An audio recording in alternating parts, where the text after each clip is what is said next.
Good afternoon. The meeting will now come to order. Hello, I'm Marcia Herbert, President of the Board of Education. I would like to welcome you to the March 10th, 2021 board meeting. In keeping with the board's commitment to open communication with the community, this meeting, I'm on, right? Okay. This meeting is being streamed live on the CCPS website at www.carrollk12.org and broadcast live on Channel 21. We are also recording this meeting so that it can be accessed on demand on our website and broadcast throughout the month on Channel 21. This will be a hybrid meeting in which board members are present in the boardroom. However, some board members and staff will be participating virtually due to COVID-19 restrictions. The public will not be able to attend the meeting apart from those who wish to speak during citizen participation. Citizen participation is scheduled on the agenda for approximately 5:15 and 6:30 p.m. Speakers will be allowed in the boardroom individually for the allotted 3 minutes to address the board. Citizens who wish to speak must adhere to the social distancing guidelines and safety precautions we have previously publicized in communications about public comment for this meeting. Citizens must wear a mask while in the building and also when addressing the board. Board members and staff who are participating in the virtual, I would remind all of you to silence your cell phones and other devices around us that the microphones may pick up. Also, we should each silence our microphones when we are not speaking. Please stand for the Pledge of Allegiance, followed by a moment of silence.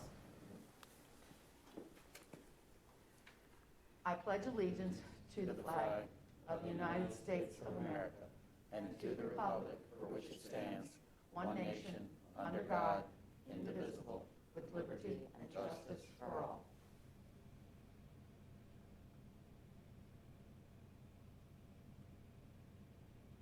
Thank you.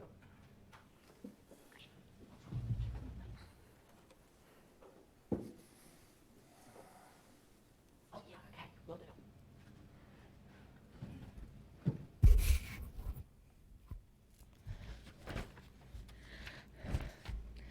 All right. At this time, I need a motion for the approval of the agenda. Do I have first? So moved. So moved by Ms. Savigny, and I need a second. I'll second it. By Dr. Dorsey. Comments, questions?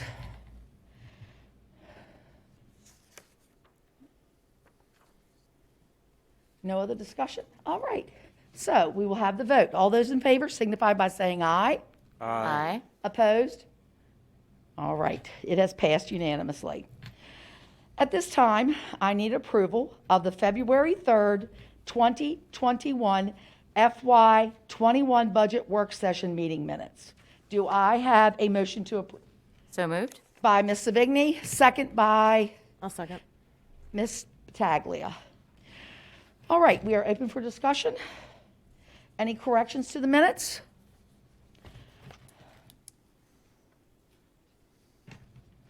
I see no one getting ready. Okay. Then we will call for the vote. All those in favor signify by saying aye. Aye. Opposed? All right, it passes unanimously. Now I need approval of the February 10th, 2021 board meeting minutes. So moved. And second by Ms. Battaglia. Comments, questions, revisions? Ms. Savigny. I do have one comment on page 16. Give everybody a second to get there. In the first paragraph, it says, things to consider include that last year we didn't have, it says 1.5 million revenue loss. That 1.5 should say 10 to 15. And then in the latter part of that sentence, where it says we have 10 to 15 million in revenue from, just cross out 10 to 15 million in. It's just we have revenue from the federal stimulus package.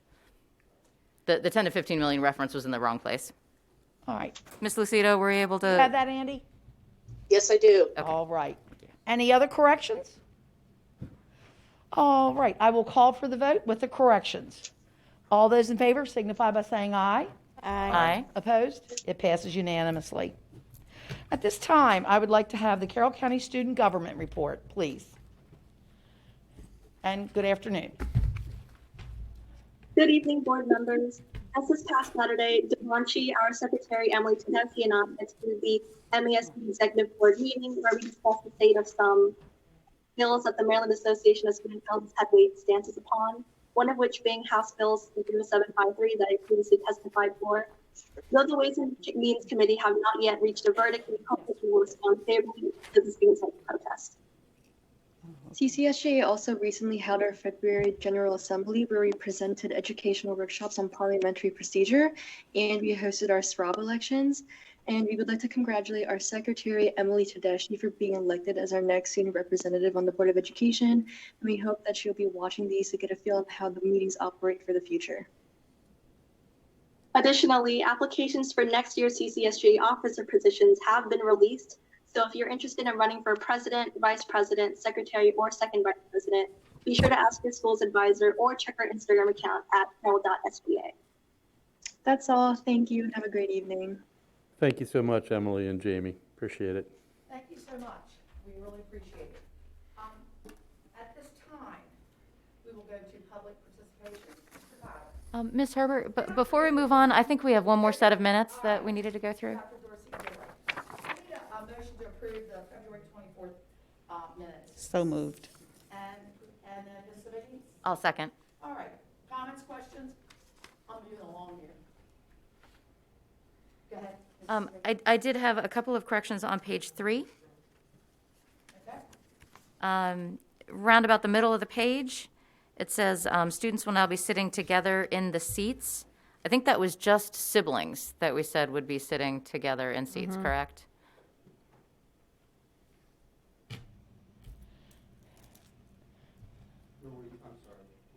Right around the middle of the page, it says increase in bus ridership will also be a challenge, and then goes on to say students will now be sitting together in the seats. I think we had said that Siblings. only siblings would be sitting together in Right. seats. Correct. Are we talking on the, I'm sorry, I'm just catching up with you. On the bus seats, depending on how many students are coming 4 days a week, there potentially could be some students that would have to sit together that aren't siblings on buses. So we're actually on our website, along with the class sizes that we're listing, we're also listing the ridership as well, so parents can make informed decisions depending on how many students may be on a bus. Okay, but that information will be available to It parents. already is, correct. Yep. Okay. And then at the end of the next paragraph, or at the end, it says that is about 21,000 students. That should actually say 12,000 students. Any other corrections? All right, I call for the vote. All those in favor signify by saying aye. Aye? Opposed? And it passes unanimously then. And Andy, you got all those corrections, correct? Yes, I did. All right, great. Okay, now we're going to move on to Mr. Kyler, and we have 5 speakers? 6 now? Okay, thank you. Citizen participation. To have an orderly presentation of comments by the public, the following guidelines apply. Speakers will be allowed in the boardroom individually for the allotted 3 minutes to address the board. Citizens who wish to speak must adhere to the social distancing guidelines and safety precautions we have previously publicized in communications about public comments for this meeting. All citizens must wear a mask in the building and when addressing the board. Citizens not appearing in person for public comment can write to the board through email or U.S. mail. Citizen participation is not intended to be question and answer. However, if citizens have specific questions, the superintendent will assign a staff member to make contact during the board meeting to arrange a time to respond to questions. The superintendent board reserved the right to correct misinformation presented as factual after the conclusion of the citizen participation period. Statements to the board should relate to a recent agenda item, an agenda item that is expected to appear in the future, or a matter of general policy over which the board has authority. Personnel matters, pending appeals, the actions or statements of individual staff, or items related to employee negotiations are not appropriate topics and may not be discussed. It is the intent of the board to allow all citizens an opportunity to speak. Therefore, the board has scheduled time on the agenda for citizen participation at approximately 5:15 p.m. and 6:30 p.m. The board reserves the right to limit the number of speakers on a particular topic so that all topics may be addressed. If 30 minutes have passed and there are citizens who have not addressed the board, additional time may be allowed later in the meeting. Comments are limited to 3 minutes or less. When the allotted time expires, the speaker is permitted to complete a sentence. The public may not display signs or posters during the board meeting. In lieu of signs, or if you are unable to complete your comments in the allotted time, individuals are encouraged to submit remarks to the board in writing. Thank you, Mr. Kyler. You have another one? Yeah, and I think one more just came in. Bella, tough, okay. First speaker is Celeste Jordan.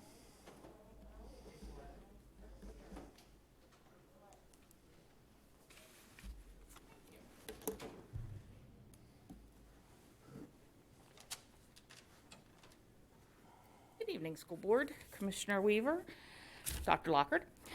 The time has come to open schools 4 days a week, which means the time has come for a couple other things. First, the Board of Ed has acknowledged how difficult it is teaching under the hybrid model. It is.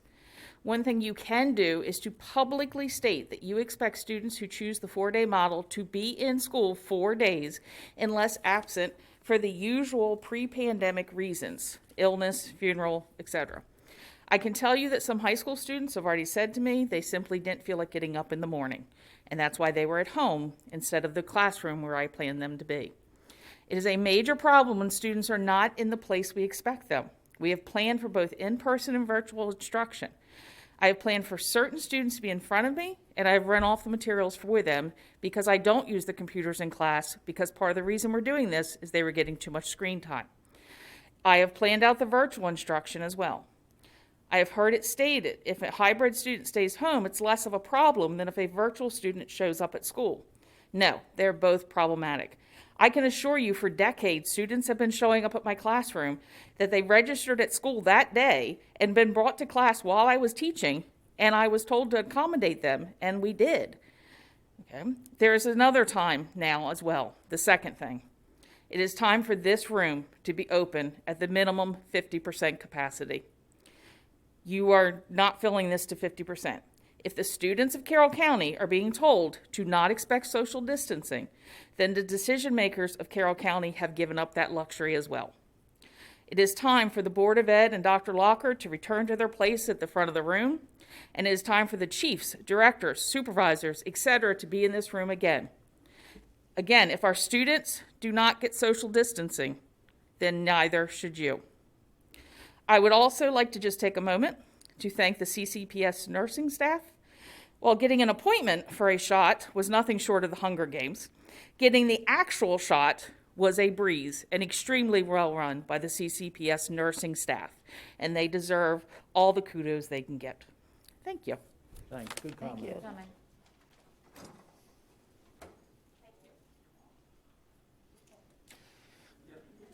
Tony Roman.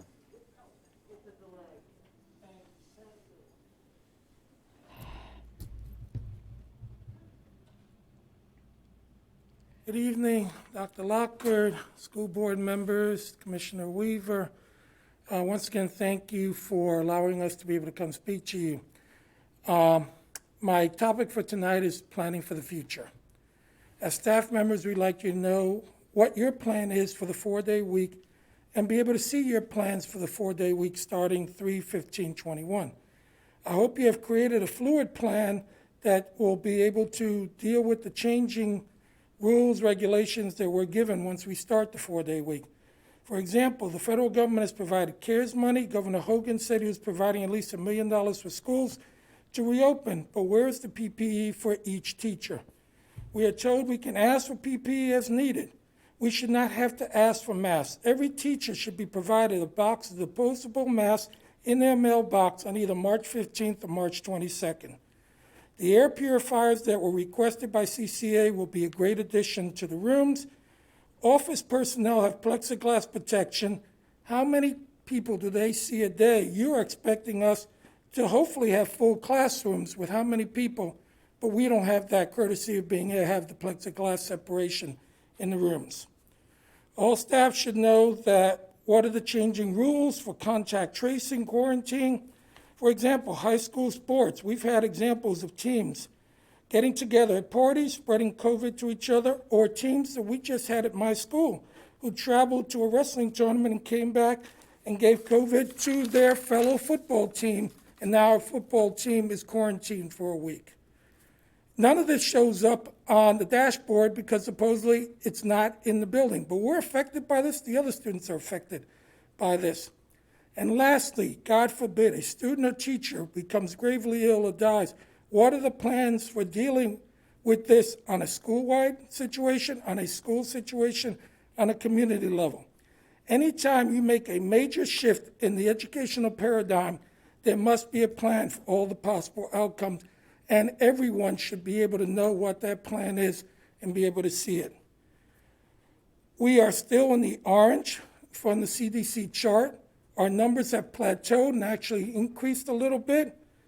I'm afraid that there's a possibility we could be in the red as we open up schools at this time 4 days a week. There were a lot of shifting things. We want to be there, but we want everyone to receive everything they need to do the job the best they can, and the students to be able to feel comfortable. I've got students who have told me who are virtual, I want to come back. We're going to have fun in class together. I want you back. But they're concerned about how many kids are going to be in the room. My mom and dad feeling it's safe. Let's all work together, but let's give us the tools to feel safe and to do this correctly and socially distance as best as possible. Thank you very much. Thank you. Thank you, Tony. Gary Foote.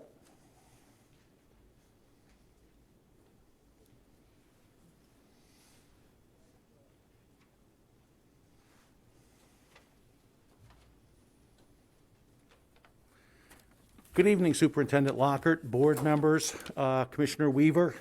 My name is Gary Foote. I've been teaching for 29 years at South Carroll High School, and tonight I would like to speak for a few minutes about the 10,000-hour rule. Many of you are probably familiar with the rule that says for anyone to truly master a difficult skill, 10,000 hours of deliberate practice is required. Now, there is some debate about the exact number and also about whether this truly applies to all skills, but no one doubts the need for long hours of deliberate practice. Unfortunately, we have a problem with a growing number of people who want to be famous before they get good, before they have anything of much that is useful to offer. We seem to have forgotten how to value the advice of those who know their business and instead give too much credence to those who do not. But there's another truth not so universally acknowledged. I can decide to make a commitment to 10,000 hours, agree to put in the time and do the work, and I still will not be able to compete with a colleague who does the same work under the guidance of a master teacher. Hard work is certainly necessary, but the guidance a master teacher can offer makes the final difference. The person who can show the learner just what to focus on and when to do the focusing. And of course, where did that master teacher come from? How did he or she gain her expertise? With another commitment to 10,000 hours under the guidance of another master who came before. And when our teachers are forced to resign, retire early, leave the profession because they are worried for their health, or simply leave the county and go somewhere else, that 10,000 hour clock gets dialed right back to zero. What gets lost when this expertise and experience is no longer valued? In many cases, we'll never know, but the final outcome is a loss for our students, our schools, and the entire community.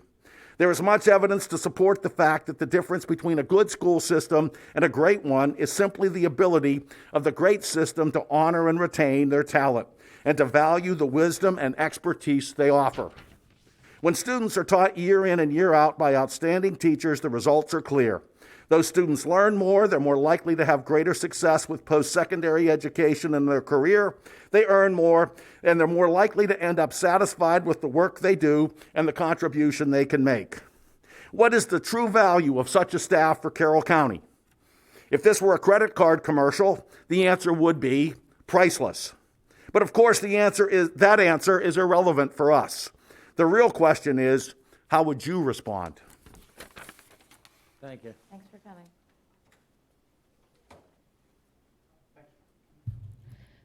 Stacey Lee Berry.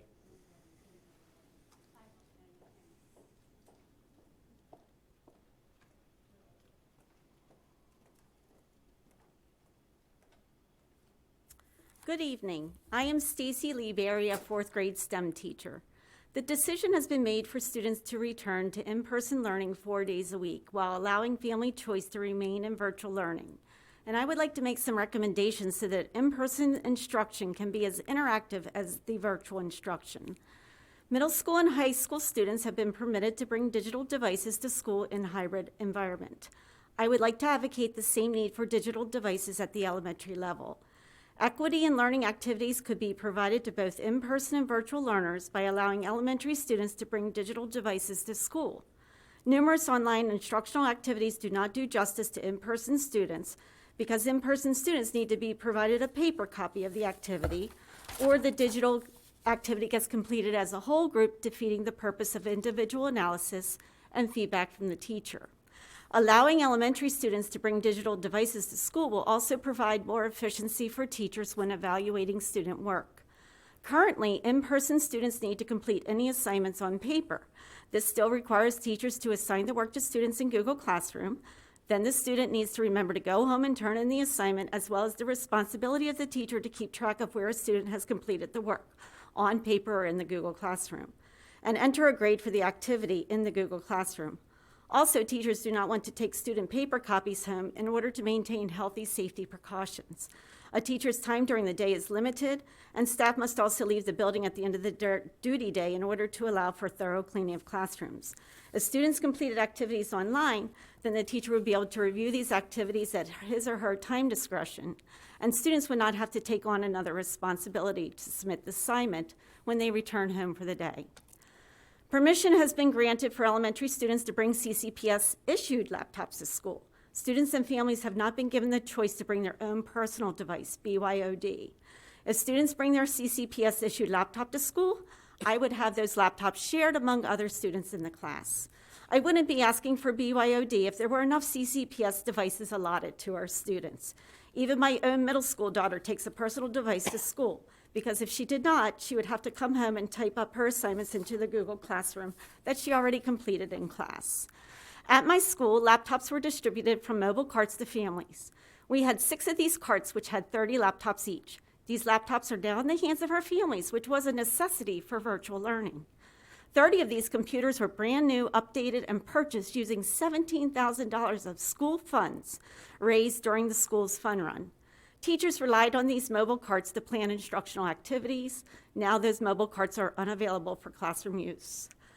$33,000 of our current allotted school budget funds are going to be used to purchase 2 more mobile carts, which provide 60 more laptops. These funds are being used to purchase technology instead of other instructional materials because the administration understands the critical essence of technology in the hands of our students for learning. Again, we need equity between the in-person and virtual students, as well as the elementary level compared to the middle and high school levels. Thank you. Thank you. Thanks for coming.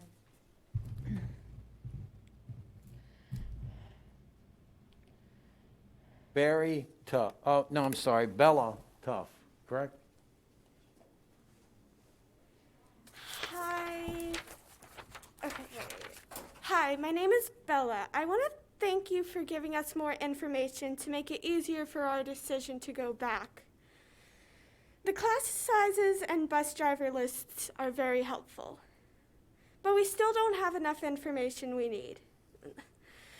The class size list only shows classes bigger than 15. If the classes have less,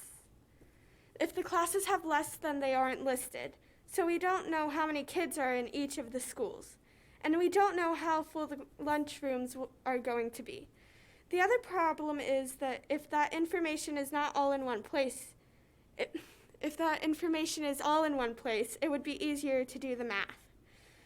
If we had everything together on one dashboard, that would help us know how many are in the schools, how many are positive for COVID and how many are quarantined because they are in close contact.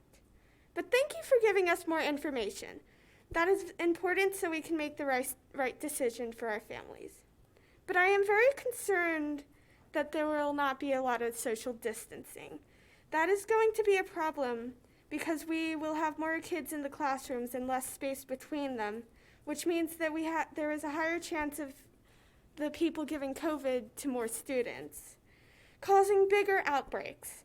I watched the last board meeting and it bothered me how you were told by Mr. Singer that if we went to a 4 days a week plan, schools may have to shut down for quarantine because of these outbreaks.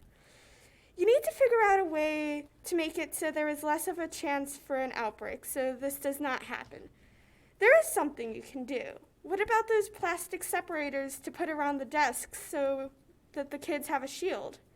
It can't cost that much more money, right? And that would help. So please think of something to make this better. Thank you. Thank you. Thank you. And that's the last, one more?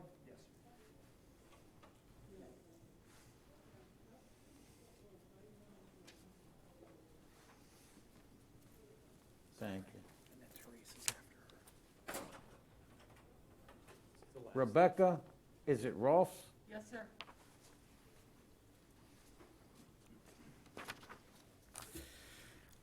Hello, I'm here again tonight, once again speaking out against the nearly 1 year lockdown of our children. We've been forced to be locked down because of your decisions. Your lack of leadership has caused so much pain and stress. You have stripped Carroll County parents of the right to have our children back to school full time, and in my opinion, that is not your call.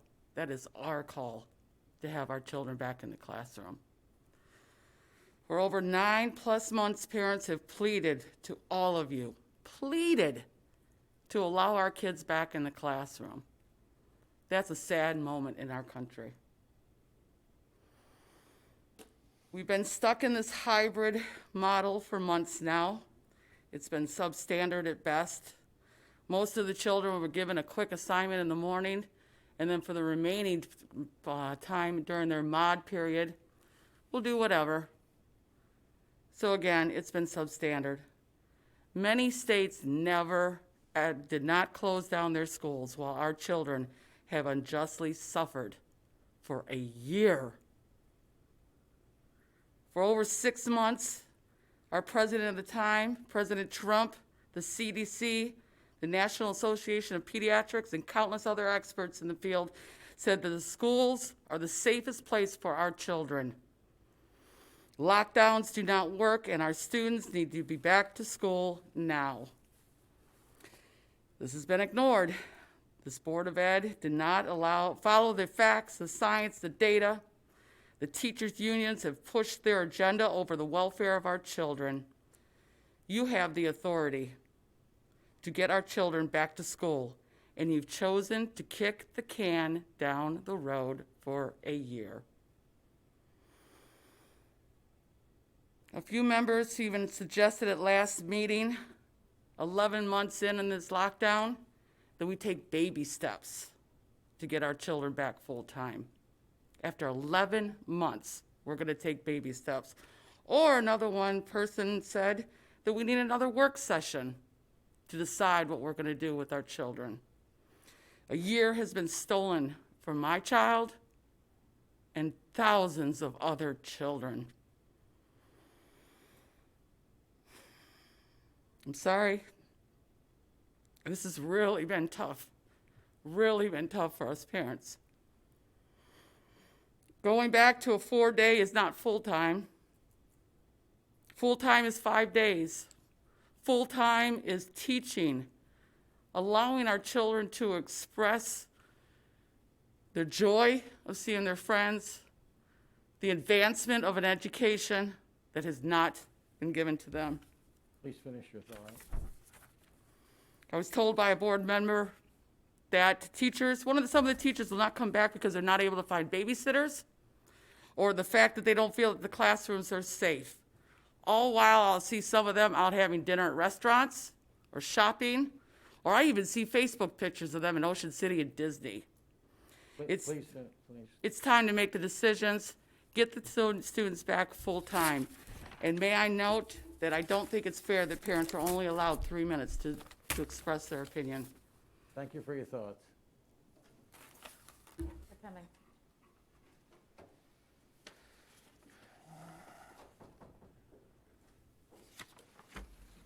Now from the employee groups, Teresa McCullough.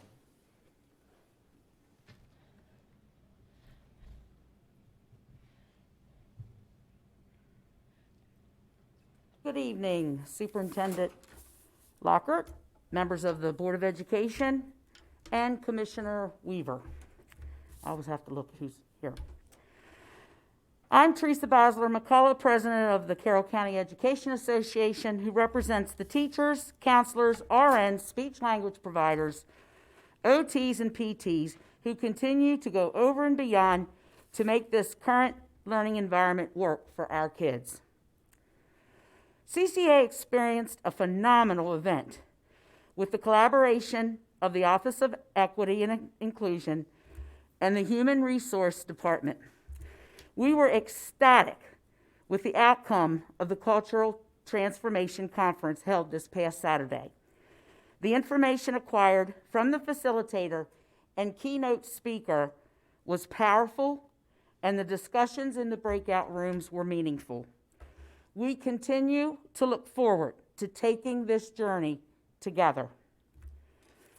We've been hearing about students' low attendance and failing grades. It's time for some positivity and progress on the part of those students who are showing up and who are engaging. And also giving credit to our educators who are working incredibly long hours with an unbelievable workload. So I've asked some members to share some of their success testimonials today. An elementary teacher shares, 84% of my students passed the comprehension benchmark assessment known as the CBA. That was all virtual. 61% of my students earned a 90% or better on the CBA. That was all virtual. And 79% of my students are reading at or above level according to the reading inventory, and I teach the special education population in my grade and school. A proud, hardworking first grade teacher story. At the start of the year, I began assessing my students in a new fashion, virtually. I thought, how are we going to do this? But as you know, kids are amazing. When I started to assess the students, they had sight words of 15, 22, and 36. They should have come to first grade knowing 50 words. Those same students today have grown by leaps and bounds. My student with 15 words now has 93. The 22-word child student now has 96 words. And my student who started with 36 words now has 123 words. So if you ask me if this was a business model, I would invest. Look at the return. Celebrate what so many students and teachers have accomplished. Coming from a middle school teacher, in the 8th grade foundational level class that I co-teach, we have students who have earned straight A's. One major benefit in that students do not have to deal with bullying and disruptive classroom behaviors. As a result, they can solely focus on learning the curriculum. In addition, we are seeing growth from students who were considered struggling students who have now matured, not just behaviorally, but academically as well. Another middle school teacher reports, I have one group of students that functions just like we are face-to-face, and has for several months. We have great rich discussions about the content, as well as silly conversation where we get off topic and laugh. Even in hybrid, at least 2/3 of the kids are virtual, and most I have never seen. But I have incredible relationships with these kids, and I know them, and they know me. I never believed it would be possible to develop this type of virtual community. I wish all of my classes were able to bond together in this type of community. Each class is unique and has positives to it, but this particular class is special because they are so bonded together. A high school had close to 400 students on the straight A honor roll. Many of those students had never made the honor roll before, and it pleases me to no end to share those success stories. Lastly, our collective road to recovery could not have happened without the extra efforts and dedication from 2 groups of employees. For that reason, CCEA is providing a continental breakfast to those nurses and custodians who are working the March 17th vaccination clinic. We see you, and we sincerely appreciate your continued care and concern for the children and students and employees in Carroll County Public Schools.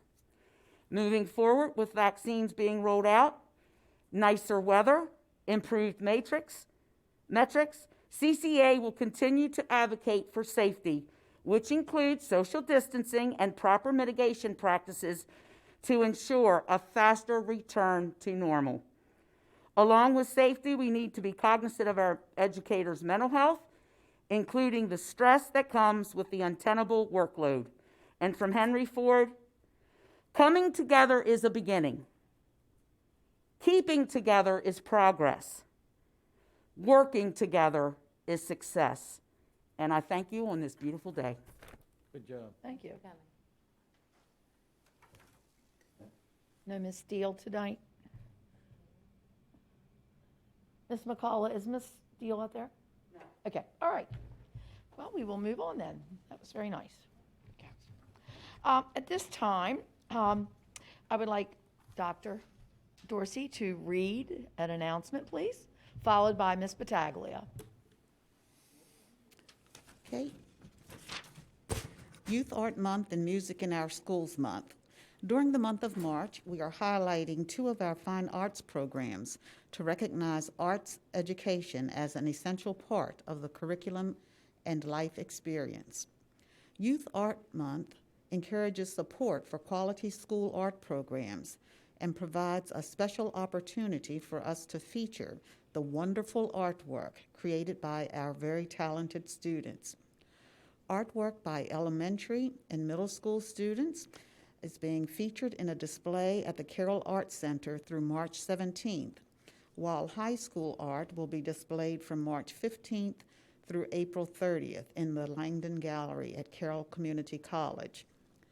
Music in Our Schools Month is an opportunity for music teachers to bring their music programs to the attention of the school and the community, and to display the benefits that school music brings to students of all ages. Some of our schools will soon begin presenting their spring vocal and instrumental concerts, and we are encouraging members of the community to show their support. Thank you, Dr. Dorsey. Ms. Battaglia? March is also National Middle Level Education Month. This is the time to recognize why it is so important to provide students in the middle grades with the support they need to succeed both academically and personally. The skills, habits, and values established during this time have a lifelong influence that directly impacts a student's chances for success and healthy future. Thank you to the administrators, teachers, and staff at our middle schools for all they do for our children, and also our school counselors, because they have been phenomenal in our middle schools as well. Thank you. All right, at this time, we will have board member activities. Who would like to go first? Mr. Kyle? Sure. With everything going on, it's primarily been board meetings and extra meetings, and then also meetings with MABE, which are great because we see the whole state picture. And I just want to add, I want to thank our 6 speakers tonight and Mrs. McCullough. I think there were a lot of good, positive comments made, and I just think that's refreshing. I just want to compliment them. Thank you. Ms. Pataglia. Okay, so March 23rd, we had a virtual CAC meeting, which is a representative from each of the various schools in the county. And we met with Mr. Anderson virtually to discuss recovery and going forward for the rest of the school year. March 2nd, I attended a virtual school health council meeting where many of the mental health advisor committees, different nurses, different teachers, and directors, you know, they get together and we discuss some of the things that are going on in the schools. And let's see, one good thing we did hear was the Drug and Violence Expo is going to be virtually, and there'll be a website coming out for that sometime in April. This past Saturday, March 6th, is known as Black Balloon Day. This is a day to remember those that we have lost to addiction. I'd like to acknowledge a local nonprofit, HAFA, and their constant and continuous efforts to educate the public regarding opiate addiction. They have a Facebook page, so I do suggest the public to look onto that and see what their story is about. It is very heartbreaking, but it's also, what they're doing is amazing, and I do appreciate everything that they're doing for the community. Also, America's Warriors Care Packages are asking for cards to be sending to our troops overseas. So if any of the teachers want to do this activity with their class, feel free to contact me and let me know, and I'll come pick up the cards, and I'll make sure that they get to who is running that nonprofit. And the troops do appreciate any type of cards and items that are sent to them. They really do appreciate that, and they will post some things sometimes of what they're receiving. And they also have a Facebook page as well. Just continue to support your local small businesses in the community. And if you have a fundraiser for your school or any nonprofits, feel free to contact me and let me know, and I will make sure it is posted on my Facebook page, because I think the communities do need to continue to help each other. Thank you. Dr. Dorsey. Okay, on February 12th, I participated in a MABE ad hoc equity meeting. The 17th, I participated in a meeting with Dr. Salmon and Dr. Vermel Green to provide feedback on an upcoming report that's going to be issued. On the 24th, I attended a MABE Board of Directors meeting. March 2nd, I had the opportunity to review the construction documents that we're going to be going over a little bit later concerning the East Middle School project. And thanks to Mr. Prokop and Mr. Hagan, Mr. Marks, and Mr. Ugarte for sharing that presentation. On March 3rd, I attended a curriculum council meeting. And again, we know that our supervisors have been very active helping to support instruction in the schools, but they also are doing their job as far as curriculum for our county is concerned. And the topics that are brought up and discussed are really interesting, and I'd really love for everybody to hear everything that they discuss, because it's just so important. We talked about equity in curriculum, the special education focus on TIES, which is an acronym for Time, Instructional Effectiveness, Engagement, Support for Inclusive Practices. And we also discussed or heard information about the upcoming Navigating Difficult Waters presentation. We also had some time, Ms. McCausland and staff shared our Curriculum Council's website. And on this website, it's going to include all of the instructional materials that are going to be reviewed this year. And finally, on this past Saturday, I attended the cultural conference that Ms. McCullough referenced that was jointly sponsored by CCEA, the Equity Office, and Human Resources. And the title and activities focused on contributing to cultural transformation. And being an advocate of teaching, I was just very excited to hear again from the 2019 Maryland Teacher of the Year, Dr. Richard Warren, and also a Howard County teacher, as they presented information at the conference. So thanks to all staff members who spent the morning at that conference. It was very worthwhile. Thank you. Dr. Lockett, we're going to move on to Superintendent's Report. Very good. Couple of students to recognize here, groups of students. First, we want to congratulate Luke Etter.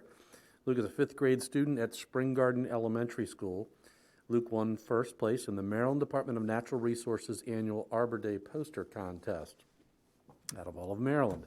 The theme for this year's contest was Trees Are Terrific and Forest Products Are Too. Luke's poster features food and wood products that are derived from trees. As a result of him winning that, Spring Garden Elementary will be rewarded with the planting of 15 trees at the school later this spring.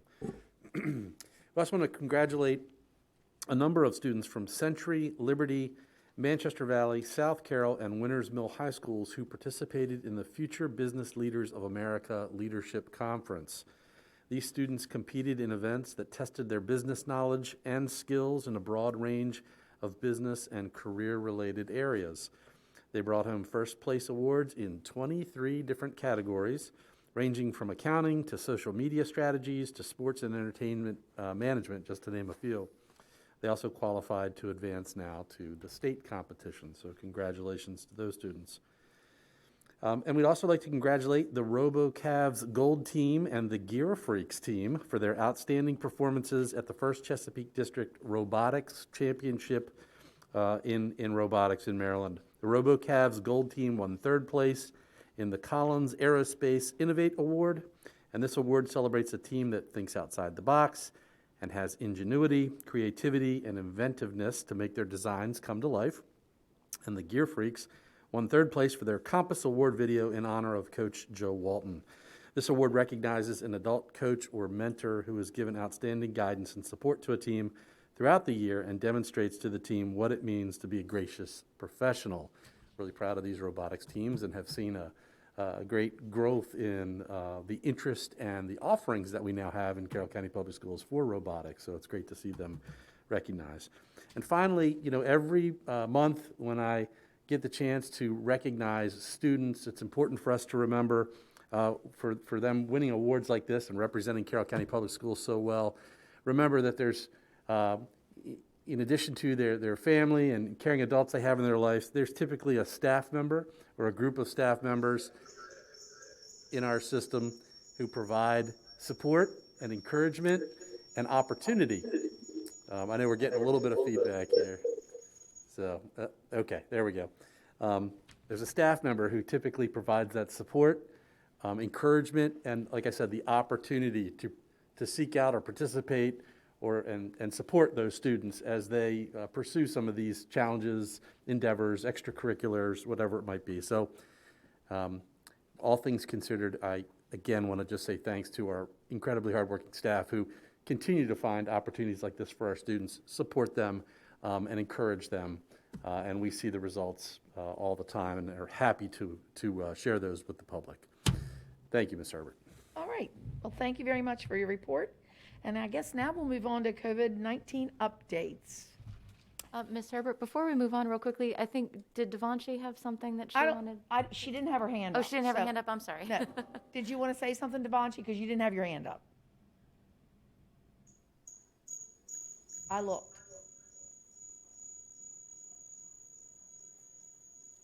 You're muted.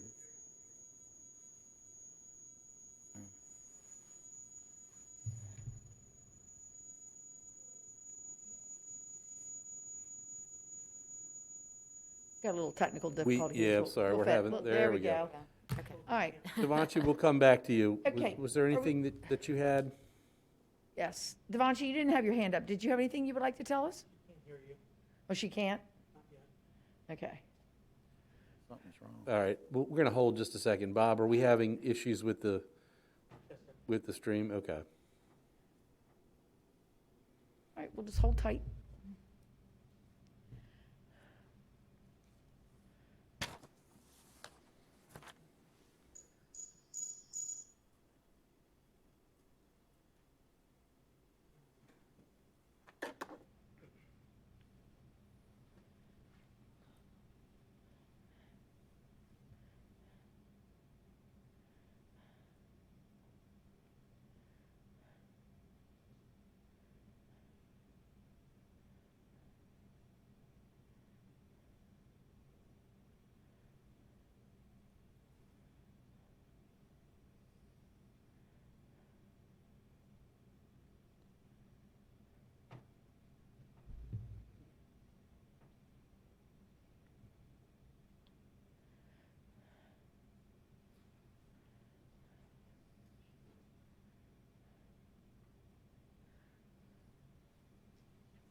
Are we good Okay. now?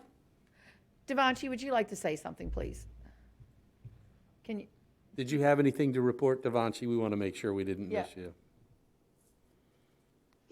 Yeah, There we go. Now you're on.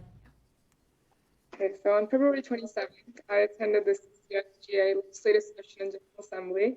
The biggest congratulations to Emily Tedeschi. She was elected to be the next Schropp and will serve for the 2022 to 2023 school year. Emily is a current sophomore at Century High School, and she will serve on the board in her senior year. I know she will be phenomenal in this role, and I look forward to working with her and mentoring her throughout the next year. On March 6th, I attended the MASC executive board meeting where we met with student leaders from across the state. And some students and student groups across the county have formed a student advocacy coalition. And I had the privilege of attending one of their meetings last week.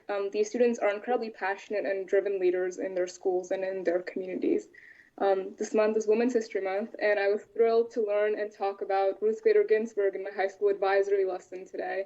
And I hope that we get to learn more about women's history and important women throughout history in our schools this month. Thank you. Thank you very much. I didn't mean to miss you, but I'm always looking for your hand up, and you didn't have it up. So thank you very much. All right. Now I think we can move on. Dr. Lockhart? Great. So I know Ed Singer is with us. We have some updated information to share as it relates to metrics, as it relates to vaccinations. So Mr. Singer, if you're there, and we'll give you the presentation slides.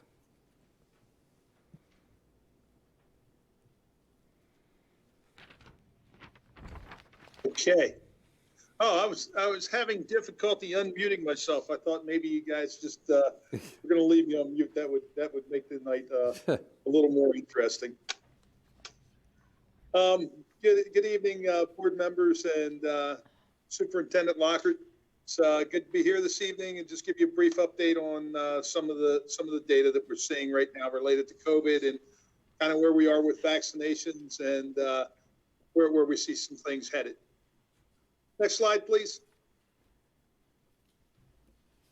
This is the chart that we started sharing with you recently with the CDC updated guidance. And our positivity rate right now in Carroll County as of 3/9 was 3.67%, which is still considered to be a low risk of transmission. And the total number of cases per 100,000 over the past 7 days has been 70, which puts us just about smack dab in the middle of the substantial transmission rate, the orange rate that's shown on the chart there. We've actually seen a little bit of an uptick in cases over the last week.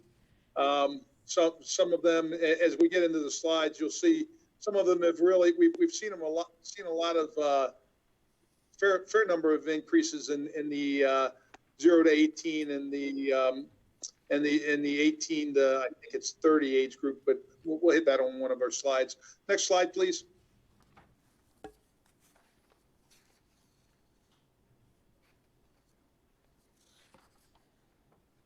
This is our average cases, or excuse me, our cases by week.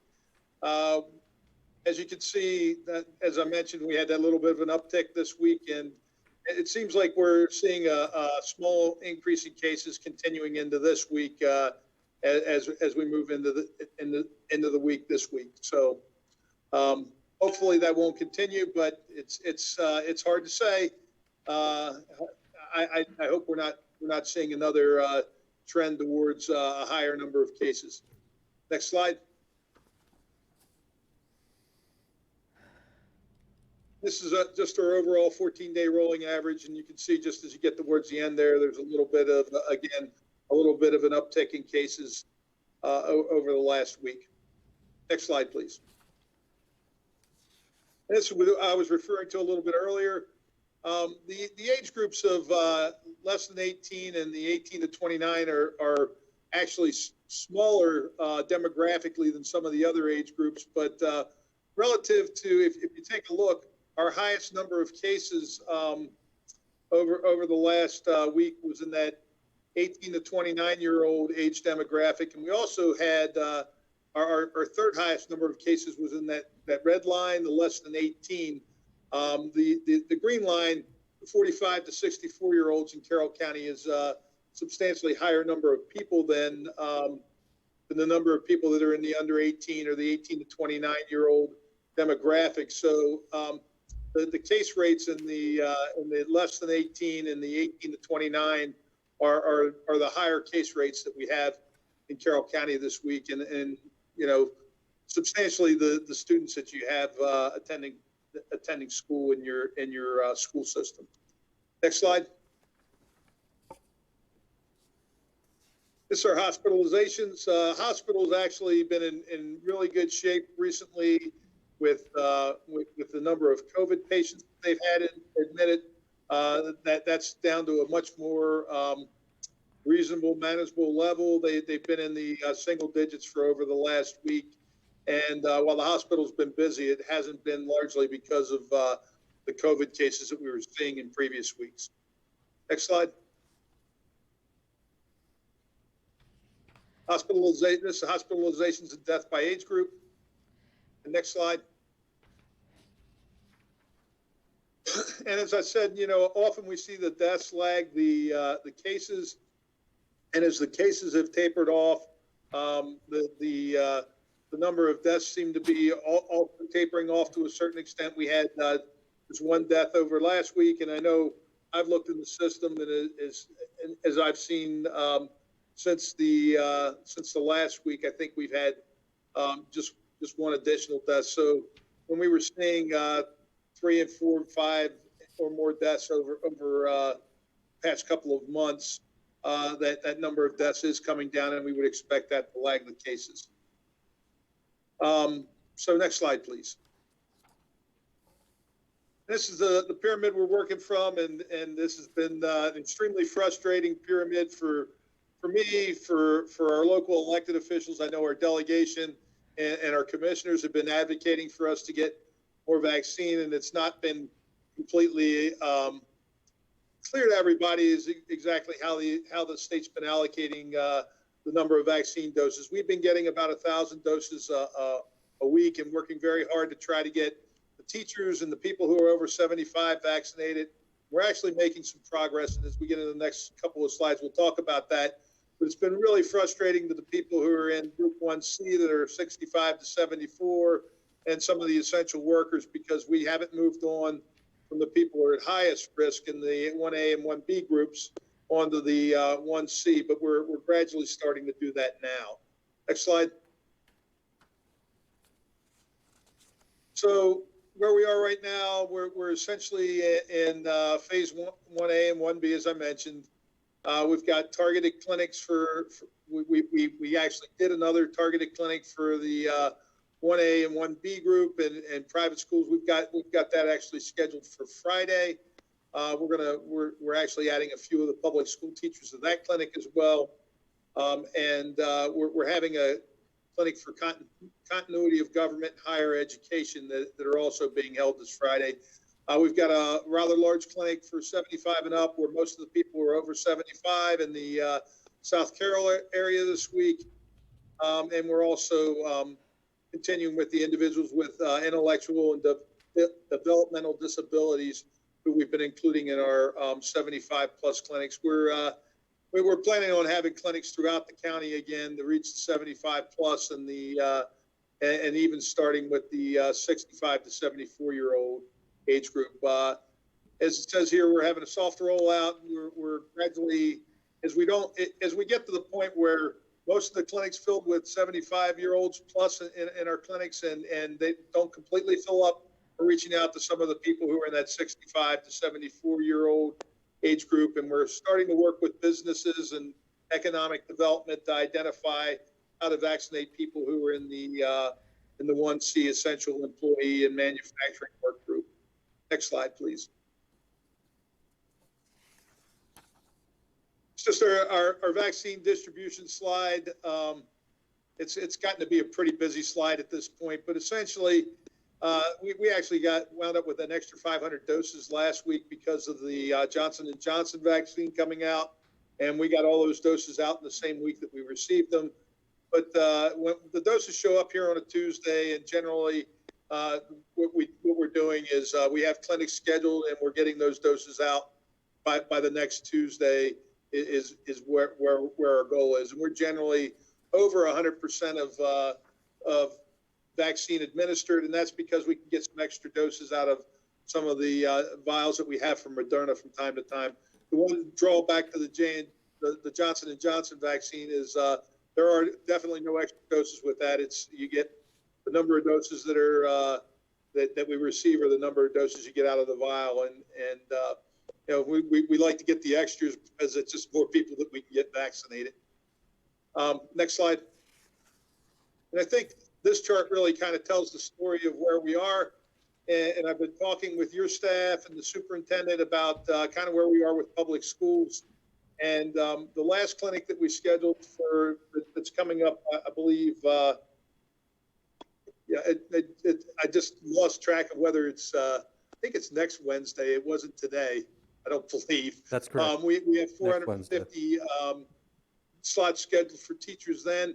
It didn't fill up right away like some of the other ones have been. And I think we're at the point now with the teachers where we may have one last push that we're going to try to do potentially the last week in March and try to reach all the teachers that are left. And if if the clinic fills up, that's fine. We'll continue to make sure that we've reached everybody. But if it doesn't, we'll add some additional people from the general public that are in the 1B or 1C category to be vaccinated in that clinic. So been talking to your staff about trying to wrap things up and essentially have had the opportunity to have offered the vaccine. That's not that everybody's going to get vaccinated that are school system employees or contractors, but everybody will have had the opportunity to be vaccinated if they've so chosen to do so, probably by the end of this month. So really happy about that. The other thing that I'm really happy about is our 75 plus population, where we've been really focusing on them, and while it's slowed us down in reaching the people who are 65 to 74, we're at a point now where we have essentially about 3,000 people who are over 75 that we need to reach. We're going to vaccinate about 500 more of those people tomorrow, more than 500 more of those people tomorrow. So we're getting down closer to 2,000, and we have clinics scheduled over the next couple of weeks to get to the rest of the people who are over 75. And of course, we're not going to get 100% of everybody wanting to be vaccinated. So I'm not sure what that number is going to be that's there at the end, but we're getting to those hardest to reach people at this point, the ones that are hard to get to answer their phone or get a call back or don't have technology, and getting them registered and trying to get through this. So the important piece for you guys is by the end of the month, everybody who's in the Carroll County Public School System should have had an opportunity to at least get their first dose of the vaccine. And as you all know, the second dose is 4 weeks later, and it becomes essentially fully effective 2 weeks after that. So, by mid-May, everybody should have had the opportunity to be fully immunized against COVID-19 who works or contracts with your school system. Next slide, please. Just our website information that we always provide. The one thing that I've been really we had a town hall meeting last night with Commissioner Rothstein, and I really appreciate him doing that and giving us an opportunity to get information out to people about what's happening with COVID-19. But the biggest message that I have right now for people is if you know somebody who's over 75, or if you are over 75 and we haven't called you to schedule an appointment, or you haven't gotten your shot and you live here in Carroll County or you work here in Carroll County, to give our call center a call at 410-876-4848. And last night we picked up an addition. This morning we had about 30 calls from people who were over 75 who needed to be registered to be vaccinated. So if I can reach a few more people here, that's great. If you know anybody that's over 75 in Carroll County that hasn't been vaccinated, we're trying to make sure that everybody has an opportunity to have a chance to get vaccinated. So please certainly reach out to them, reach out to us. We want to make sure everybody's as well protected as possible. Next slide is just the question slide. I do want to share one additional thought with you all is I'm sure most of you probably saw the governor's press conference yesterday, and there's relaxation of certain restrictions in certain areas. And one of the things is Mr. Duffy, I think, has some plans on looking at doing some additional attendance at some of the sporting events in the high schools. And I just want to make sure that I make it clear to you guys and anybody that's watching that it's important. Mr. Duffy's going to outline some guidelines as to the rules that are supposed to be followed. We still want to make sure that we're not unnecessarily spreading COVID. There is a light at the end of the tunnel. We're getting more people vaccinated. Case rates have come down significantly, even though we had a little uptick here in Carroll County this week. But we need to make sure we follow the rules and need to emphasize that to the parents, to your students, and anybody who's going to be in attendance at these games, because it becomes our responsibility as a health department, whether it's been businesses that aren't following the rules. We have to go out and we try to educate people first. And if that doesn't work, then we have to get into making sure that people are following the rules. And I just want to remind people, it's important to continue to follow the rules. And I know we're all tired of this. I think we probably, by the time we get into the summer, things may be back a lot closer to normal. But we're trying to make things a little bit more normal for people, and things have been loosened up a little bit with some of the requirements. This isn't over yet. We still have a problem with this disease actively spreading in our community. People are still getting sick. People are still dying. We still need to wear a mask. We still need to wash our hands, and we still need to keep our distance. And those things are important. And people, as we loosen these restrictions, people need to follow the rules and the guidelines that are laid out. That I think Mr. Duffy's got a reasonable plan, and I'm sure he'll discuss that with you all, and you all can decide exactly what you're going to do. But just can't emphasize enough, please follow the rules and the guidelines. I don't want to, the one thing I hate the most about this pandemic is having to be the health department as the COVID police. We want to educate people and explain to them why it's important that you follow guidelines. We don't want to have to be responding to complaints because people are doing things that they shouldn't be. So thanks for your time. I'll be glad to take any questions at this point. Well, thank you very much for taking care of all our employees, and we really appreciate that. At this time, Ms. Battaglia. Thank you, Mr. Singer. I do have a couple of questions. What is the actual number count for the under 18 and the 18 to 29?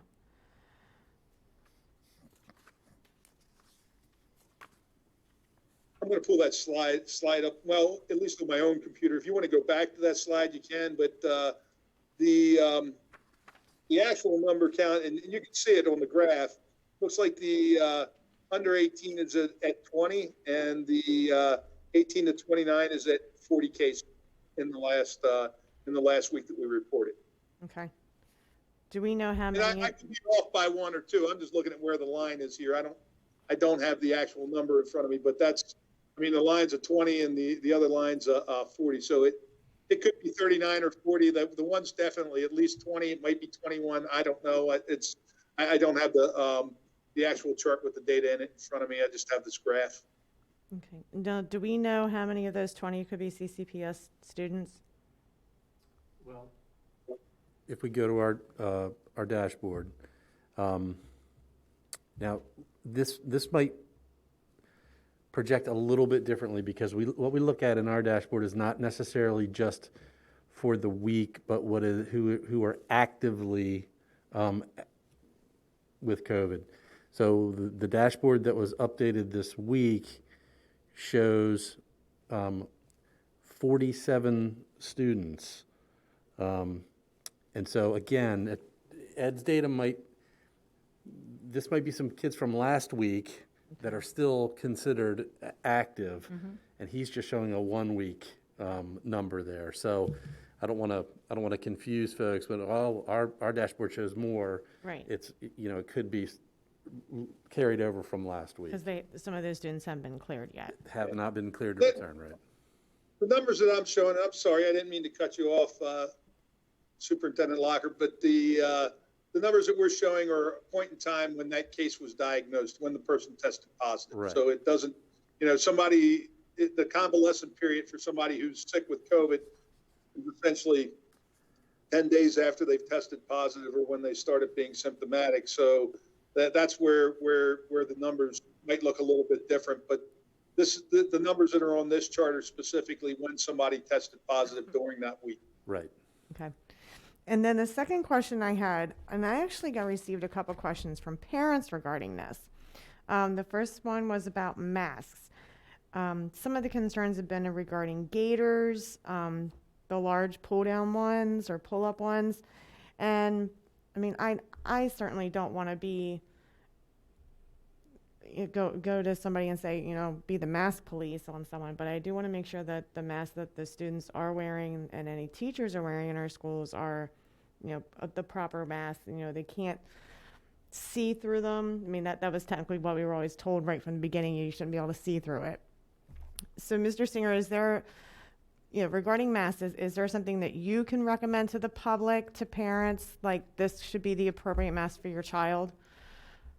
So, I mean, there's, the difficult thing about this is the governor's executive order allows certain types of things, and the guidelines from CDC would recommend other things. My suggestion would be a multi-layer cloth mask is the best way to go. I know some people are double masking now, and some of the experts have said that's not a bad idea. I don't know that we need to go that far. I mean, I think the masks are generally effective, and there's a lot of masks out there that have a couple layers of fabric, and honestly, it's a tough judgment call when you look at things sometimes. Obviously, if you can see through it and it's really not filtering anything, it's not as effective. Some of the masks with multi-layers aren't as easy to breathe through, and for a mask to be effective, it shouldn't be hard to breathe through, but it also shouldn't be, you shouldn't feel like you don't have a mask on. That's the best way I can put it. But multi-layer cotton mask is probably the best way to go if you have that. And the disposable masks are fine too. One of the things that I saw in a I think it was actually in the guidance that came out from the governor's order, that they suggest that if you have a cloth mask, that it ought to be washed every day. And I don't know that I've actually complied with that. And disposable masks should not be worn day after day, and really should be disposed of, because that's what they were intended to have done. But I certainly would suggest a multi-layer cloth mask is probably the best. And the other reason why I said something, I mean, I know it's hard, and I know a lot of times, families are trying to make sure their child, it's appeasing to their child, so they have like the Little Mermaid one, so they can get their first grader to wear it, So and that's why I told the parent, that's like, I don't want to be the person that says we're going to ban a certain type of mask, but I just want to make sure that we are putting it out there that this one might be better than another. I was just going to add to that. I believe, I haven't had a chance to look right now, but I believe that's also on our website under the frequently asked questions that we developed a while back at the beginning of all this, about the appropriate kind of mask that's to be expected to be worn. And then my last question, and I think we've all heard a lot of emails regarding this, is proms. That is something we did not decide. And I guess, Mr. Singer, I wanted to get your input on that, Dr. Lockhart, your input as well. I mean, obviously things have opened up a little bit more, and they could probably do it on their football field in a wide open tent, but, what are your feelings on that? I'm going to defer to Mr. King, who I know has been working with the high schools on this. I know banquet facilities, conference centers still have a requirement to follow in the updated executive order. But I know that the high schools have also been considering some outdoor activities. And so maybe, Mr. Singer, if you want to chime in on that, but I know Mr. King is available to speak to that. And I'm not sure that I've seen what the plan is, but certainly outdoor activities would be much preferable to something that's indoor. And I'd be very concerned about a traditional dance or prom, just because of the inability to keep distance between people, and that would be very hard. But And it's not, that's just the most difficult part of it. And if you were able to come up, and I know you guys have been talking about, I know the staff have been talking about outdoor activities to celebrate the seniors. And I think that if you have a well-planned outdoor activity with a reasonable amount of precautions, that's certainly a good thing to do. I also think with some of the recent changes in some of the guidance that came out from the state level, that's really going to help us with being able to plan some meaningful graduation ceremonies this year. So I'll stop there, and if Mr. King wants to talk about what you all have in mind, I'll be glad to listen. Sure, thank you. We're looking at more of a senior picnic model. Those senior picnics certainly may have music, they may have multiple different activities. And with what the governor announced yesterday, we're very excited about how much fun those type of senior activities may be. Some may not be on the campus, some may be off campus at parks, etc. But our view is that an actual dance that involves kids that don't live in the same home dancing and not socially distancing could create a major problem for us that would impact the ability of these seniors to attend their own graduation. So we want to plan a lot of fun activities, but the actual dance concept, and certainly those tents that many parents have referenced that would be large enough, don't seem to exist or be available for rental. But even if they were, we just can't conceive of how we could do that safely. Although we are excited about a lot of different senior type activities that we believe we can hold outdoors that would be fun for the seniors. And we want to give the seniors at each of the schools a say, obviously, as they had last year with how the funding that they raised will be spent. So. Thank you. Devanshi? In terms of graduation, I've heard from many seniors who have said that they would prefer possibly having it in their school stadium rather than at McDaniel. So is that an option that is open? That's a great question. Thank you for asking that. And I've certainly communicated with some parents. So I understand the attraction to our stadiums, and certainly in my many years as a principal, there is a comfort level to something being in your own backyard, so to speak.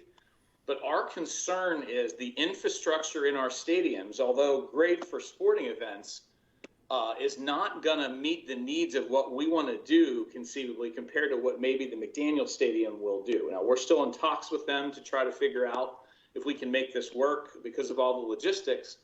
But just the simple matter of a grass field, if Liberty is scheduled for Wednesday evening and it has rained on Tuesday evening, we will have it on Wednesday evening, and you as a graduate will be in mud.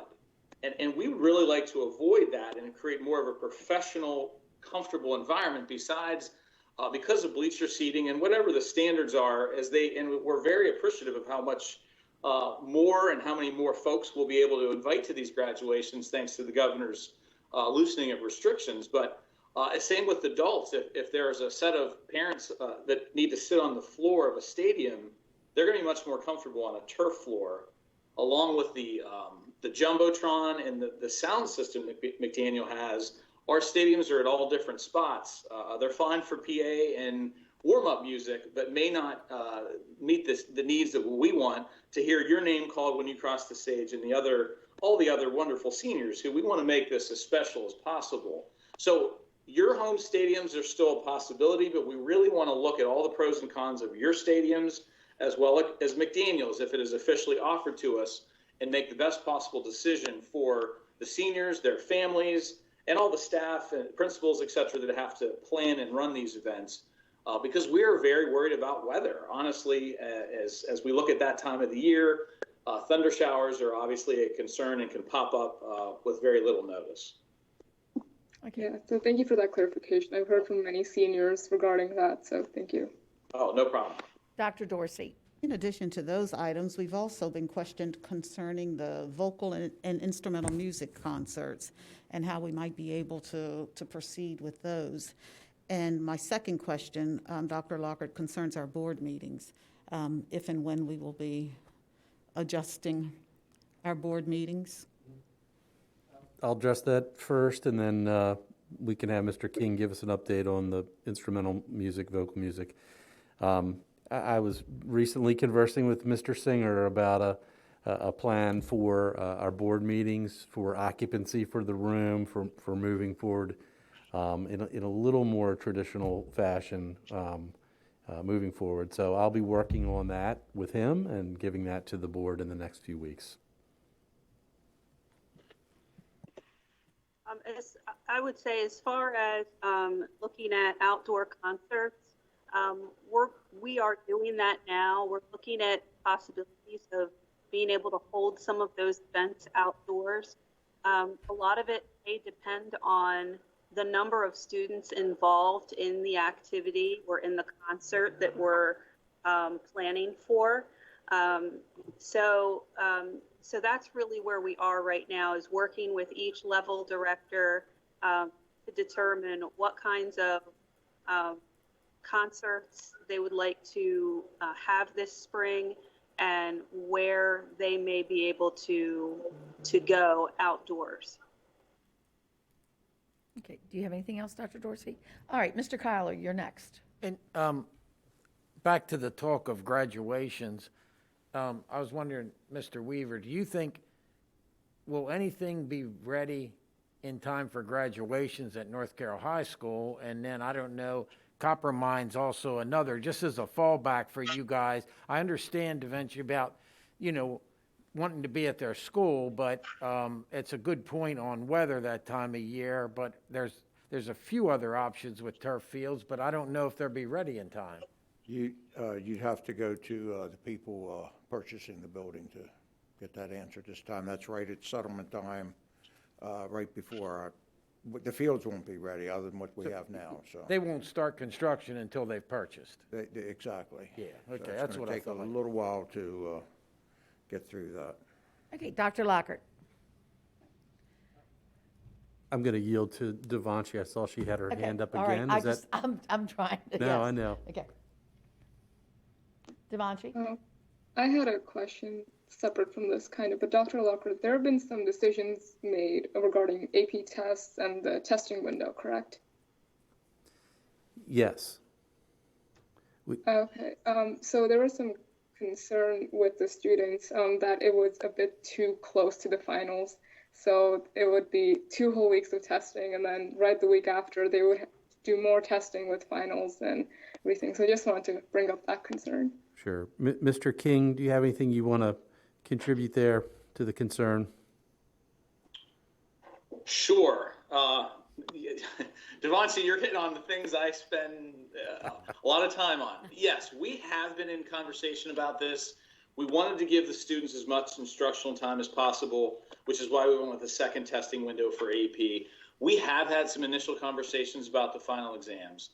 And my guidance so far to the principals is would like to replicate, and certainly Ms. McCabe and Mr. Anderson would, and Dr. Locker would need to support this idea, but to do more of a shorter, less intensive final exam again for this semester, because we're still not totally normal. And honestly, I don't know that I received a single complaint about the final exams that we did at the end of the first semester. That would lessen the stress on a principal to create special exam schedules, and for a student like yourself to have hours and hours of testing for a couple weeks. I want a final exam to still be meaningful, but the 100 or 200 question tests that many of the adults on this have maybe had in our lives may not be necessary this year. And I think our teachers have gotten to the point that they can pare down the key content in their course a little better than they've had to over their careers because of what we've dealt with. So we're aware of that conflict. And each school will need to, because they're going to have a different graduation date, look at their schedule carefully. But I think a combination of things can help to reduce some of the stress on the students who are taking the AP exams, because we'll also have students preparing for their career and tech exams that they need to pass to be certified, et cetera. So it'll be a very busy time for seniors, and we're aware of that. All right, now we'll go back to Dr. Lockhart. If it's suitable to the board, I'd really like to have Mr. Duffy provide an update that Mr. Singer had referenced regarding spectators with the governor's changes to outdoor capacities. Is that okay, Donnie? I know you have your card out. Yes. Okay, all right, thank you. Good evening, board members. Good evening, Commissioner Weaver. Good evening, Dr. Lockard. It's good to see you all this evening. It's fun to be back once more. Our plan, based on the governor's lifting of some restrictions, our hope is to have them take place beginning with next week. We would like to increase our stadium capacity from the 250 that we have at this time to 750, which we feel is still a manageable number and allows for, to the extent possible, social distancing. That's a component that we really want to make sure that we have a part of that. We will continue to give priority to the families of the participants. We will continue to accommodate our CCPS staff members, and we will have tickets made available to the public after that point, after we've allowed for priority purchasing for family members. A couple things that we will remind people before each and every game: that face coverings continue to be a requirement, and that spectators must observe social distancing, to the greatest extent possible.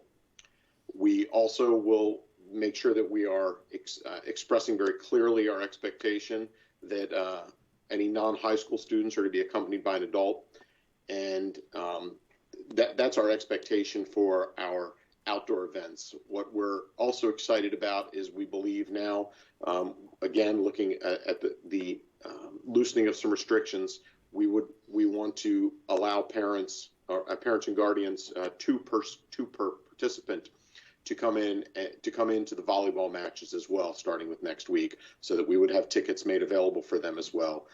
It really has been, we understand it was difficult for our winter participants to not have their parents there. Obviously, the metrics did not go in that direction for us. They were not favorable. So, but as the restrictions have loosened, as the metrics have gone in favor, we feel comfortable allowing two tickets to be made available for purchase for each participant, for parents and guardians, to our volleyball matches. At this point in time, and again, it will be the same thing with the social distancing, with face coverings. We'll continue to make announcements to remind everyone of our expectations. And at this time, we are working to develop a plan that will accommodate spectators to some degree for our county cheer championships on April 10th. That one's not going to be as easy when we're bringing in 7 schools. We're going to have to find some way of bringing them in to be able to see their own children, but moving people throughout as opposed to being in the entire time. It's going to be a work, but that's our plan and that's our expectation. I do want to say, before I take on any questions, I do want to commend our coaches so far. We were able to have 3 football games last week at Western Regional Park in Howard County. We asked people to please cooperate with us within Howard County Recreation and Parks guidelines to only bring one parent per participant. They were not our rules. They were pretty much the house rules that we had to follow, and people really did participate. Now, I'm not sure if the fact that it was uncomfortably, ungodly cold had anything to do with it, but I'm going to think maybe a little tiny bit. But either way, people did follow through on what we asked them to do, and that was great. We've had soccer and volleyball matches yesterday. We've had 2 days of our field hockey games at Western Regional Park as well, and we also had cross-country meets last Saturday. So we've gotten off in our fall season off to a bit of a positive start so far as the competitions on the fields. And with that, I'll be happy to field any questions. Ms. Savigny, you had your card up first. I think Okay, then. Kenny had some questions about. Okay, go ahead, this Mr. issue. Kyler. How does the ticketing process work? And I know, everything's new to everybody with COVID, and I'm sure parents have had voiced about it, but I look at it like you said. I couldn't watch a basketball game, so if I had to buy a ticket a certain way to do this, I'd be happy. But can you say how that's been going? That's a great question, Mr. Kyler. I appreciate that. What we've done with ticketing is we have signed on with a company called GoFan, which is an online ticketing company, and the athletic directors share a link to both the home team and the away team, which goes from the coaches to their email lists, and it allows people to purchase the 2 tickets, which then are held on their phones, And when they come in, they validate their ticket on their phone, and that is our entrance procedures. And that is it's very positive for COVID times, and we're hopeful to expand it. Obviously, because there's not money passing between people, there's less. We're able to increase distance between people, but we're also hopeful to expand in future seasons because it allows for us to go cashless, which is something we would like to do as well. Thank you. I hope I answered that for you. Yep, thank you. Ms. Savigny? Yes, sir. So, Mr. Duffy, when you said that there's no money changing hands, is that just because it's an electronic transaction, or are we not actually charging folks for these We are charging tickets? for our stadium events, and we will be charging for volleyball.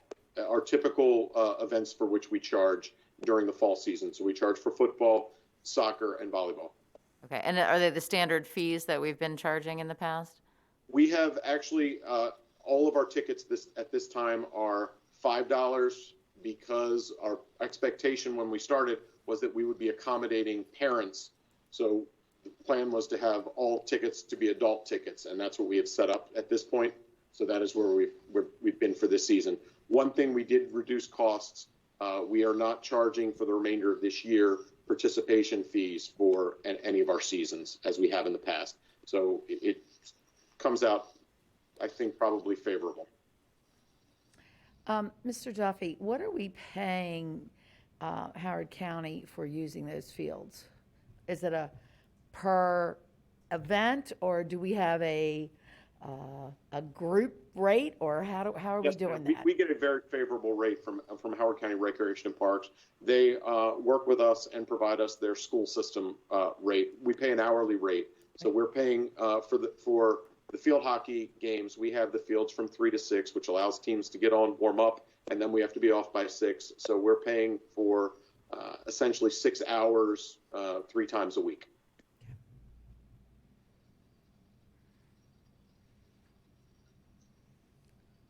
Anything else? Does anybody have? I had a Go ahead. non-sports related Okay, question. go ahead. But just wanted to go back to, I actually had my. Mr. Duffy, Thank you, Mr. Duffy.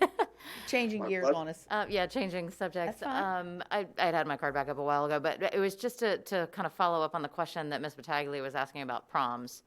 I was trying to understand whether proms are really school-sanctioned events, because I think we've had some principals saying that, the proms aren't going to happen, but we've had parents asking if parents can sponsor events and still make it happen. So I'm not exactly sure whether proms typically are school-sanctioned events, or if that's something that's done outside, that the parents could still do that if that was something that they chose to do. I'll let That's a Mr. great King answer question. that, but when I was there, we did it as a school activity, and the school was responsible and for the rental of the hall or wherever it was. And yes, and all school rules apply. So, Mr. King? Yeah, I agree with President Herbert 100%. And, under normal circumstances, a dance is a highly monitored activity and takes many, many adults, often volunteers and staff members, to do so to keep it safe because of the nature of the social event. So yes, I'm aware, the principals are aware, there are parents around our county that would like to organize their own events. And honestly, that happened around homecoming time. And certainly parents have a right to do what they would like to do, but we have no part in those events. And the conversation has been, parents have just said to the principals, give us the money. And we have been very clear. We did it with the class of 20 and the class of 21. The money belongs to the students, and we want those students, those senior classes, to agree on what they would like to do. And they've done surveys. They've worked with their student leadership. They've consulted with the SGAs at the schools, but mostly the senior class officers are responsible to have conversations with their class and reach a consensus. So that's going to finance things like the senior picnics we've talked about and some of the other events. And if there are dances in the community, I can promise you that Carroll County has not been officially part of organizing those events. Any other questions, comments? Mr. Kyler? Yes, and I'm not sure, Dr. Locke or Mr. Singer, but I'd mentioned earlier, I've heard some concerns from some parents about kids with allergies. I mean, this time of the year, you have a lot of things going on. I was told on Monday that a student called actually into the school and said, I'm congested, I have allergies, and my nose is running a little bit, and they said, you need to stay home, that's 2 symptoms. It's just a shame. We're doing everything we can to get kids into school. I think both Mrs. McCullough and maybe one other speaker mentioned about kids being lazy and staying home, and we got kids that want to go. I'm not sure. I mean, we need to be safe, but can we relax some of that? What can we do that somebody that has allergies, I mean, if they have a note from their doctor, it says, I have allergies. I'm not sure what can be done, but we're working so hard to make sure kids are in school as many days as possible. And if we can do something with that, that would be great. Carl, I see you popped up there in a timely fashion. Do you want to? Mr. Kyle, I appreciate the question, and honestly, it goes back to some of the challenges we faced in the fall. You know, the similar pieces. I eloquently explained the COVID pick 1 and pick 2, if you remember back to October.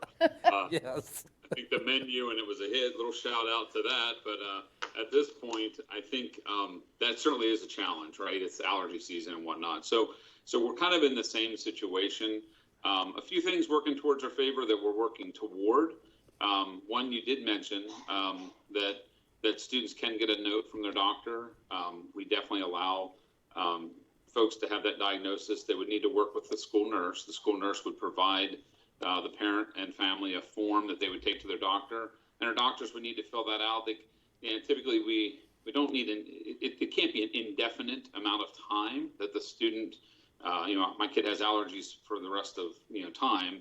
They usually determine an amount of time that would reevaluate. So that is an option. It's certainly a challenge. The other thing I think that will help once we get things up and running is the testing that we're working hard to get up and running to have those sites offered throughout our county.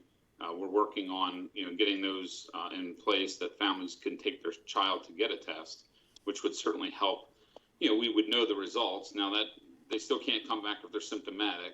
And that's one of the tricks with COVID. It's been very challenging. We've had everything from students that just had one symptom, a sore throat and a headache, and they've been COVID positive. And we've actually had transmission with those types of symptoms. So I think that is a very complicated factor for our families. And as we navigate this, I certainly see the challenge, but where we are right now, that's why we offer that virtual option for students. If they aren't feeling well, they would stay home and get better and then come back to school.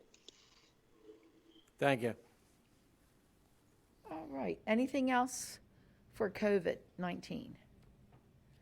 All right. Well, thank you all for your input, and thank you, Mr. Singer. Now we do not have any presentations this time. We'll move on to reports, and our first one is the construction report. Dr. Lockhart. Thank you, board members. This is your monthly construction report. 2 things to note this month. The recent weather we experienced over the last several weeks, and if you think back, I know it's 70 degrees out this afternoon, but we were dealing with a lot of snow there for a good stretch, and that impacted some of the initial work at Career and Tech. Mr. Marks is, of course, working with the construction management and making sure the project stays on schedule overall. Of course, something like that's not unexpected in a large project and in the course of a phased in over a few years approach like we have with Career Tech. We know some issues will arrive, but we will work through those as we're doing right now. Also, later on the award of bids, there's an update on our projects for Winfield Elementary, which we'll highlight at that time. So we have staff available if you have any questions on the construction report. Anybody have any questions? Ms. Savigny. Just one real question, real quick one, Mr. Marks, on the parking lot improvements for Moton.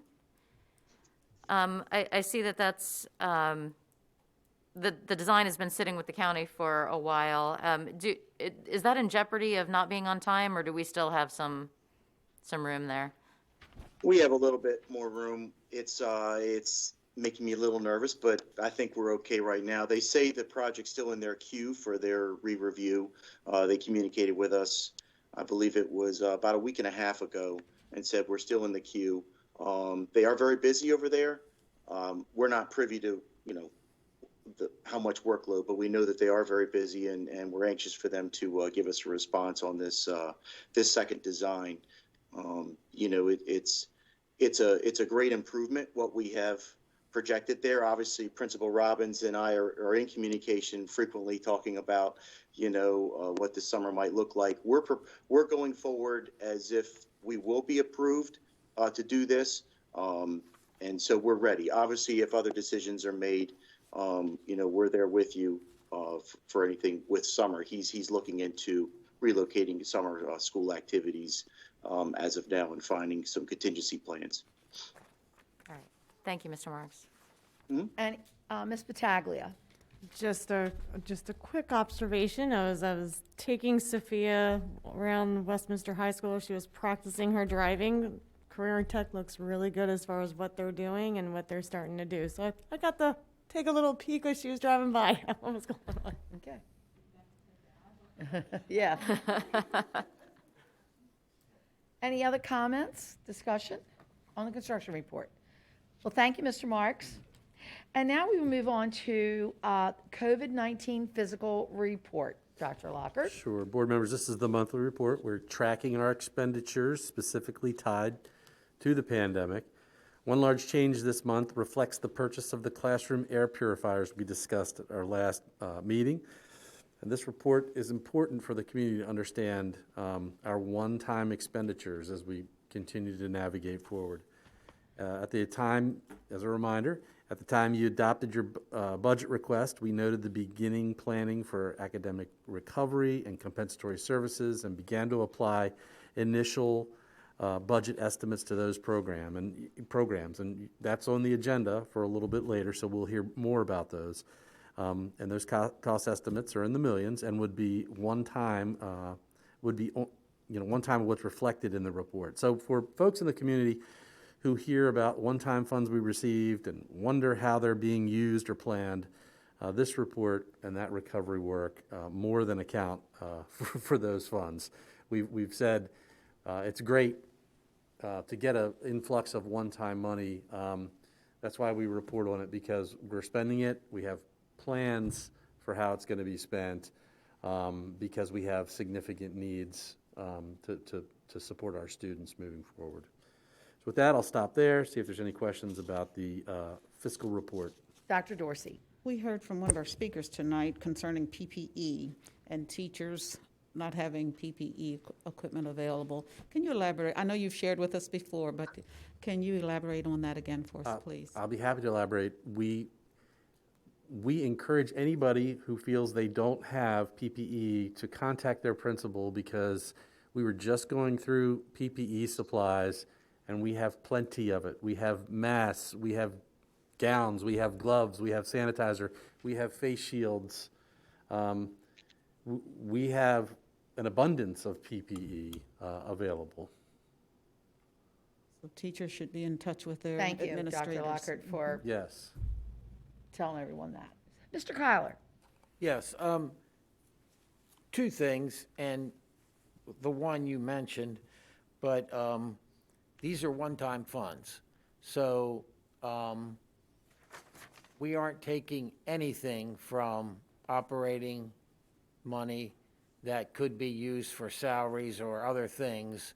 This is all being handled as one-time funds as planned, and fortunately with a lot of federal money, but some local. But the local, it's not restricted, but it's not available for a lot of other things either, correct? Correct. Well, as I know Commissioner Weaver in recent budget talks understands, tying one-time money to ongoing costs creates a cliff. Now, last year, we knowingly said we got some student needs. We're willing for a few years to use some one-time money to really try to address those. But to your point, Mr. Kyler, the funds here are not ongoing. They're used to address a specific need at a specific point in time, but not planned for in an ongoing fashion. Thank you. And then back to the classroom air purifiers. Could somebody, it just seems like that word isn't out to people. Could somebody describe what they do for the classroom? Are they, is that more needed if there aren't windows, or is that in lieu of maybe plastic dividers, or what exactly does it do, and why is, and again, you know, I totally agree with this happening, but why is it worth $1.4 million? Mr. O'Neill. Sure.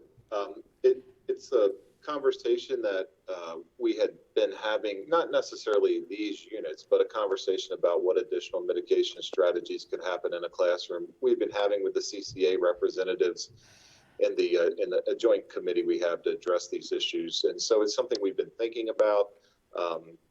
We've been trying to pay attention to the state holds various webinars. So there was a recent MDH webinar on indoor air quality, and that was nice because it confirmed that everything we have done, it has been appropriate, but most of that has happened at the building system level, introducing as much outside air into the HVAC system as possible, making sure that all of the units throughout, for every school have the highest grade filter in the system as possible. And if you can remember back several months, you had already affirmed the purchase of much larger air purifier / UV units for the health suites and the isolation rooms. And so we've been having conversations about classrooms with CCA, and as you move forward with the plan to increase in-person learning, we were primed to take a look at that. We identified this particular unit because there was a contract available that 2 other Maryland school systems had vetted this particular product, and one had already made a large commitment to it. And then secondly, Mr. Prokop in his office will engage a mechanical engineer when appropriate, just to make sure that this is the right size unit for a typical size classroom. This wouldn't be a unit that would do anything more in a gymnasium, but it's the right size unit to handle a classroom. So it's just another mitigation strategy within the traditional classroom spaces. And we hope that we've tried to do our system-wide assessment. We hope that this purchase takes care of all of the classrooms, and it also includes an additional filter for it. So, I don't think of it, Mr. Kyler, I think of it as one more thing to do in the spaces in schools where we're going to have the most people assembled, or have had the most people assembled, and will continue to have the most people assembled. So it's another mitigation strategy to purify the air. It's a HEPA grade filter. They have a pretty good filter duration, and we also bought a backup for when that time comes. And thank you, Mr. O'Neill, because this is a real positive purchase for all of our classrooms, and not a lot has been said about it, but this is a biggie. So, and I thank you for moving forward on that. Ms. Savigny. Yeah, I could probably ask this in the award of bids section, but since we're on the subject of the air purifiers, so an order of 1,650 of these, is that something that we're going to be able to get in due course, or is there a back order for those? We do not believe that there is a back order. And Ray, Mr. Prokop, if he's here, can clarify if I'm off. By submitting the purchase order as quickly as possible, we expect to start receiving them as early as maybe even this Friday, or perhaps it's the coming Friday.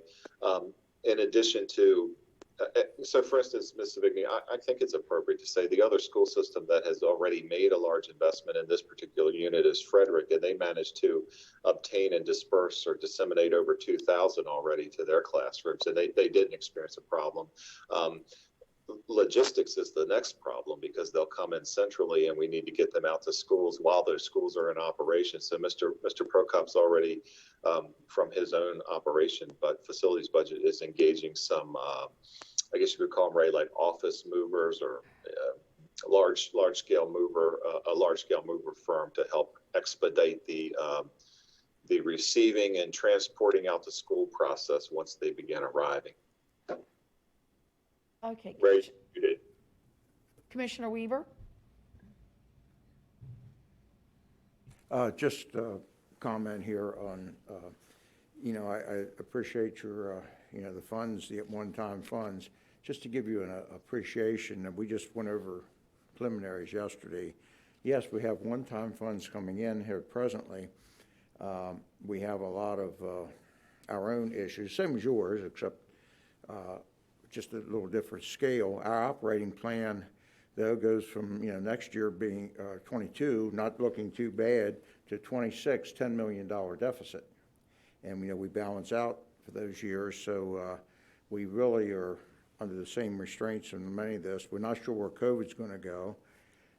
Minimum wage for us, if we up the scales with minimum wage coming in, that's a $7 million increase each year coming in. Corwin, of course, that's up in the air. We're not sure what impact that's going to have to us coming in. We also have the fire and EMS service from the county. How fast are we going to move with that? How fast are we going to be able to put county EMS and engineers into some fire stations? Do we do 2, 4, or how fast do we go there? That's a major undertaking for dollars and cents. I mean, this starts to go up really fast from $3 million, $5, $10, $15 million can get used pretty quick. Depends how fast we go into it. And the other thing is our infrastructure. We've been cutting that for years, and now we have some one-time money. How much should we put into that to keep up with I think like 900 miles of pipe under their roads that we have to deal with, and all these things. So, I told you, apply for it, ask for it, and see where we go as we start budget deliberations. These are all some issues. One other one I just wanted to address, as you're looking at your parking lot at Robert Moten, many times, we're short a little bit of staff in review, but it's when the plans come in. The plans, if they come in on a schedule, we can get them out pretty quickly. However, a delay or something comes in wrong, they have to go back to the engineering firm and whatever, that really delays getting plans through. And I don't know where you are in those, but every time I go asking, why aren't we up on this? Why don't we have it approved? Said, well, the plans just came in, and we had to send them back. They had made some mistakes on them. Kenny, you're probably more familiar with this than anybody, but if they come in good shape, yes, they go through. If they got to go back and forth, it just adds time to it. And timely submittal is, I think, the key to everything, and that's for all firms out here. So. No, I totally understand that. And that's why I asked the question of Mr. Marks of, are we still within the window of, okay, that we're going to be okay? Because it looks like it was with the county for about 5 weeks so far. So it was submitted quite a while ago, but I don't think there's been a whole lot of back and forth, but I don't know. But no, your point is well taken. I just tried to address a few of these. We have to work together on these to get them done. The staff there is really trying to help people get them out as they're coming in. As I said, we're short staff. If somebody wants an engineering job in that area, we're hiring. Mr. Kyler. Back to air purifiers. What is the life of them? And I assume they're not that hard to install. And will they have value after COVID, if we ever get there, to be something in the classroom still operating? Yes, I think so. We hope so. Again, I'll ask Mr. Prokop because I'm trying to do this from memory. I think the filter life was 30,000 hours or 50,000 hours, and if we'll do our best to make sure they get turned on in the morning and turned off in the evening. There would be no extra value by running them overnight. That wouldn't. The exchange rate is pretty quick, so that wouldn't matter. It would be best to turn them off, and that would prolong the filter life. And so we made this decision not just to get through the end of the school year, but because we believe we'll be in some form of. It'll be good to have them as we enter next year as well, and so we assume they'll be with us into the future. Is that close, Ray? 50,000 hours on the filter? Yeah, I think we calculated about a year and a half's worth of operation before we need to replace the filter, give or take, with 8-hour operation each day. As long as we manage that, we should be in good shape. We've ordered replacement filters to be ready for the inevitable for next year to replace those changes. And placement, I'm sorry, Ray. Placement. I don't believe that there's some sort of an elaborate process. Ideally somewhere where there's not an interference with instructional space where it can sort of pass the air through will be fine. Yeah, we'll provide some instruction. They're pretty straightforward to use, and the instructions we'll provide are going to be just that, just 3 or 4 steps on and then a step off. So it should be very straightforward. Thank you. Thank you. Ms. Battaglia, do you have any, Ms. Savigny, do you have any more? Do you have your cards up? Do you have no, more? I just Okay. wanted to refer to Commissioner Weaver. So I just wanted to thank you for the comments about the budget. And I know that we are working to get the next joint commissioner meeting on the calendar, which I think is in about the April time frame. yes. So I just want to thank you for those comments. Anything else for the physical report? All right, now we will move on to the Pillar 2 update report. Sure, so- Dr. Lockhart. Thank you. Board members, so I want to let you know, in setting the agenda, consulting with President Herbert and Vice President Kyler, getting the agenda set up, we decided to submit the strategic pillar plan updates in written report fashion. Several factors for this decision. Doesn't eliminate that we can have conversation about them, but first, obviously with everything going on, we have had an impact on our ability to implement all of our plan strategies across all of the pillars. That's pretty obvious.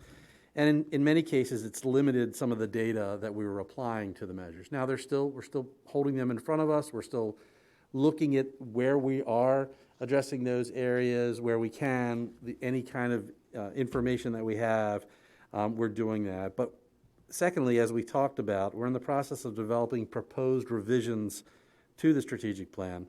And we intend to dedicate a work session later this spring, an entire work session that focuses, the revisions for the pillar moving forward. If you remember in past years, we've had sort of that annual, let's review what our goals are. Let's review what the metrics are for those. Are they still appropriate? Have we met these things?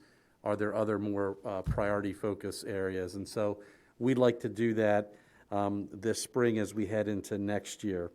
And so also with everything else on our plates and all that we have to discuss, thought it'd be another place where we could help to streamline the efficiency of meetings as well. So with that understanding, tonight we've submitted the monthly report for Pillar 2, which is scheduled for March, and the report for Pillar 3, which we had held over from the prior meeting. So we wanted you to have a chance to review the reports, that we have staff available for questions, comments, considerations moving forward instead of longer presentations.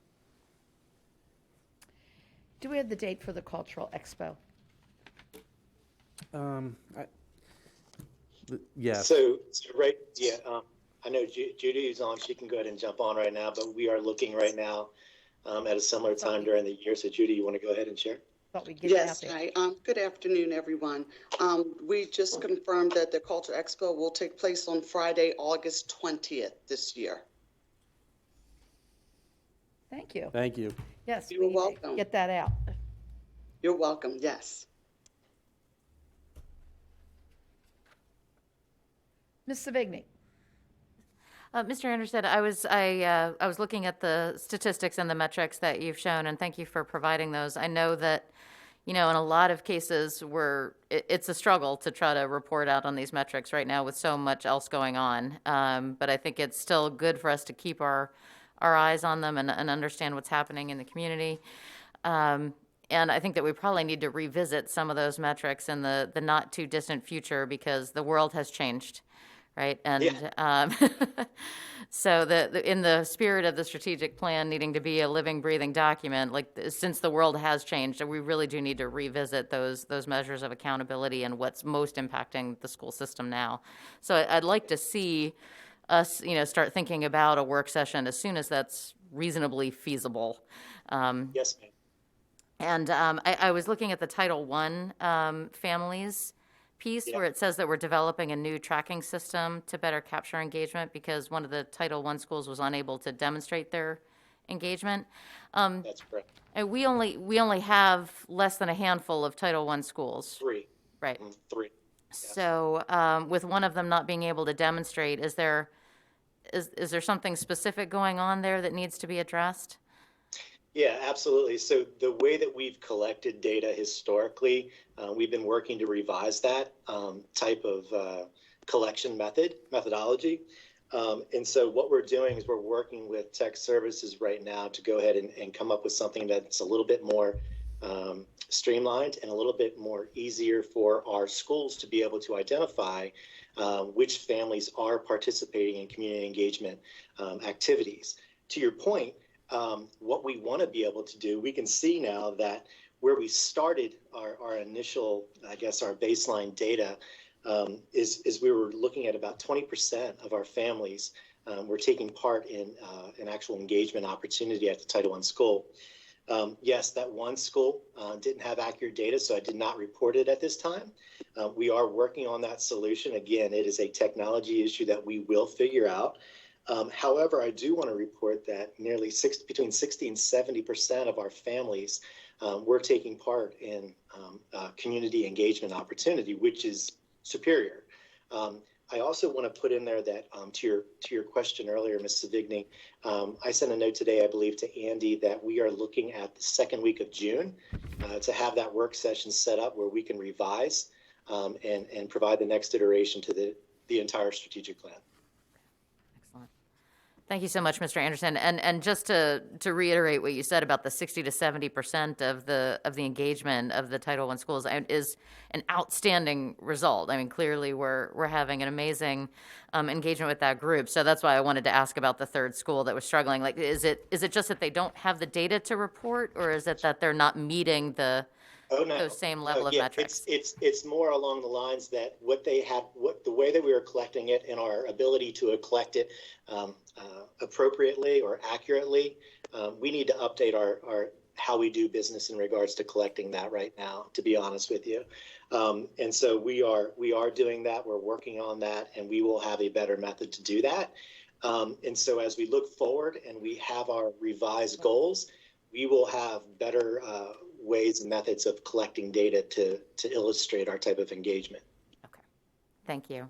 Dr. Dorsey. Yeah. And I think, Mr. Anderson, this was one of those items where we were looking at parents who participated in one Title I activity versus more than one. Very clear. Yeah. Yes. Yeah. So that's something that we do look close at. A couple other highlights: our special education family nights. I think our baseline when we started was around 74. We have 126 to date of our families have been engaged in those evenings.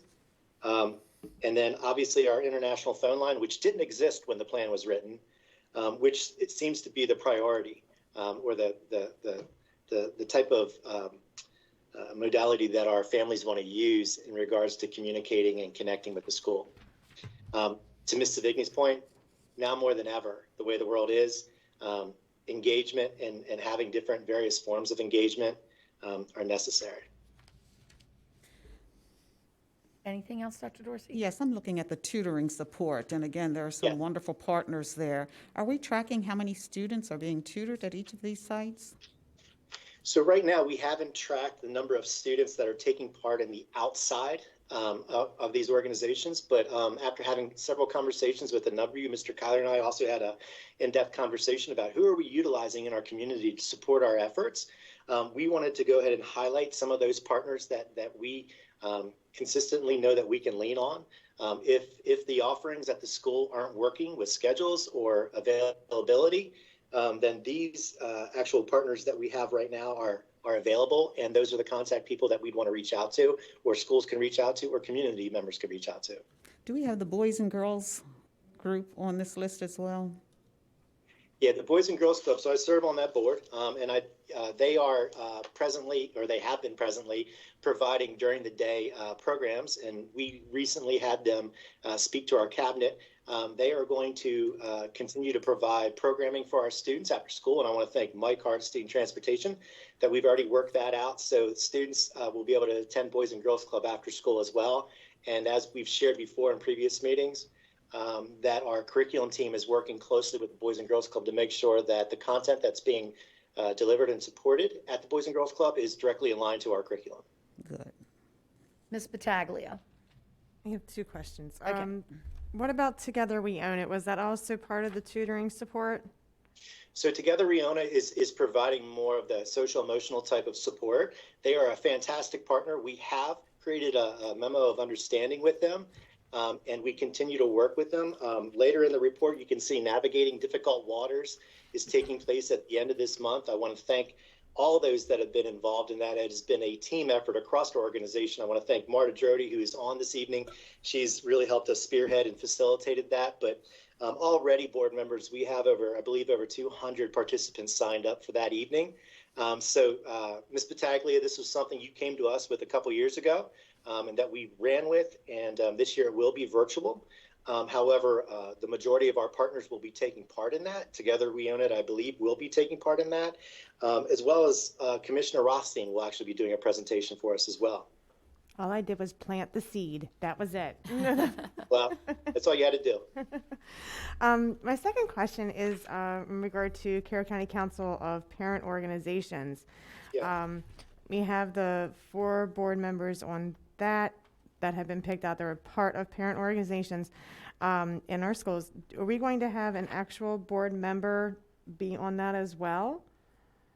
So at this time, that wasn't typically how these would work. I'll give you an example. I know Carroll County Public Schools once had a county council of PTAs, and so that is primarily run by the PTAs and the families and the organizations. In Carroll County, I quickly found out there's a large number of PTOs as well. And then there's also other groups at buildings that may not be considered a PTA or PTO. This was more of an opportunity for school-based organizations to come together to get support from one another. As it relates, I'll give you an example. Just the other night they met and they spent a significant amount of time on their books, right, on taxes and figuring out how they can support one another, make sure they're in line with, if they are in PTA, how they're in line with the national organization and making sure they're getting support that way. So this is seen as a separate entity than a board council like CAC. Okay.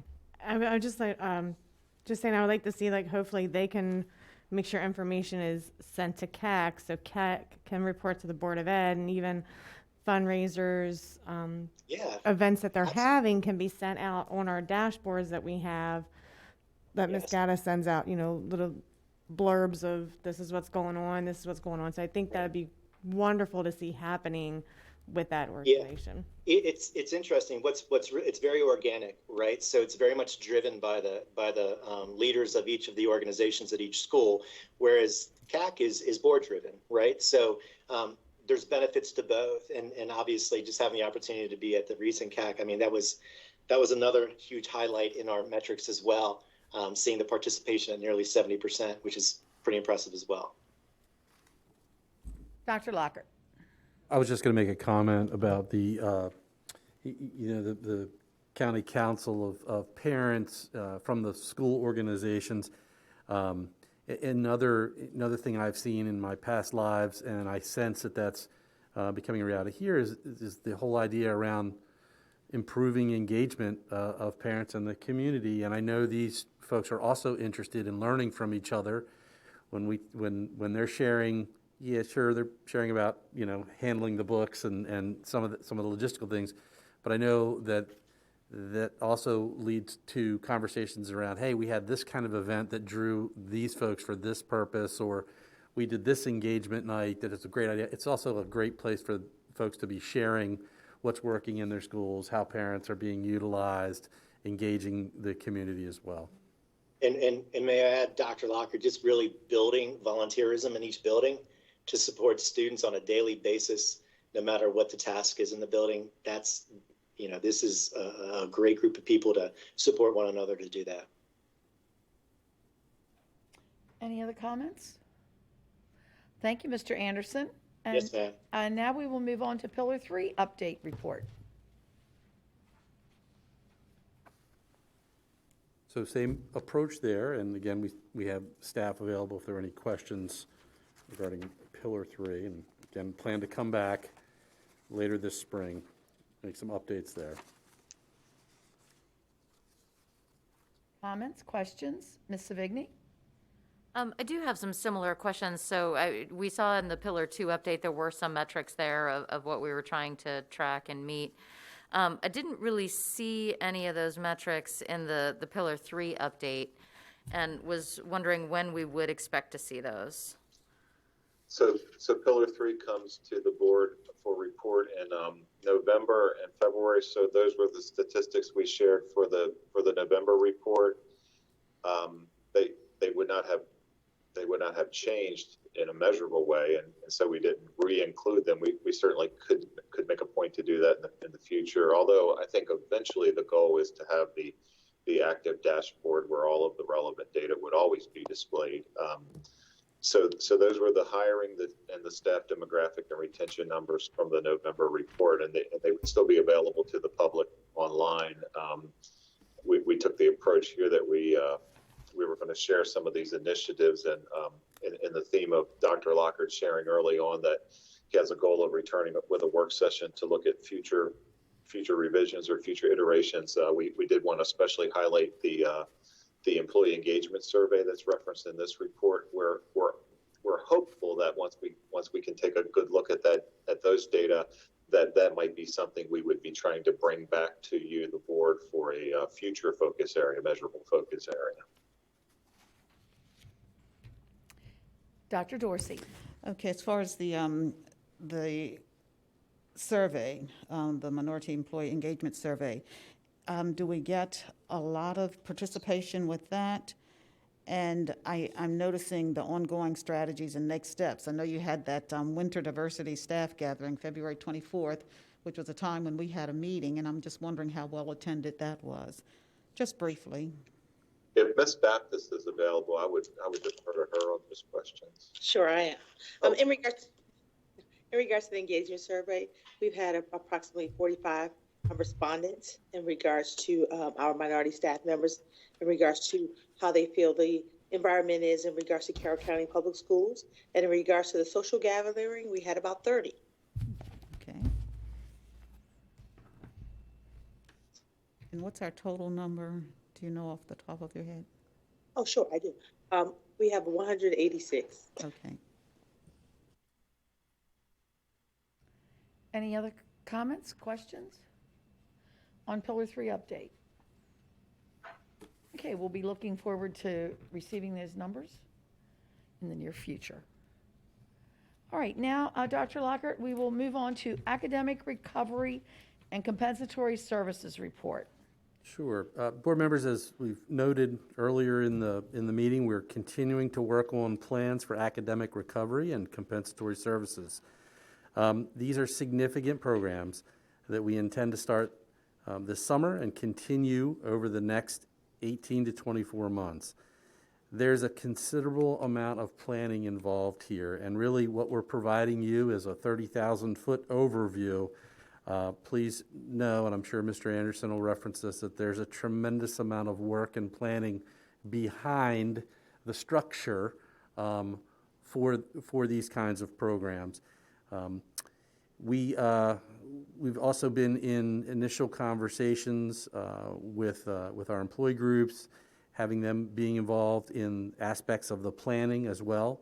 And I really want to thank those who have started a lot of work behind the scenes. So tonight, we want to provide you with an initial overview of the plans, and Mr. Anderson and he has team members available to begin that conversation. I do. Board members, I'll just go ahead and start off this evening, and I appreciate your attention and much that we're going to have to share. What we presented with you this evening is a 30,000-foot view of what potentially academic recovery and compensatory services will look like for the next 2 years.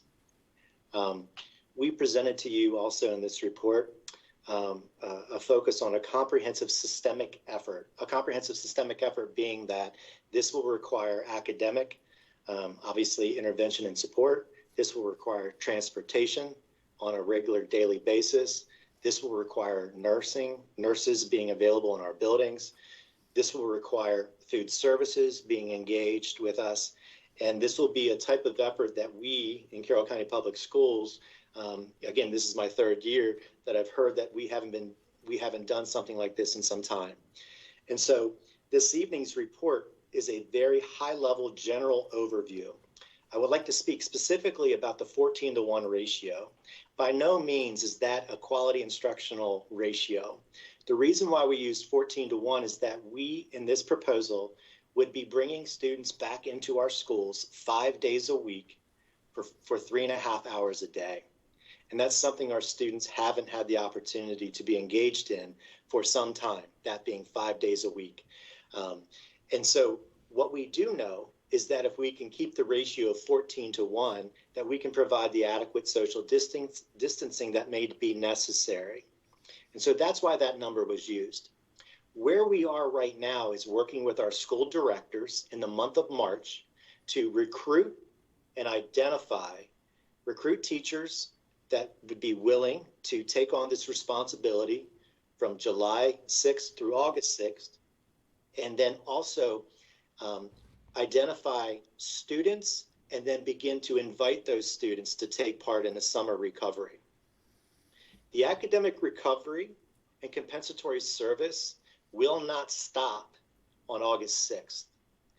Any type of evidence-based or research-based intervention program or planning, in most cases, will continue into the school year, in addition to us providing extended learning opportunities after school on Saturdays next academic year.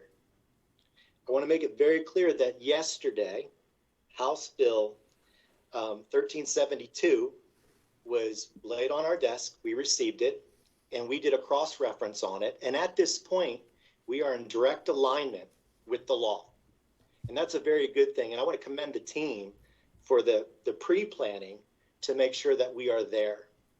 It is going to be extremely important that if we're looking at a large number of students, anywhere from 4,000 to 5,000 to 6,000 students, that we're going to have to keep the ratio to an intimate number, teacher to student ratio.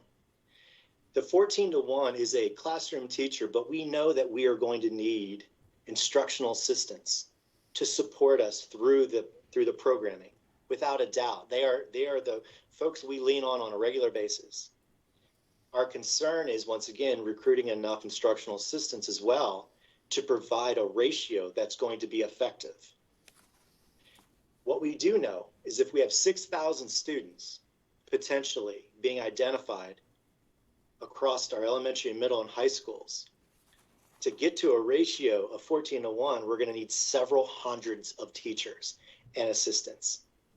And so what we need before we can go further with our planning, which we are already doing and preparing, but before we can present that piece to you, it'll be essential for us to have an idea of the type of commitment that we're going to be able to gather from teachers that are wanting and willing to do it, as well as nurses, as well as we've been working with our facility folks. We know there's a number of buildings where we'll be completely off limits because of construction.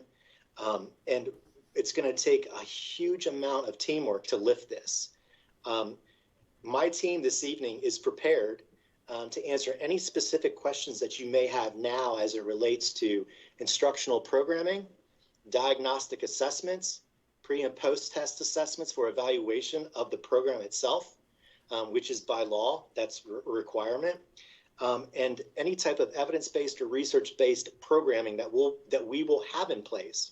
I want to commend Angie and our content supervisors about identifying the appropriate interventions as well as the assessments that are going to be used. They're already working on that. And I want to thank our special education team who's doing Herculean efforts in regards to working with families to identify compensatory hours that are going to be necessary to be delivered over the next couple of years. This is a huge, huge task. What you have this evening is a general skeleton of how we will conduct business over the next 2 years. So at that time, I'll open up to any questions, and my team's available this evening as well. Ms. Savigny.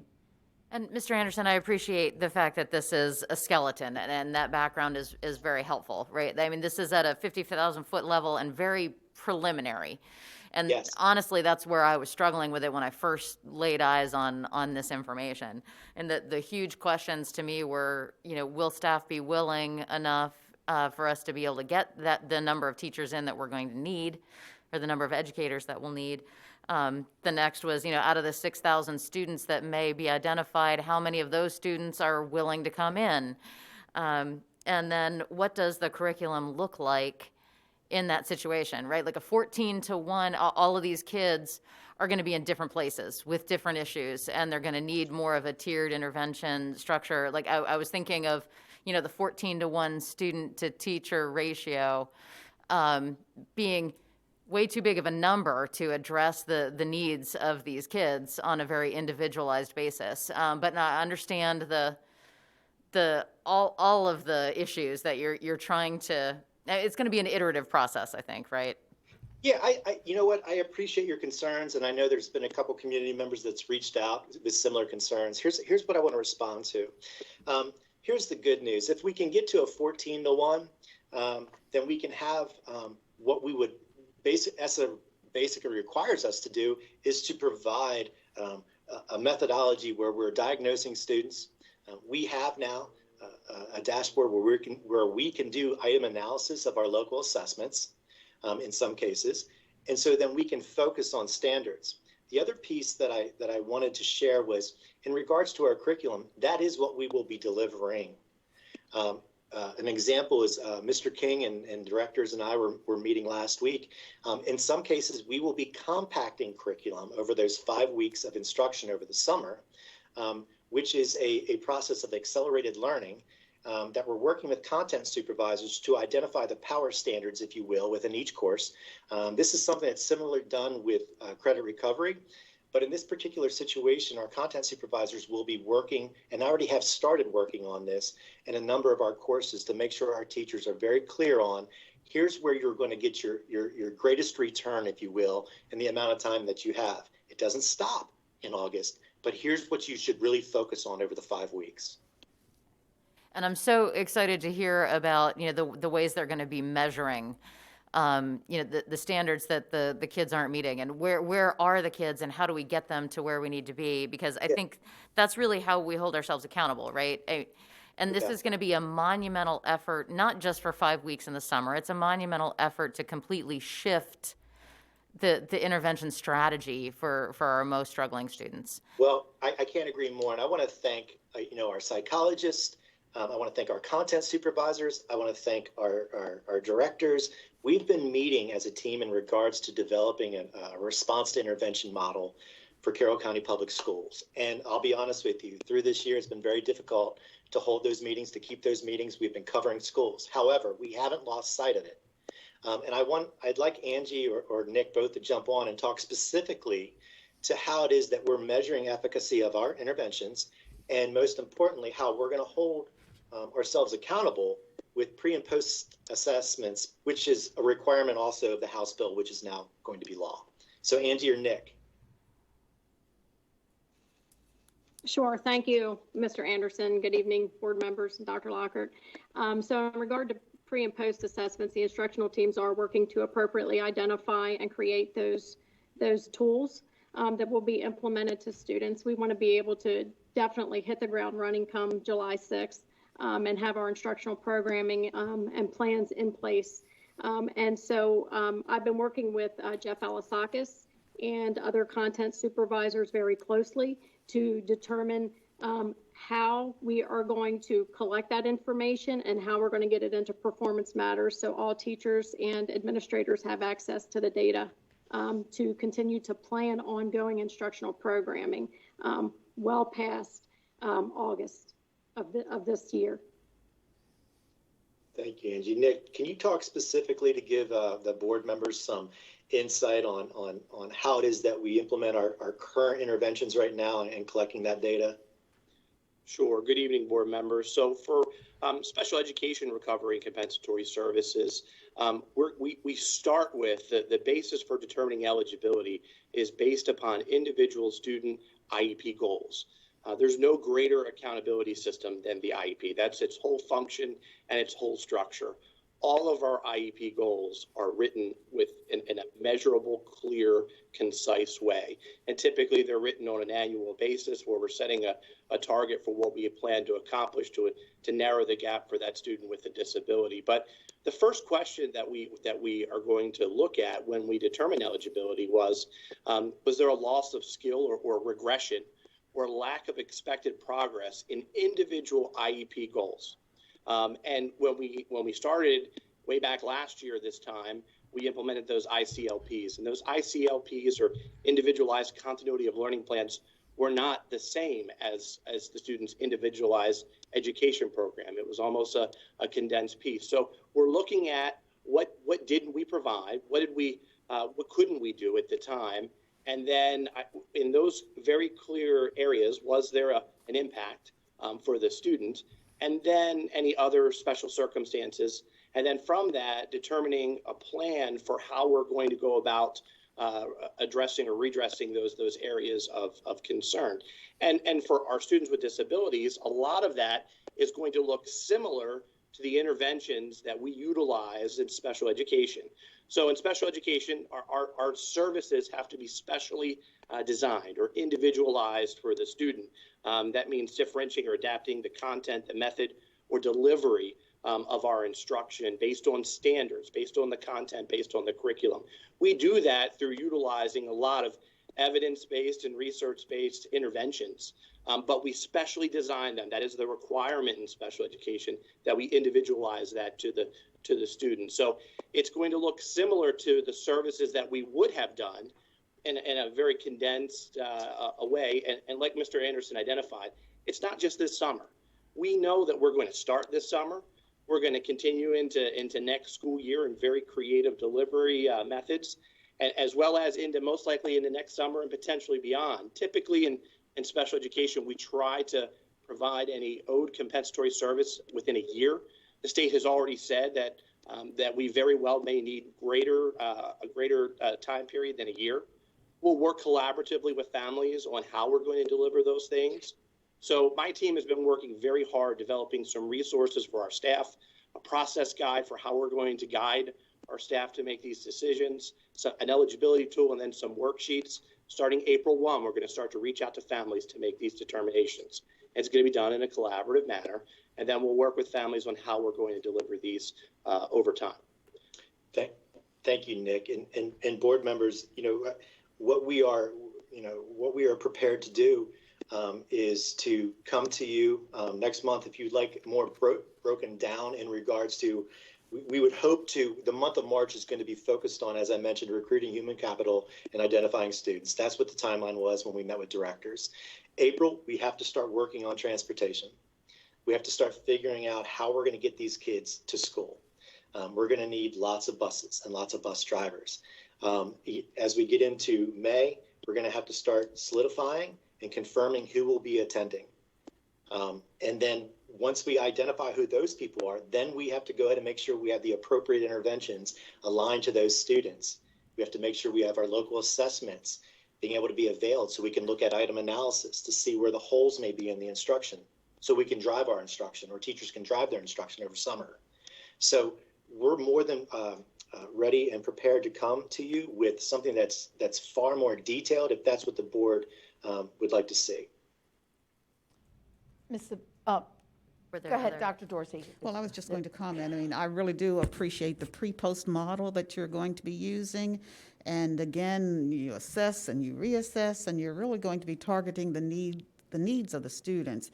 And I think with doing it that way, we certainly should gain a lot of, or the children should gain a lot of growth because you're constantly evaluating and giving them what they need. So I think it's going to be a great model, and it'll be interesting to see how many, certainly students will participate in this, but it sounds like it can be a wonderful opportunity for students. Ms. Savigny. Yeah, we're excited. Ms. Savigny. Yeah, I think the timing of this is actually fairly good with what you were proposing earlier for the strategic plan. I really think that these need to coincide, where we get really a better understanding of what we're doing with restructuring the intervention models, because that's all going to play into the strategic plan, how we're monitoring everything, how we're saying, okay, how are we going to assess the pre and the post model? Like, okay, where are our results today? Where are they going to be after we have these additional interventions over the summer? Because honestly, I'm not interested in trying to find the funding for something that's like just doing something like we've always done it in the past, because that didn't work, right? And our students have very different needs. They have very different learning losses this year, right?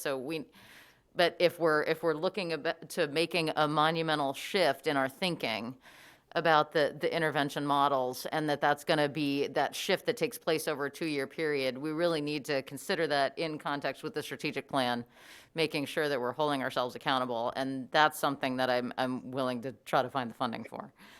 I can't agree more. And Ms. McCabe and I have been focused on, and we're getting there. And I know Ms. McCausland, if you have any specific questions, we don't want to wait for the high stakes state assessment, if you will, or MCAT. We want to be able to have our common assessments, very similar to what we've been doing at elementary, but we want to have that at middle school. And I want to thank Tom Hill and our middle school principals for working on that, for having common assessments at all grade levels and for courses, so that we don't have to wait to see how kids are doing. We don't have to wait for the final to see how the child is doing or the student is doing. And so that will help us drive our programming and resources as we move forward. And quite honestly, as we've been charged with, looking at conducting audits in regards to our investments, are we seeing a return on them? Are we seeing that this particular program is providing efficacy that we thought it would be providing when we invested in it? And that's what this will help us do as well. Dr. Lockert. Okay. All right. Okay. All right. Mr. Kyler. Yes. Yeah, I was curious, and you kind of just touched on it a little bit, but, and let me ask a couple things. Number one, the state's going back and forth. We're going to test, we're not going to test. And I look at it,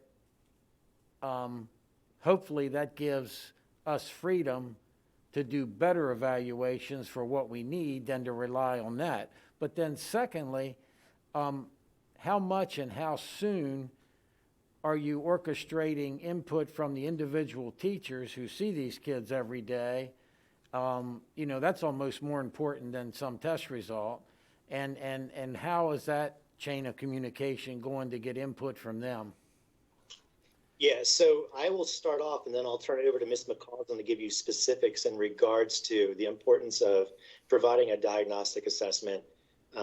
But to go back to your initial, so as far as testing is concerned, as we just received information that in many cases we'll be able to wait till the fall to conduct our testing, our state testing.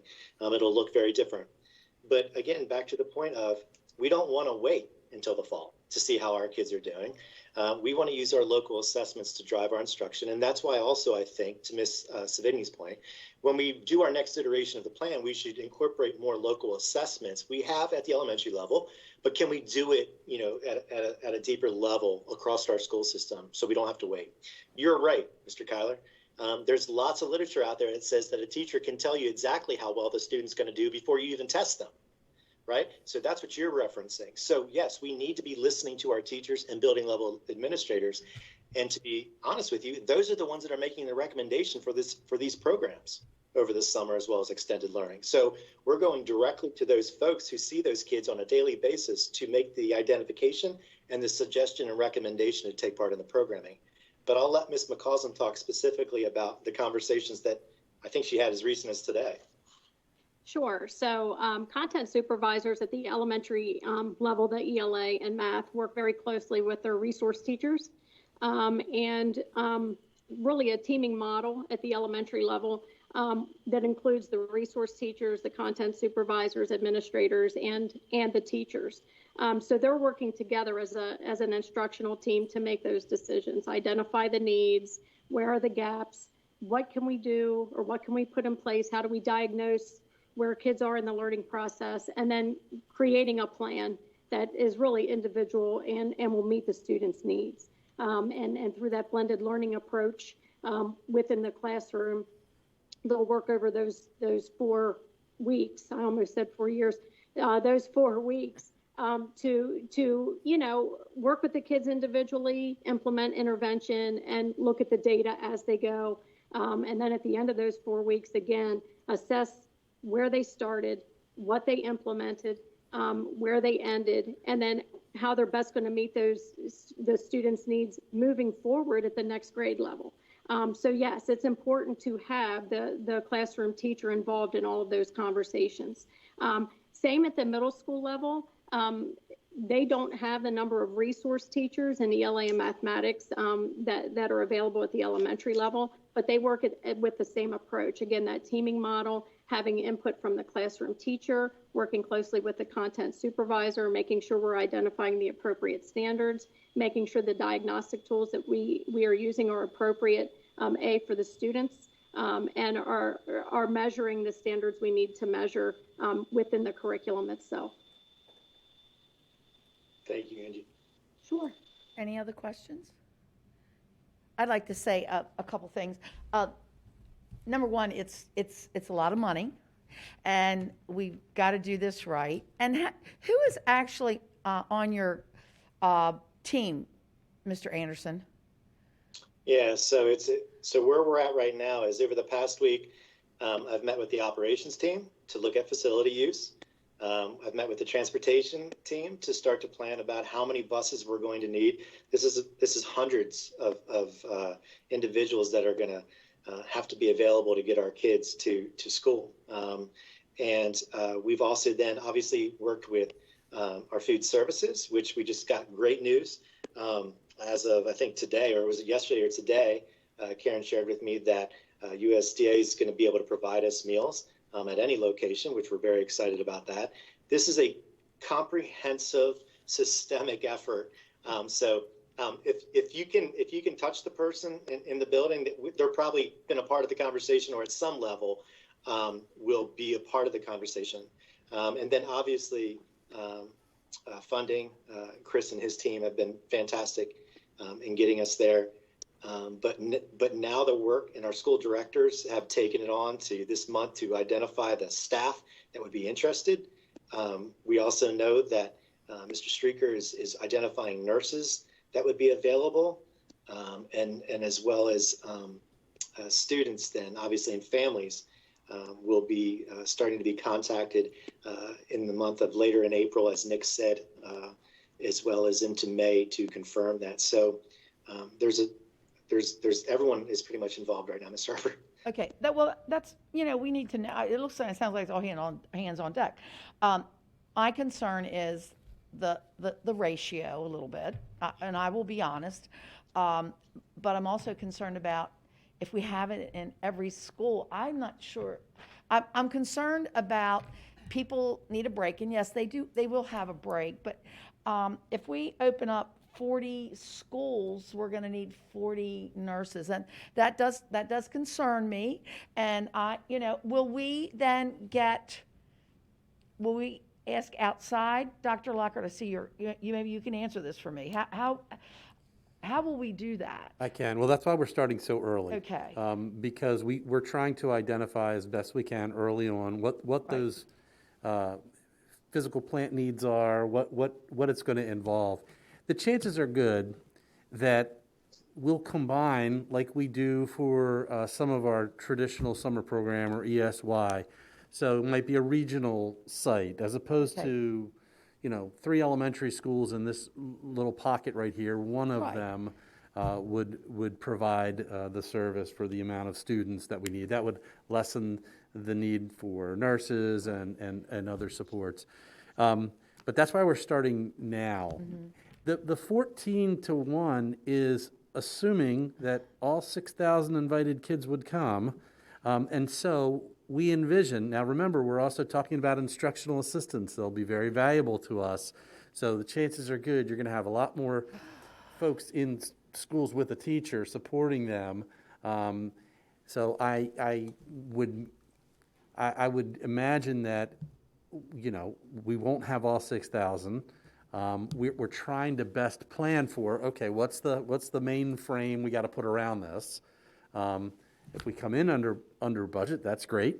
That's additional funds we can use in another one-time fashion to support our students moving forward. But that's the sort of ceiling, if you will. Right, and I know we have to be size. realistic, and I know some parents are gonna say, hey, we're done with school this year, we're gonna start fresh in the fall, and that, and I know teachers are gonna need everyone's gonna need a break at some point. The other thing is that I know worked really well, and I think in the fall, and Donna and I were all together, because we weren't happy with our ELA scores. They were not good. And we had Stephanie Dow and Don Hicks here, and they were up there, and we said, look, these, the scores need to be brought up. And I know that those small tutoring groups after school were very successful, because in the next 2 years, our scores went off the charts, and I hope we can, learn off of that, how successful that was. And I know it was a specific area, but it did work. And Donna, I know we were there, we saw the numbers, and I think those small groups after school and on Saturday will be very helpful in the fall. And everyone's talking about 18 months to 2 years, and I really believe that's where we're going to be. But I do know that those small, intense groups after school worked very, very well, and we have the numbers to prove that. Yep. that was a really good thing that worked out well. I appreciate that point. That's the plan actually for the fall, is the smaller 3 to 4 student group after school. And Ms. Dale and our other content supervisors are a part of creating the program. And we have, obviously we've talked about this tonight. We have interventions and now we have the ability to really diagnose and hone in on what kids need, so we can match that. And you do that in a small group during the school year while instruction's happening, and it supports that.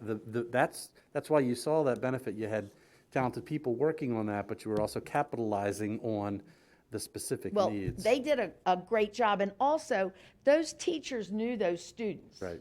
It's not the 14 to 1, and they might not know their, but I think that was also helpful, that those teachers knew those individual students, and that was very successful.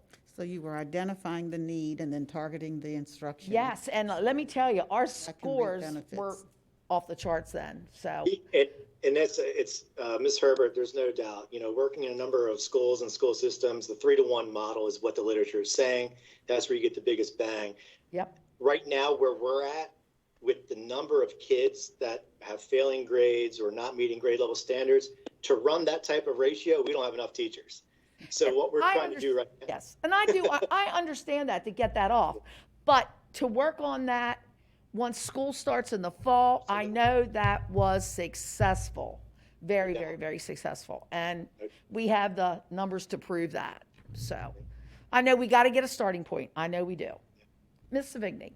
And just to go back to your comment about the 40 schools, I mean, just to set expectations in the community, we're not thinking about actually doing all 40 schools, right? This would be more regionalized. Right. That's good. You'll pick a school or two in a region, and that's where most of the kids would be focused. That is correct. There's a couple of factors here. One is who's attending and how much space do we need. Two is, Jason mentioned, we're working with operations. There are some schools that it might have a project going on. We can't have kids in there over the summer. So, yes, the expectation is not that this is going to be offered in every single building in our system. We do have to have some efficiencies, but it will be offered, and transportation will be provided, and lunches served, and breakfast too, I guess. And but that comes with, that's why we're starting now, because we have to kind of hone that down over time. I really think teacher input is going to be, individual teachers with individual students with their input is going to be very, very important, especially for the students that do not have IEPs. That is going to be a key. Mr. Kyler. Yes. It's and hopefully things are getting better, so it'll be easier. I know you guys were handed the spring of a week, and then we were talked about September, and to be honest, we weren't ready in September if we had to be. It's just so hard. I love how you're talking early start and involving staff and looking at the numbers of staff you can get committed early on, because that's the biggest part of the picture.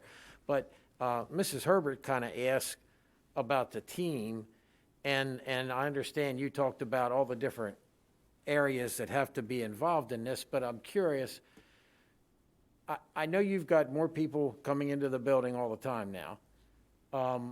You've had central office covering spots in the schools. Are you able to put together a team under Jason that's going to focus just on this to make sure things move forward in the right way doing it? And I know that's a lot easier than it sounds, because everybody's got 100 things going on, but are you concerned? I mean, she asked about team, and I was thinking when she said it of, Mrs. McCoskey and Mr. Shockney and Mr. Streaker, they've all committed to this, but are you going to be able to put together a fixed team that at least can dedicate some of their time just to this? And how do you feel about that? Right. Well, the answer is yes, and we already have. I mean, that planning is underway. I'm not going to tell you it's easy.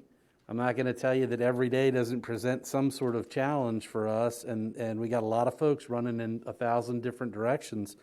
But we recognize out of necessity and what we owe to our students that we have to get it, we have to make it happen, we have to get it done. And beyond it being a legal requirement of ours, it's our moral obligation to support our students after what has happened to all of us, especially them, over the course of the last 12 months. And so I don't want to speak for you, Jason, but they've already been meeting, planning, working, and I know they've got plans and such mapped out over the, like I said, that's why we started now, because we knew we had to. And we knew there were going to be things that would get in our way. Every day there's something that comes along that pulls us away from what we intended to do. I think all of us could say that. Yes. So, Jason, you want to add anything to that? Jason, before, if I can just add to my question, and like I say, I think it's so great that you're already doing it and you have a team, and it's so important, the teachers, the instructional assistants, and the nurses that are going to buy into it. But is there going to be an opportunity maybe to even have subcommittees, sub-teams? You find out certain educators, they said, yeah, I can be there July 6th. I'd love to do it. Can they now be part of trying to put this together? And then my first question too. So thank you, Jason. Yes, sir. Yes. So there is, we have created an ongoing team meeting.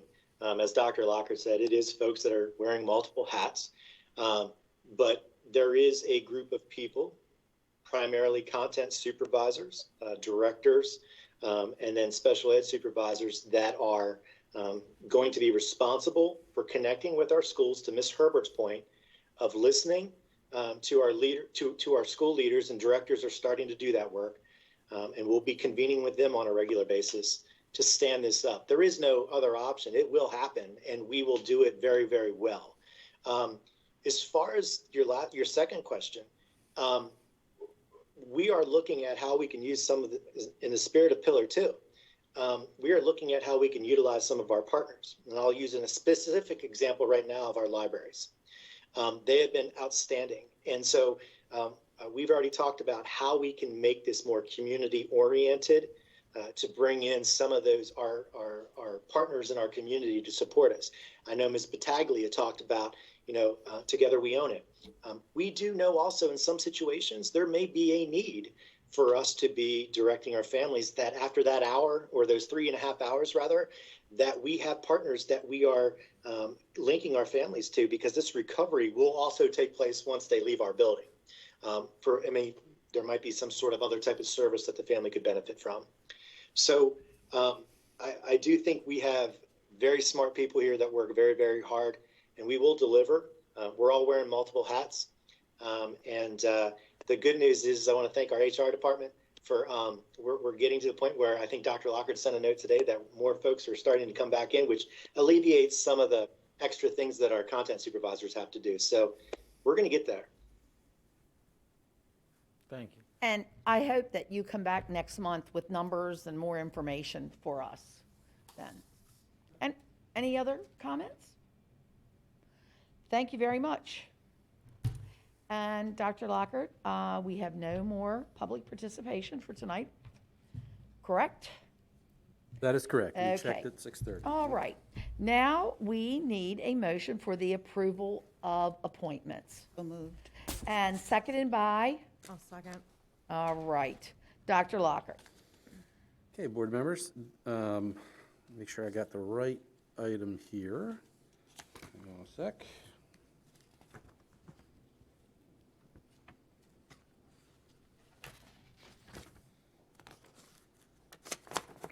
Hold on one second, sorry. Seemed to have That's okay. misplaced my approval of appointments, which is 8A, and I had Yep. it here earlier. There we go. Say, I don't have your notes, but if you want my I You know, can have mine. we went over this. You don't want to read any of my notes, but. There we go. Sorry about that. Okay. I have 4 appointments I'm requesting approval for this evening from the board. First, I'm recommending Sarah Andrews, who's currently acting assistant principal at Westminster Elementary, to the assistant principal at Westminster Elementary. Addison Beck, who's currently the acting assistant principal at Hampstead Elementary, to the assistant principal position at Hampstead Elementary. Josh Rudder, who's currently the acting assistant principal at Francis Scott Key High School, to the assistant principal position at Francis Scott Key High School.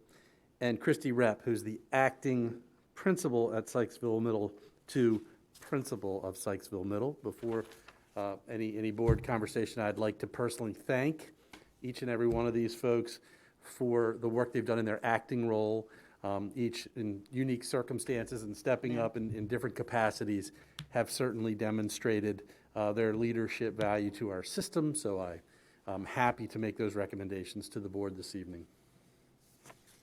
All right, anyone, any comments? All right, I will call for the vote. All those in favor signify by saying aye. Aye. Opposed? Passes unanimously. Thank you.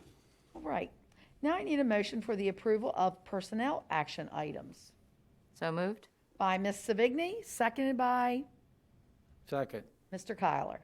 Dr. Lockard. Okay, board members, I have this agenda item in front of me. This is the monthly personnel report. There are 3 new hires, 2 releases from contract, and 1 increase for your approval as noted in the agenda packet.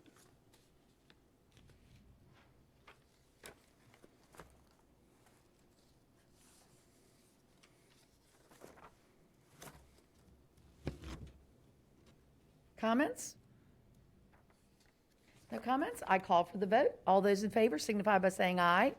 Aye. Opposed? It passes unanimously. Now I need a motion for the approval of the award of bids So moved? by Ms. Savigny and seconded by I'll second that. Dr. Dorsey.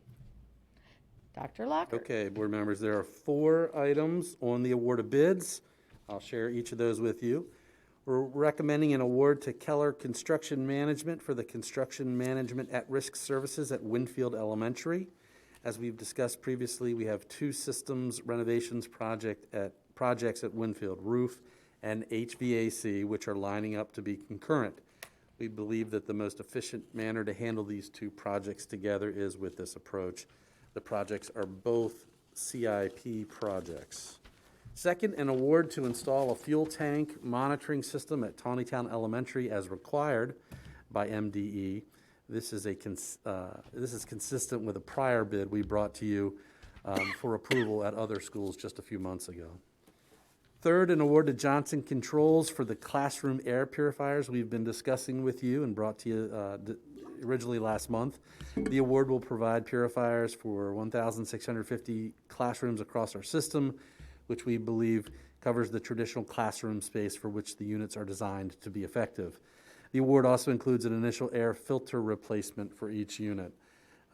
This is an initiative, as Mr. O'Neill discussed, that grew out of some of our collaborative discussions with CEA.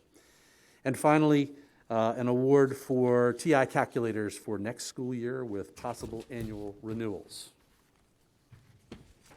Comments? Questions? Ms. Savigny? I did have one quick question under the Winfield project, and if that project was still estimated to come in under the original budget, even with the addition of this piece, is that correct? We can't really say that at this point. Okay. We're still the cost for the for this this portion will have to be in addition to the project, but we're still looking at bids coming in. We're a bit concerned, so we can't make that statement at the moment. We'll have to bring you those bids when we receive them, see where they fall, and then have to deal with where with that eventuality when we reach it. Any other comments? I had a whole bunch of questions about the air purification things, but we answered them all in the prior start. Okay, Mr. Kyler. Yeah, Mr. Proko, back to Ms. Savigny's question on this. So you're not concerned about Keller's price for this portion of messing up the budget. It's more what else you got coming in, correct? Yes. Yes, that's exactly correct. We're concerned with the preliminary information we're getting from some contractors out there on what that price is going to be. But again, it's premature to try to discuss it at this point. We won't know until we receive the bids. But there's no concern with this bid? No. Any other questions? All right, I call for the vote. All those signify by saying aye. Aye. Opposed? It passes unanimously. Now I need a motion for the approval of the construction documents for East Middle School. So moved. By Ms. Savigny and seconded by Ms. Battaglia. Dr. Locker. Okay, exciting stuff. The I planning. know. Right? This is good. The planning and design team have reached the stage where we are now bringing the construction documents for your approval before sending to the state for their review. I know Mr. Prokop and his team had documents to you in advance of the review, and this is a major step, the final formal action for you in the project design and development stage, and your approval is necessary, obviously, to send to the state to secure their approval and participation in the project. As I said, certainly a very exciting step.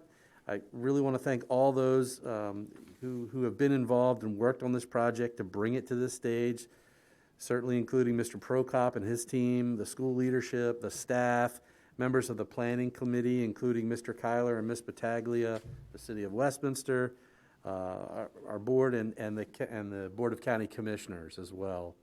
I know that Mr. Hagan's architect and several other folks are here, so we'll turn it over to them to share that with you for approval. Good evening, everybody. I'm Jeff Hagan from Fort Gilpin Architects, and I'm really glad to be here with you again tonight. Share with you where we have evolved into from the last time we met a few months ago. I have a quick presentation just to recap the design and talk about next steps. Can we go to the next slide? So just a quick recap of our schedule. You've seen me here a few times in recent months. We have brought forward the educational specifications, the schematic design development, and now we're here with the construction documents for you tonight to review and approve. This is, as Dr. Lockhart said, the next step in getting us out to bid. So we're going to, pending your approval, then start the process of getting this packaged up and put out for bid to subcontractors with the assistance of our construction management team from Dustin Construction.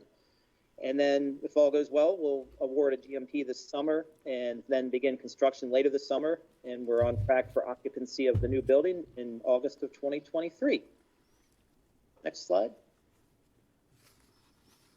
So just a quick recap of our scope, which has not changed since the last time we spoke, but the intent is to build a new building on the parcel of land where the playing fields are behind the existing building.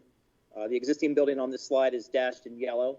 And then upon completion of the new building, we'll demolish the existing building and then redevelop that portion of the site with a new bus loop and parking and other site features. Next slide. So quickly recapping our site plan, this has not really changed dramatically or really at all since our last conversations together, other than we've been putting the fine details on this and working through the stormwater management design and getting it documented. But just to quickly recap what we're doing here, just to orient you, you can see in the dashed white line, that's our existing building. And the parking lot, the staff parking lot is there to the left, which will remain in place for an overflow lot in the future. As you come off of Longwell and Tuck, we're proposing a bus lane that will come down the hill and loop around to the front of the building, where we'll have bus stacking and parking for the regular ed buses, separate area for the best buses, staff parking and visitor parking, and handicap accessible parking along the front. Coming off of North Street, we'll have a separate entrance onto the site, and that will be for the for the car riders to be dropped off, and that will loop around to the side of the building and out of the way of the buses. And then we'll have parking kind of in the center of that area with good access in and out for teachers so that they don't get trapped by the cars that might be lined up there. And then as you wrap around the back of the site, you'll see that we have additional parking in the back, and that then carries all the way over to the left portion of the site where we have our service area, where the dumpsters will be, the deliveries will occur, kind of tucked in the back out of sight. And then lastly, the playing field. So we have to the left of our gym and our cafeteria, which I'll show you in the plan in a moment, we have a proposed play field right directly accessible from those spaces, along with 3 basketball courts for hard court play. And then as you work your way down the hill, the parcel of land where the track and field is located is going to be utilized for this project as well. And that's going to contain a new stormwater management facility kind of in the upper left corner of the site. And then we'll be installing a new playing field in the center. The track will be removed, but then we're going to replace it with kind of a walking path around that new play field. So that parcel of land will get redeveloped as part of this project, and all is fitting within our budget presently. Next slide. And again, similar to the site plan, our floor plans really have not changed since we last met. We've just been making some tweaks here or there as we've been discussing the finer level of detail. But just to reorient you for a second, the first floor plan is on the left, and the big red arrow that you see there is our main entry where you'll enter the building through a secure vestibule. To the right of that is our administrative suite, which in purple is their main admin, green is the nurse's suite, and then kind of that lighter green is going to be the counseling suite. And then as you move to the left of the plan, you can see in the light blue, that's the best suite.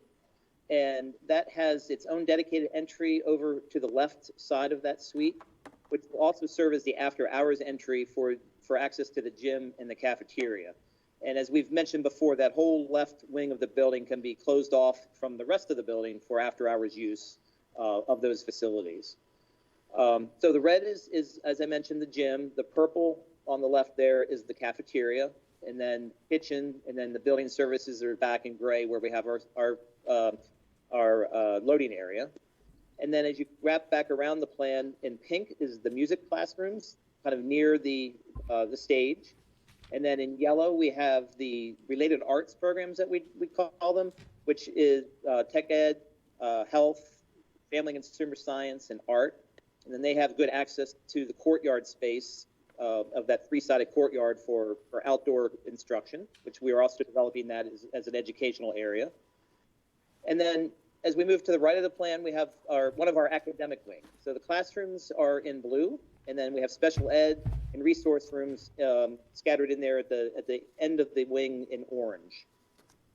And then as you work over to the right of this slide, you'll see the second floor plan. And as you work up the plan, you'll see there's exactly an almost identical wing for one of our other academic clusters. And as I mentioned, I think previously, the academic clusters are designed very similar to Mount Airy, just to give you a sense of what these might be like. And then we just have a different mix of special ed classrooms and resource rooms on that second level. As you work down the plan of second floor, you'll come to the media center in purple, the computer lab in red, and then we have another academic cluster to the left there above the best wing. Same types of spaces as the other ones, just oriented a little bit differently because of the shape of the first floor below. And then the last item I just wanted to point out on the floor plans are it's always a hot topic, are the restrooms. We discussed this at Career and Tech when we were designing that project with you. We're doing things slightly different here, but we're still working towards gender equity for the restrooms. So instead of the typical group toilets, we're going to have individual toilet rooms in each of the wings and over by the cafeteria and the gym. So each of those individual toilet rooms will contain a sink and a toilet, a mirror, paper towel dispenser, all of the typical amenities in a single-use restroom. And there'll be multiples of those for students and staff to use. There'll be some dedicated for staff and some dedicated for students. So they'll have that level of privacy that we're trying to achieve. Okay, so that's the floor plans. Move on to the next slide. So what will this building look like? I think this might be new to some of you since the last time we met. And as this design has evolved over the last number of months, when we look at a building and what that building might look like, we want to design it so that it fits within the context of the community. We want to pull elements from nearby buildings, from historic structures, so that this building doesn't stick out like a sore thumb when it's sited near other architecture that it's similar to. So as you can see, we started to pull some of the elements from some of the architecture around town. We actually went out and walked the city of Westminster. We photographed many buildings, the Westminster City Hall, the Family Fitness Center, O'Lorden's Pub, different buildings that have kind of a uniqueness to them that say we're in the city of Westminster. And then on top of that, we also studied our existing East Middle School. So I'm going to show you how we incorporated all of those elements into the design of this building. If we could maybe go to the next slide for a moment. So what you see here is the proposed front entry to our building. And I'm going to start with the Art Deco piece. This is something a lot of people have discussed and wanted us to find a way to incorporate that Art Deco style that's in the existing building in kind of a modern interpretation into our new building. So as you can see, our front entry here, below the East Middle sign, we started to bring some of that Art Deco design. And as we studied Art Deco and studied actually what East Middle looks like today with its stone facade at the front entry, there's a lot of chevron style line work. And that's true of the Art Deco style as you look at other Art Deco buildings.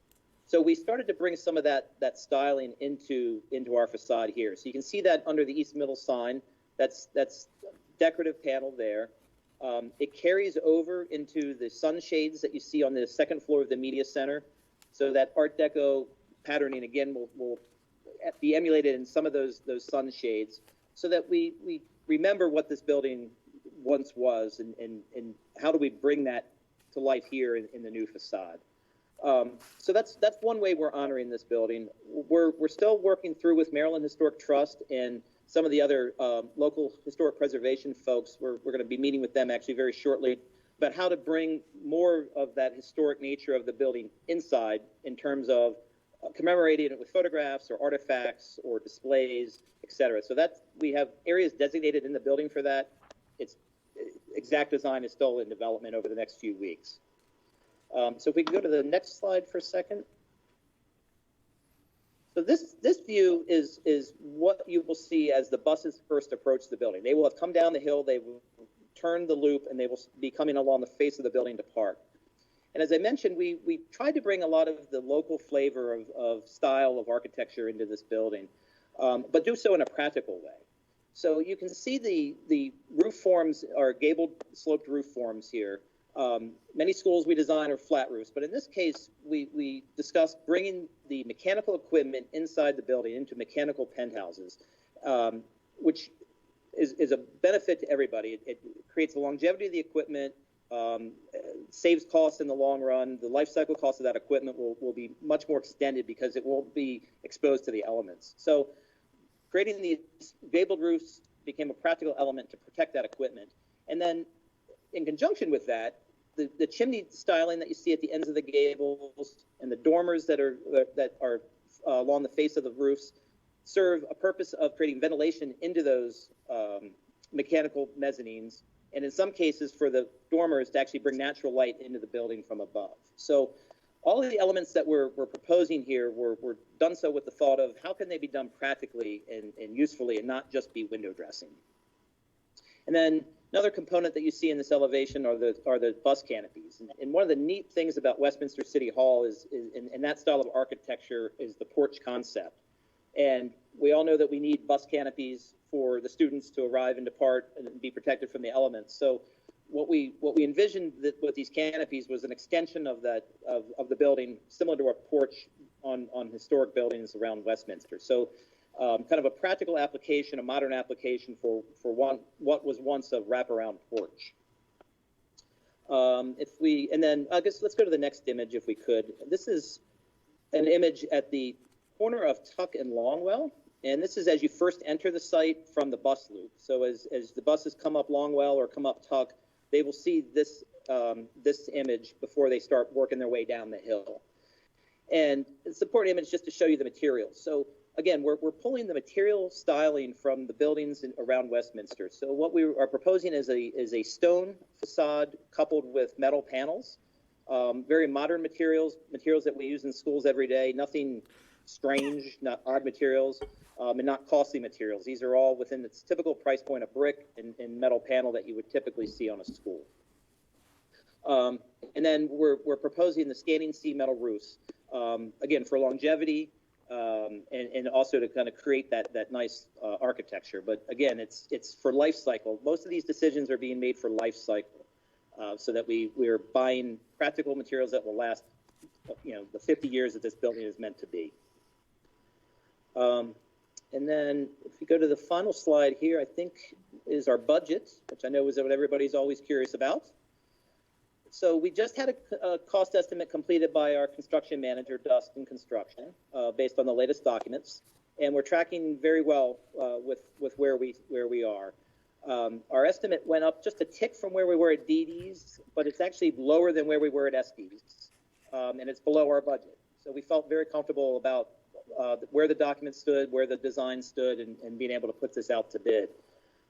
We are going to build in some alternates that will give us some protection, so that in case the market is a little screwy about it at the time we bid this, that'll give us some cushion, and then we'll bring those alternates back to you with the bids later this year for your evaluation and approval or disapproval. But again, we're feeling very comfortable with where Dustin is. They actually went out into the market to get these prices, so these are real time from subs that will be bidding this project in a few months. And with that, I think we just have a closing image slide, but I'm happy to answer any questions. All right. Any questions or comments? Ms. Battaglia. I'm going to say thank you very much. I'm very looking forward to this, and I think it is a long time coming, just like our Career and Tech Center, so I'm very excited for this. Thank you. Ms. Yes, Dr. Dorsey. And I'm grateful as well. I mean, this is certainly going to be a fine addition to the Westminster area.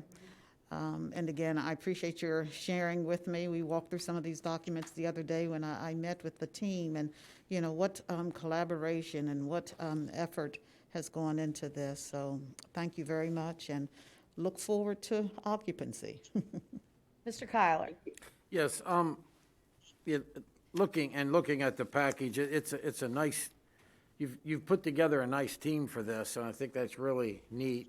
And normally, and which I did, normally I look hard at the site plan and the bios and all that stuff, and I really like the look of this building. I like the gable ends. I really, really like the building, which I don't say, normally the building is an inconvenience for site work people, but I really like the look. I would like, can you elaborate a little bit on what's what's been discussed so far about the historical part and how you see that moving forward? Sure. So what we've designated within the building are several areas for display, and that can be either 2D display or 3D display. And the way the process works, you go through Maryland Historic Trust, and then there's a committee essentially that's established that will consult with us. It's called a consultation process, and that's what's coming up in the next couple of weeks. And our hope from that is to get some ideas and to honestly see what artifacts are out there between photographs or other pieces of history that may have been removed from the building over time that people are willing to donate. And once we have an idea of what those are, then we're going to craft graphics and display around those pieces. So I don't have the exact answer yet, but we're going to have something, I think, pretty neat that will commemorate this building as you walk into it in the very near future. Mr. Kyler? Yeah, and that sounds great. And then kind of tied to that, what do you think will be salvaged from the old building that may be used in that? Some of the old seats, are you incorporating any of the old steps or marble or any of the old building? Are you going to be able to incorporate that? And I know it's hard because this will be done before that's torn down, but is there stuff you can do with that? Yeah, so we've had those discussions. So yeah, you're exactly right. It's difficult to build it into the new facade because we can't have access to it until the new building is complete and we can tear the old one down. However, the very pieces that you're talking about, those marble steps and some of that facade, that cast stone facade, we're exploring ideas. I don't have them figured out yet, but we're exploring ideas of how we can incorporate that possibly into the courtyard. One idea that was thrown out there was maybe a sundial with a piece of the original facade. I don't want to make any promises because these are just ideas that are floating around. But just like we're going to meet with the Historic Trust committee folks to solicit what they have, we're working on ideas of how we could pull some of those elements out that could be independent of the new building facade, but could be incorporated either courtyard or maybe into the building signage out at the street, or possibly a small display inside the building as a bench or something. So that details of that come soon, but don't have them all completely worked out yet. Thank you. Does that answer your question, I hope? Yes. Mr. Vic, okay. I would like to say it's just, I love the design. It looks fantastic. I think Carroll County Public Schools has had enough flat roofs. And it's so nice to see a standing seam roof. And I have told John O'Neill since the beginning of this project, I want to be first in line for funding. So thank you. This is just a breath of fresh air, and it's so exciting. And I graduated from the old school.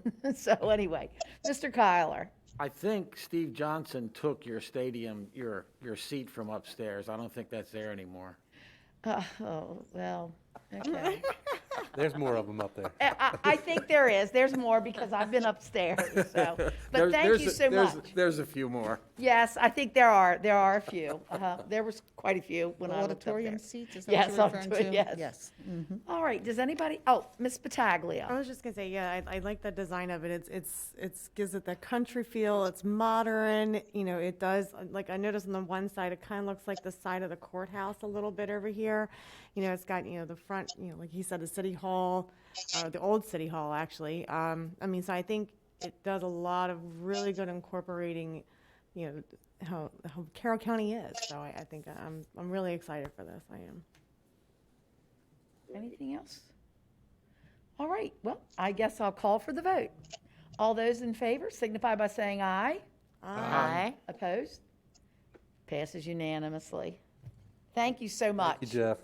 Thank you. Good night, everybody. All right, now I need a motion for the approval of student appointments to the Carroll County Career and Technical Education Advisory Council. So moved. By Dr. Dorsey and second by Tara Battaglia.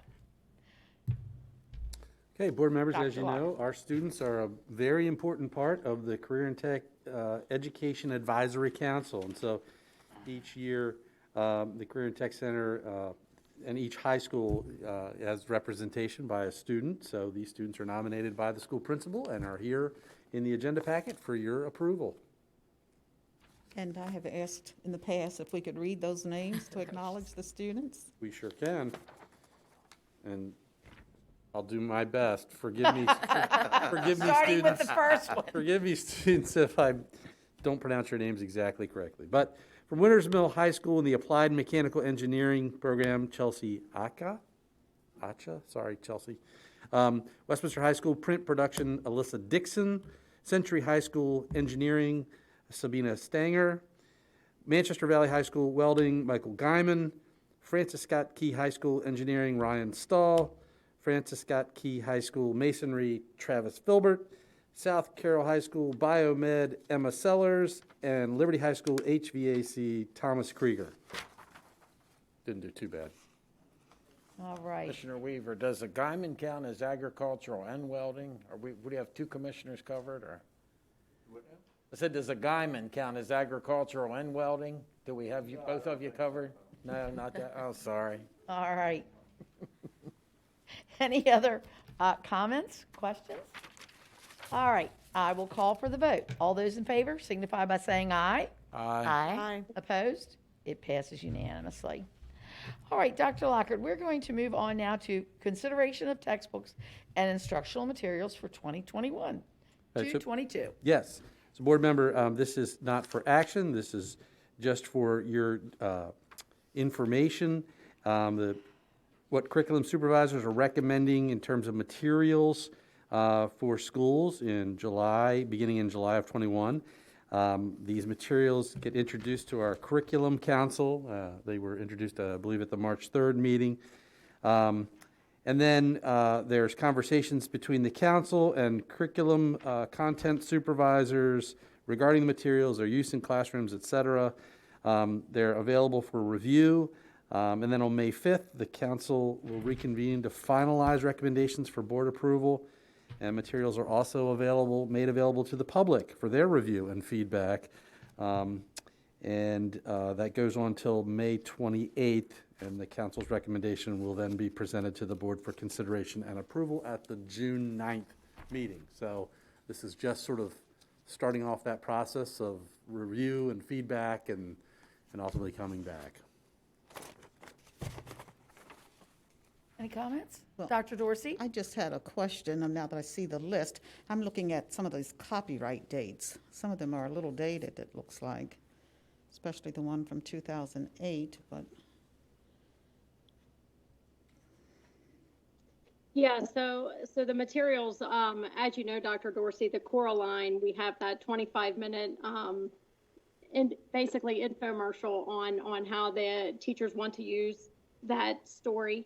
Yeah. And the whole point, and how they'll implement that in instruction. So yeah, some of the copyright dates, are a little later, but these are works that the teachers and the content supervisors work together to identify that would be beneficial for our students. Ms. Savigny? And is this the full list of the additional titles that we're considering for this year? Because this list seems a lot smaller than we typically see. Yes, this is the full list for this year. Okay. And Ms. McCausland, you had said that there's a 25-minute video about how teachers are looking to use the Coraline book? Yes. So what I can do is we created a website this year that is used for all the work for our council, for the curriculum council. And so what the content supervisors are working through the process as we transition on how we're introducing materials to the community and board members and that kind of thing. What they've done is, like secondary ELA, they've decided to do like a 25-minute screencastify explaining the work, the author, how it will be used in class, those types of things. Ms. Tobias with the health materials, she put together links to videos that you can access those materials and have more information. So what I can do is I can make sure that I go back to my team and provide access to the board members, access to that site so you can look at that. We also have all the materials on the curriculum floor that can be signed out or viewed. Thank you. I think that would be very helpful. Sure. Mr. Coslin, I know last year I stopped in, and I still have the book. I need to bring it back, Trevor Noah. Are you all going to bring them back up for questioning also, or were they just, I didn't know if they were going to bring those back or not. I know Laura Doolin really thought that book was important. So Yeah, so one of the things, President Herbert, that we're working through right now is, as I said, we're transitioning how we are presenting and working with the council on materials. We want to make sure that we are educating everyone on how we're using these materials in instruction, how the students would be receiving lessons around these instructional materials, and also the professional learning that would really need to take place not only with teachers but also with students to make sure we're navigating appropriately those conversations in the classrooms, appropriately. So yes, I would like to say that we would be bringing those back at some point for discussion or for approval with the board, but I think we need to do a better job on really on explaining how those types of items are used in the classroom. okay. Anything else? Oh, Ms. Battaglia. Now, I was, like Ms. Dr. Dorsey had said, some of this stuff is outdated, particularly the HIV and AIDS DVD. I mean, that's from 2012. There are major strides have been made regarding the fight against HIV and AIDS. And I think, is there any way to find out if there is something that's more current? Certainly, I can take that information back to content supervisors. I will tell you that they do a thorough job of looking at the materials, vetting those materials to make sure they're current, that they align with our standards, and that they're appropriate for our students. That's the thing. I just want to make sure that they know that, it's no longer a death sentence like it may have been 20 years ago. There are so many medications and ways that they're helping people to continue to live with this.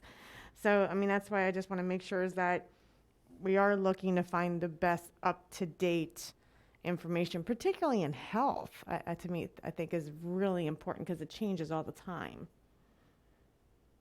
Yeah, so the reason you're seeing it on the sheet tonight is because that particular DVD actually is in the disease prevention and control unit, and it aligns more to 7th grade disease prevention standards. It was in actual 5th grade, but it really aligns to that disease prevention and control unit at the 7th grade level. Ms. Svigny, your card's up. Do you still have any other questions? Oh, no, I'm sorry. All right. Does anyone else have any questions? Well, thank you. Appreciate it. Thank you. All right. Dr. Lockhart, I think now we will move on to the placement of the Manchester Valley High School sign. And I know we have Mr. Collender here tonight. All right, so I'll kick things off, and then we'll introduce Mr. Collender, and we have staff available as well. So, is it okay, Bob? Can folks still hear me at home? Okay, good. All right. So this is kind of a unique item we wanted to bring to you at this stage for discussion and direction. So traditionally in our system, when new schools are built, as we were sort of looking at with East Middle tonight, a location on the school property is designated for the eventual placement of the school sign, and services are put in place to that sign and the sign location. Then the school community conducts a fundraising effort to eventually purchase the sign, and we're now at that stage for Manchester Valley High School, and I certainly want to congratulate Mr. Guerra and the school and thank those in the community who led the fundraising effort and for all those who contributed. What's unique in this case is that the advisory committee not only raised the funds, but also determined that their preference might be an alternate location for the sign than the one that was designated at construction. And so that request has a series of factors that we have to consider and items to discuss with you. And so we have a very brief presentation from staff and as we said, Mr. Collender, who's joining us here this evening. So I'll ask Mr. O'Neill to kind of start that, and then we'll return to you for discussion. John? Good. Thank you, Dr. Lockhart, and good evening again. As Dr. Lockhart said, I want to echo my congratulations to the school and the community on reaching this point. I don't want that to become completely lost in the technical things we're going to have to talk about in a bit. It's certainly something that's that they've been waiting for, and I know Mr. King, the director, Mr. Guerra are ready to move this forward one way or the other. What we thought we would continue in English, press 1. Para español, presione 2. There are sort of the items we need to work through, and then questions for discussion with you. But what we'd like to do, in English, press 1. what we'd like to do first is begin with just a bit of a presentation in the sense of sharing an overview of the site with you, so you can sort of orient yourself, and so may the public if they're watching. So what we'd like Mr. Prokop to do is begin, and he has an aerial of the school site, and he can point out all of the places we're talking about, and then hopefully we can get Mr. Collender, somebody can help him get connected to us with audio. And then we'd like Mr. Collender, who chaired the fundraising effort for the community, to talk about the location on the site where the committee would prefer that the sign be placed, and then we'll return to you after you have a sense of those things for the discussion about the direction Dr. Locker's asking for. So, Ray, if you could start with the site map, and hopefully somebody can help Mr. Collender. Well, hopefully it's not the same person that has to put the site map up.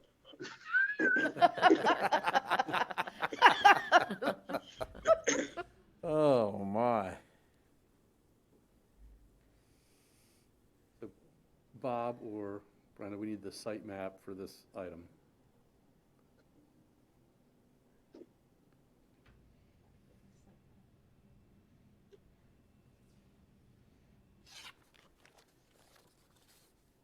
It's coming, Ray. Hold on. Okay.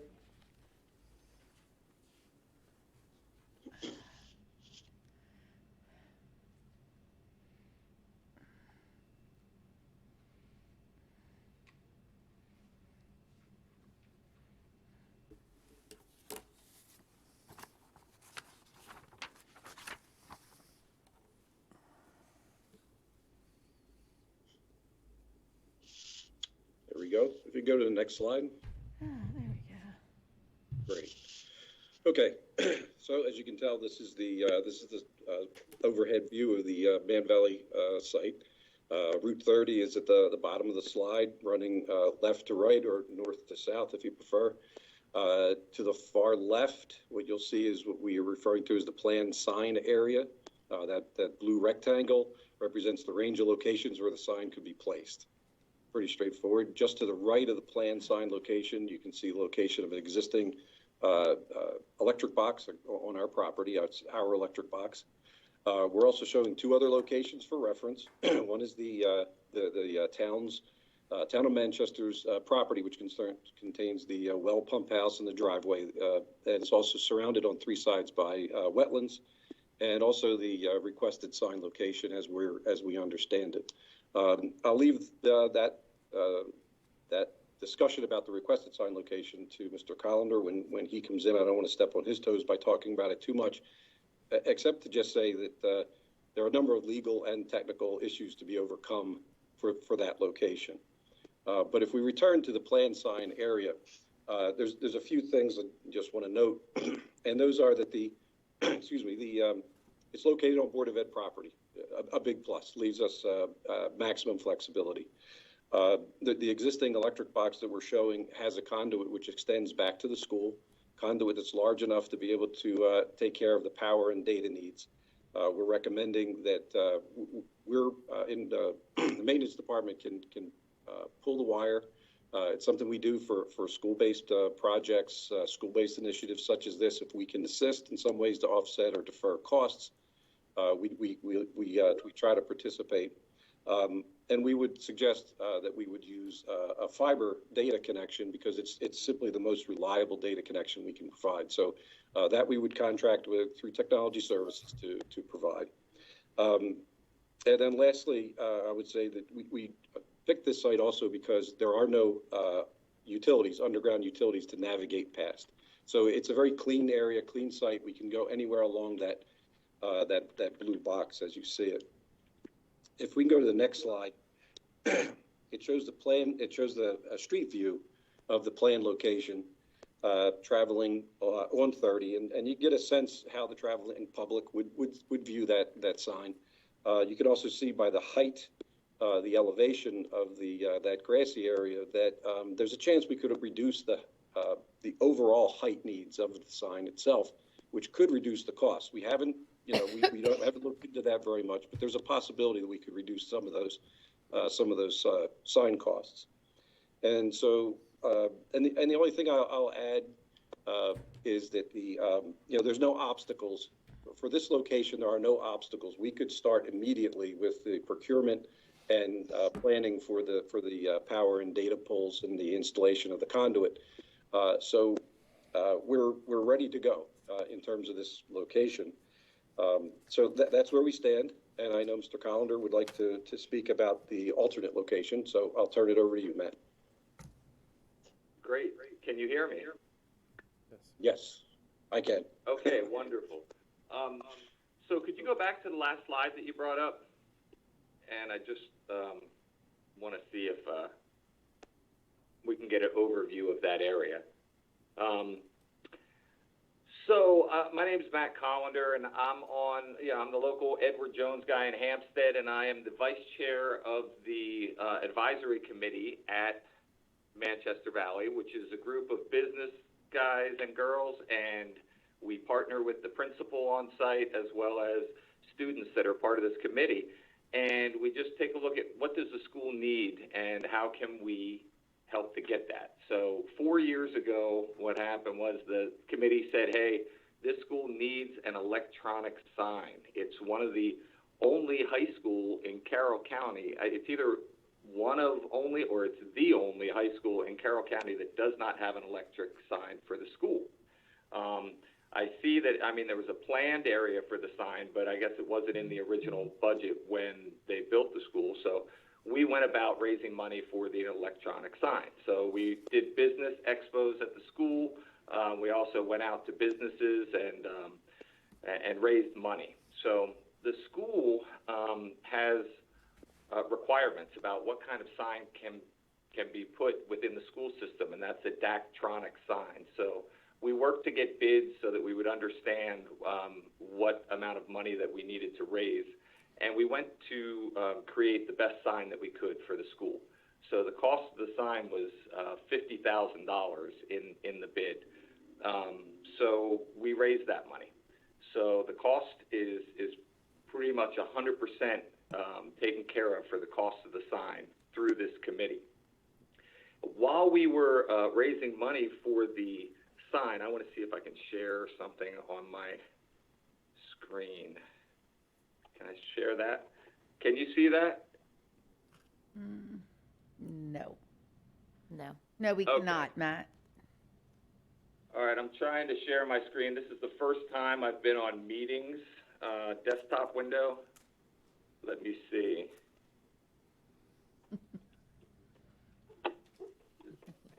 All right. Well, that's okay. We can just have a conversation about it. Let me see if I... In order to do share screen, you have to Right. keep it in control of the screen. Bob, are you able to help in any way? All right. Matt, our technical guru here is working on it. Oh, wonderful. Yeah, I'd just like to do a little quick show and tell. I know it's the end of a long meeting. And while they're doing that, I want to thank the board a lot and all of you guys. You're committed to what's best for the school, so that's really where I'm coming from with this. So.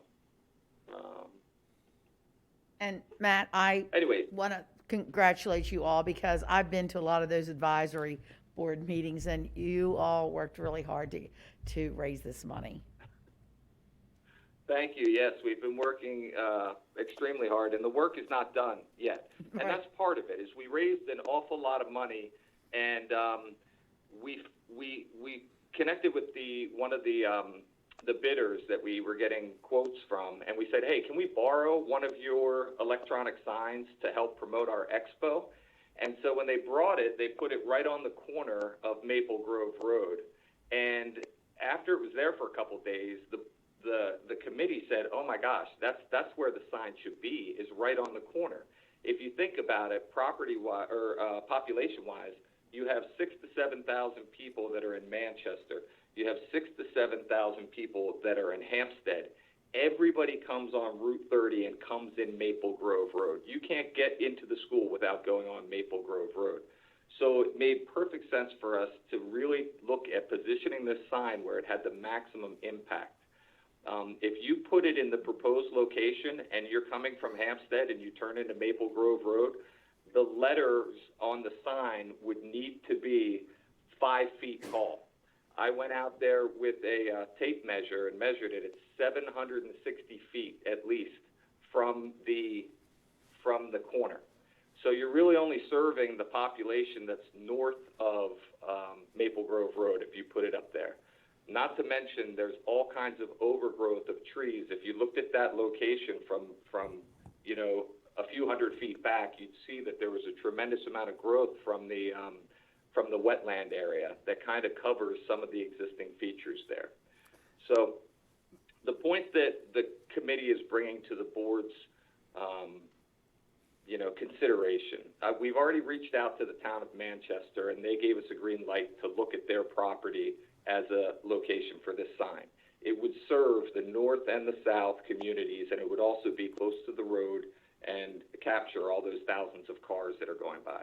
We've spent a lot of time raising money for this sign, and we don't want to put it in a spot that doesn't make sense. I get it. It's part of the original plan, but it's not practical for the best for this sign.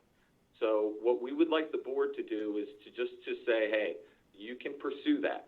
And then if we pursue it with the town of Manchester and they allow us to put the sign there, we'll be able to deliver this to the school completely with the electricity running to it and the sign, which will go through the bidding process at the school system. And it'll just be this, the one ask is that the board allows us to move forward with this better location. And the second ask is to have part of, some help with a team to lean in a little bit and help us to create the MOU and the handshake with the town of Manchester, just so that everybody's happy once the sign is in. And my goal would be to have this sign in the ground by late August or September, which is possible if we can make some decisions on moving forward. Thank you. Thank you, Mr. Collender. Mr. Weaver, Commissioner Weaver. I happened to be at that site, it's a year. You and I were You and out I there were both there, stomping the weeds together. Looking at these with the state highway, and the state highway has that corner. It can't be used. It's going to be the turn lanes eventually to open that road up. But if you ever turn into there, it's got some issues during rush hour in those areas. And boy, the wetlands does have its own set of issues. That is a mess. And they were going to cut some of those trees out, weren't they, when we were there? And that was a year and a half ago, and it's still a mess. Somebody needs to trim some trees. I mean, you can't see the Manchester Valley sign for a lot of it there because of just junk trees that have grown in. We do have that in our plans. Anyway. Thank you. Thank you. Yeah. That's been a long while ago. Anyway, the sign, location, I looked at this. Yeah, they have a very good site there with the sign going up for sight distance. You can see it coming in from, as you turn to school, coming north on 30. If it goes up on the other side, you're not going to see it. I think they made a good point. However, that's the town of Manchester property, but I did talk to a town manager, and he thought it was a very good site. So they're proposing, I think, a really good idea here. And, this is a community thing. And that's up to you guys what you do, but I just wanted to put my 2 cents worth in. I've been there, I've seen it, and the issues we have on it, that's all. Ms. Savigny. Did Mr. Collender have something that he wanted to show on the screen? I think Bob gave him capability. So did he try to show? I keep trying. Yeah, I'm trying to show you a rendering of the. But I can't. It's just my first time being on Microsoft Teams. I can work it well with Zoom, but apparently I don't know how to use the feature here. What I was going to show you is a sample of the sign in its place. What I'll do is I'll follow up. I talked with Andy today. I'll send her a picture of it so that you can see it. I was also going to show the corner with the easement that Commissioner Weaver just mentioned. The corner is the reasonable place to put it, but we had the top people at State Highway Administration come out and they said, no, you can't do it. So we're looking just to the north of that, and it's about it's less than 100 feet from the corner. So the sign itself is like 3.5 feet by 7 feet of lit up, of actual sign. And then there's a wonderful top to it that's Manchester Valley with the horse in the top. And it's really a beautiful sign. I wish I could share it here, but I'll send it by email so everybody can see a picture of it. If you send it to, I think Bob just sent you his email address. If you send it to him now, he can pull it up for us to look at, if that's possible. Okay, hold on. It is a beautiful sign. It is. And Dr. Lockhart or President Herbert, if I could, while that's happening, kind of bring this back to the points for discussion for you, I'd like to do that. So you have hopefully now a good overview of the site and the two possible options being discussed here tonight. And why we wanted to bring this to you now is to just make sure you have an understanding of all of the steps that would have to transpire. They're listed on your board document. By themselves, they're not things that we don't sometimes bring to you over the course of business. So it's not as if these aren't things that could be accomplished. And then I guess the heart of the discussion for us is, with much appreciation to Mr. Collender and the community for their work and their enthusiasm on this. If you want to move forward in that direction and you want to consider sort of the discussion questions we've laid out that go along with that, it's time to basically assign this to us to do the work. And certainly we'll stay in touch with Mr. Collender and the committee, but it needs to now become staff work to get it done. And those steps would include making sure that the town is formally on board with it. And then I guess the discussion questions for me, and I'm not really reading them, they're here, but I'm not reading them, is this a precedent you want to begin? This would be the first time we've ever, not placed a sign where it was designated at construction to be. And, as over time, I don't know how often this would come up. I think this is the first time any of us know that it's ever come up, but do you want to begin that? And then secondly, are you okay with sort of the technical and legal aspects of what would need to be accomplished, assuming eventually both you and the town council of Manchester would agree and approve all of those things? And then thirdly, it is going to cost some money. And I know Mr. Colliner, if he's still here, would say, well, we either will have that money or do have that money or we'll raise that money. But for it to go forward, we're going to have to start that work. And the first thing we would do is, with much appreciation to the legwork that Mr. Colliner's done, is, well, actually, it's a little more complicated what I was about to say, because it's not our property. So we assume we would have to work with the town to get them to make the request. But we would suggest as a beginning stage to submit a formal plan to BG&E to get what exactly would be the cost to get electricity over there. We believe I'm sorry, if I may, I already submitted that plan to BG&E, and the cost to bring electricity, I just received that this past week from Devin Bosley over at BGE. In addition to a connection with a local electrician to bring it the rest of the way to the sign, would be a $12,000 addition. But the intention is to give the sign with the power to the sign to the school system. I've talked with the town of Manchester, obviously first when I was first looking at that site, and then we have it set up again to be on their town council in April. So if it behooves the board to say, look, we see that sometimes the plan is made by an architect that doesn't see the full picture. There is a bunch of there are a bunch of people in Hampstead that if they're coming to the school would never see the sign at all. So it's functionality in that place that makes the most sense, that's the easiest, is not serving the entire school population. So, I mean, that's the point. But as far as the BG&E, that piece has been taken of and quantified, and that is part of, but I don't know what it would cost to get the MOU together, and I'm hoping that we can work together, for the school system to say, hey, what a wonderful gift. Yeah, of course we'll lean in and bring this to the school. And board members, the distinction I'm making is, and again, Matt, I appreciate all that legwork, but these processes would need to become your formal processes in the town of Manchester. So Mr. Collender, not a legal entity, we would have to take these things over now and move them forward. And if it turns out that 12,000 is the accurate number, that's great. That's what it'll be.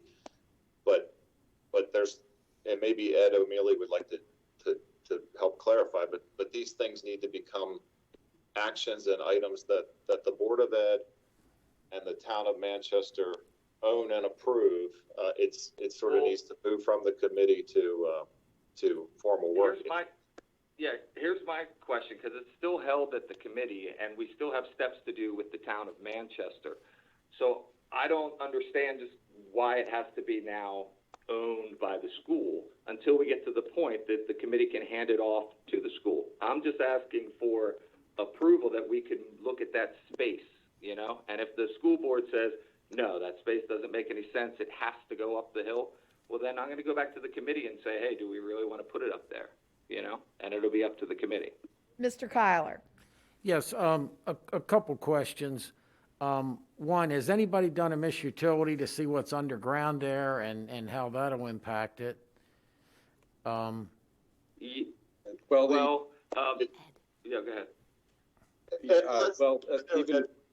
Let Ed follow up first. Did you want to follow up, Ed? I did. So what I'm saying is not intended to be negative, but what it will require is work between the town, the town's attorney, who I know very well, the board, and the board's attorney, myself or my partner Mike Leaf, to transfer the property. Oh, I'm sorry. No, it was on. It was on. Yeah. All right. There you To transfer the property, under what conditions? Certainly we can do that. It's done all the time. It's just a matter of both public entities agreeing to do that. The attorneys writing up the documents, getting them recorded.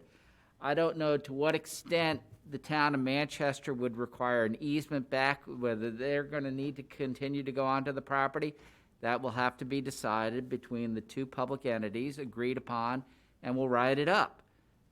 It's doable, but there are pieces that need to be formally agreed upon by both the town of Manchester and the Board of Education. We can't just have the committee turn it over to the board because it's not the board's property. Before the construction of the sign takes place, or the erection of the sign probably is the more correct term, takes place, it's got to be our property. Right, and it's going through the bidding process once that happens. So we're just working out the land process and the power process in conjunction with the town of Manchester. So I feel like if we can just get together with the legal side of it, and just if the board agrees that we can pursue this, then it's just a handoff and an agreement between the town and the school, and it'll be a great spot. So Commissioner Weaver just whispered to me, couldn't we do it with a grant of 25 years, and I assume with the option to renew for an additional period of time? Certainly, it can be written up in many different ways.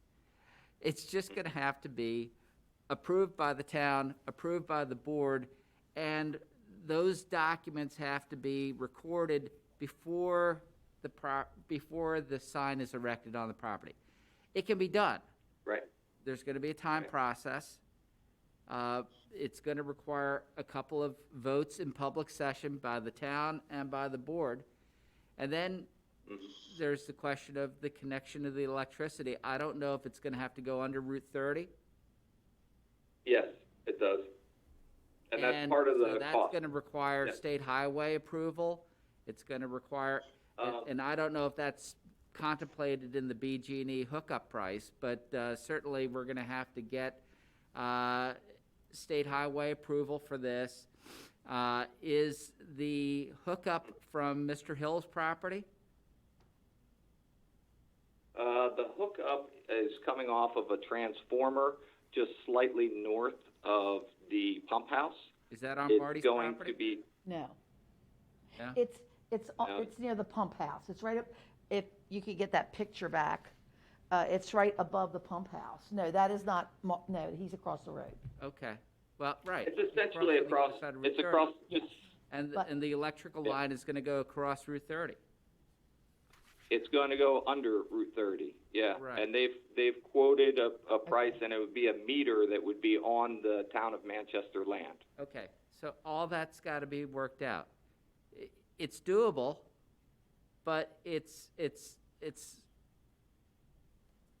not as easy as just granting it to the Board of Education. Where it was, right. Yeah. Exactly. Ms. Battaglia. So that's. Oops. So there was a couple of concerns I had because I was noticing here that the surveyor and developer work still needs to be done. So if the sign was put on that corner and as tall as it is, the surveyor could still come back and say, you have an object blocking where you can't see turning up the hill. You can't see going up a certain distance. Yes. Having teenagers driving, Yeah, go ahead. that's a concern for me. You got kids coming out on to 30 from Maple Grove. They're going to have a big pole here and they can't see. That's, to me, that's a safety issue. When I see that, that's what I see. I see a safety issue. That's. We talk, I get as it. residents of Carroll County, we know about the big billboard that's at the bottom of Kate Wagner Road in 27. You can't see anything. And even though that's a large sign, this is still it's still an obstruction that we have teenagers driving, leaving that school every day. And I worry about that. That intersection has an accident at least 3 times a week. That's going to add to it just by being there. Now, if it's moved up further up 30, I am completely good with that because then it's not going to be this line of, when you're going up the hill into Manchester, as many people are doing when they're coming home, it's not going to be a blind spot in a way. It's not going to blind anything. It'll be fine at that point where it says on the plan site. But having that on that corner like that, I see a major safety issue. Now, Ed, I'm going to ask you this. Who's going to be responsible if that causes a car accident? If someone is blinded because I didn't see it, that sign's right there, who's responsible? Well, I never underestimate the creativity of plaintiffs' attorneys. I do think that in a accident case, they would have a hard time pitting the location of a sign as being the proximate cause of an accident. My greater concern, of course, as a parent, I think is the same as yours, and it's not the risk of liability, but the risk to the safety of a kid. Right. And I haven't factored that in. I'm not a safety expert. Well, and honestly, looking at this picture, you might think that blue base is like super, super huge. But if you look at the top, you're looking at its inches, and then maybe it's 1.5 feet. I mean, I'll have to get the exact specifications. It might say it at the bottom, but the point is it's next to a telephone pole that's probably close to the same width. And for people that are pulling onto Route 30 and going north, they're going to look to their left to make sure that they're not being hit by a car. So No, they're going to be looking left to the and right. be fine to make the right. And if they're making the left-hand turn, you're well ahead of it. It's back behind the telephone pole, so that the visibility is not an issue for driving on that road. Now, if you're saying that the concern is that the brightness or the flashing of a sign is going to cause an accident, well, right across the street on the other side, there's a dentist that has a sign that's going all the time. So it's just an older version of a sign. So I don't know that they're going to have that level, even though this concern is duly noted and it's always best to err on the side of caution. I just don't know that it actually would be that scary. Yeah, and please understand. I mean, this is actually personal for me because my daughter and my children do attend Manchester Valley, so. Yeah, mine too. So as you know, well, yeah, obviously you're on the committee, but as someone who has been driving on Route 30 20 some years, who has a teenager who's getting ready to and knows the accident problems that's at that intersection all the time, I literally have to sit there and think about this. Like, do I want to take that responsibility of like, yeah, I voted for that to happen and someone got hurt? Because it's going to be wide. I'm sorry, those things are heavy, and it's 3 going to foot be wide. It tells you on the. It says so right there on the schematics. I know it says 3 foot. I think is what it says.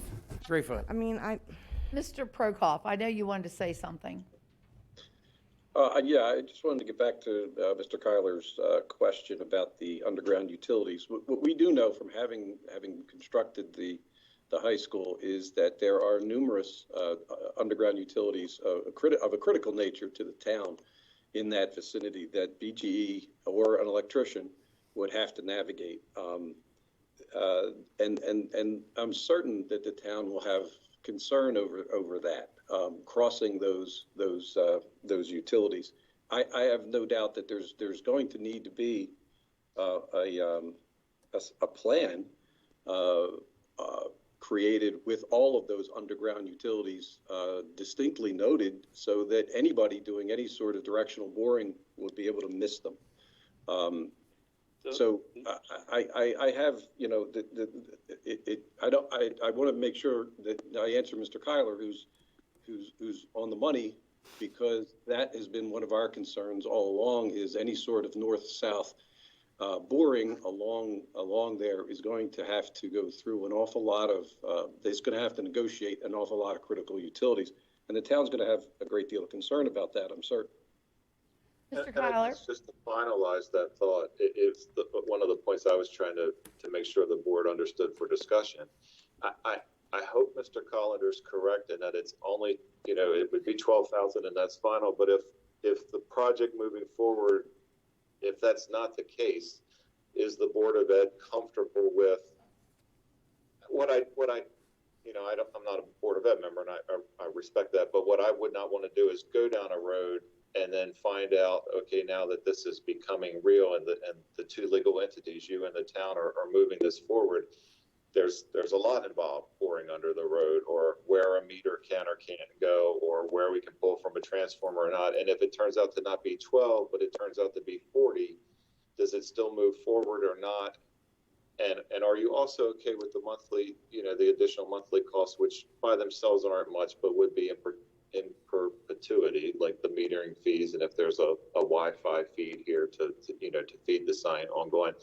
That's just the rest of the picture. I want to make sure that, you know, you understand as you give direction to us tonight. Mr. Kyler, did you want to say something else? I've got a whole list of questions I know. that I got to say half of one. Okay, Yes, all right. trust It's me. Mr. Kyler's turn, everyone. Okay, Mr. Kyler. Okay, yeah, my concern with Miss Utility, and Ray, you covered most of it, but also, will the sign base fit there? Can you construct the sign there without relocating utilities? You know, I don't know if there's a fiber optics, whatever. And I have a series of questions and an opinion. So you need to do Miss Utility and see what that is. You'll need a state highway permit for the sign itself because it borders a state right of way. You'll need a state highway permit that BGE will have to get to tunnel under the road. I'm not sure if that's all the utilities. And you'll need some surveying.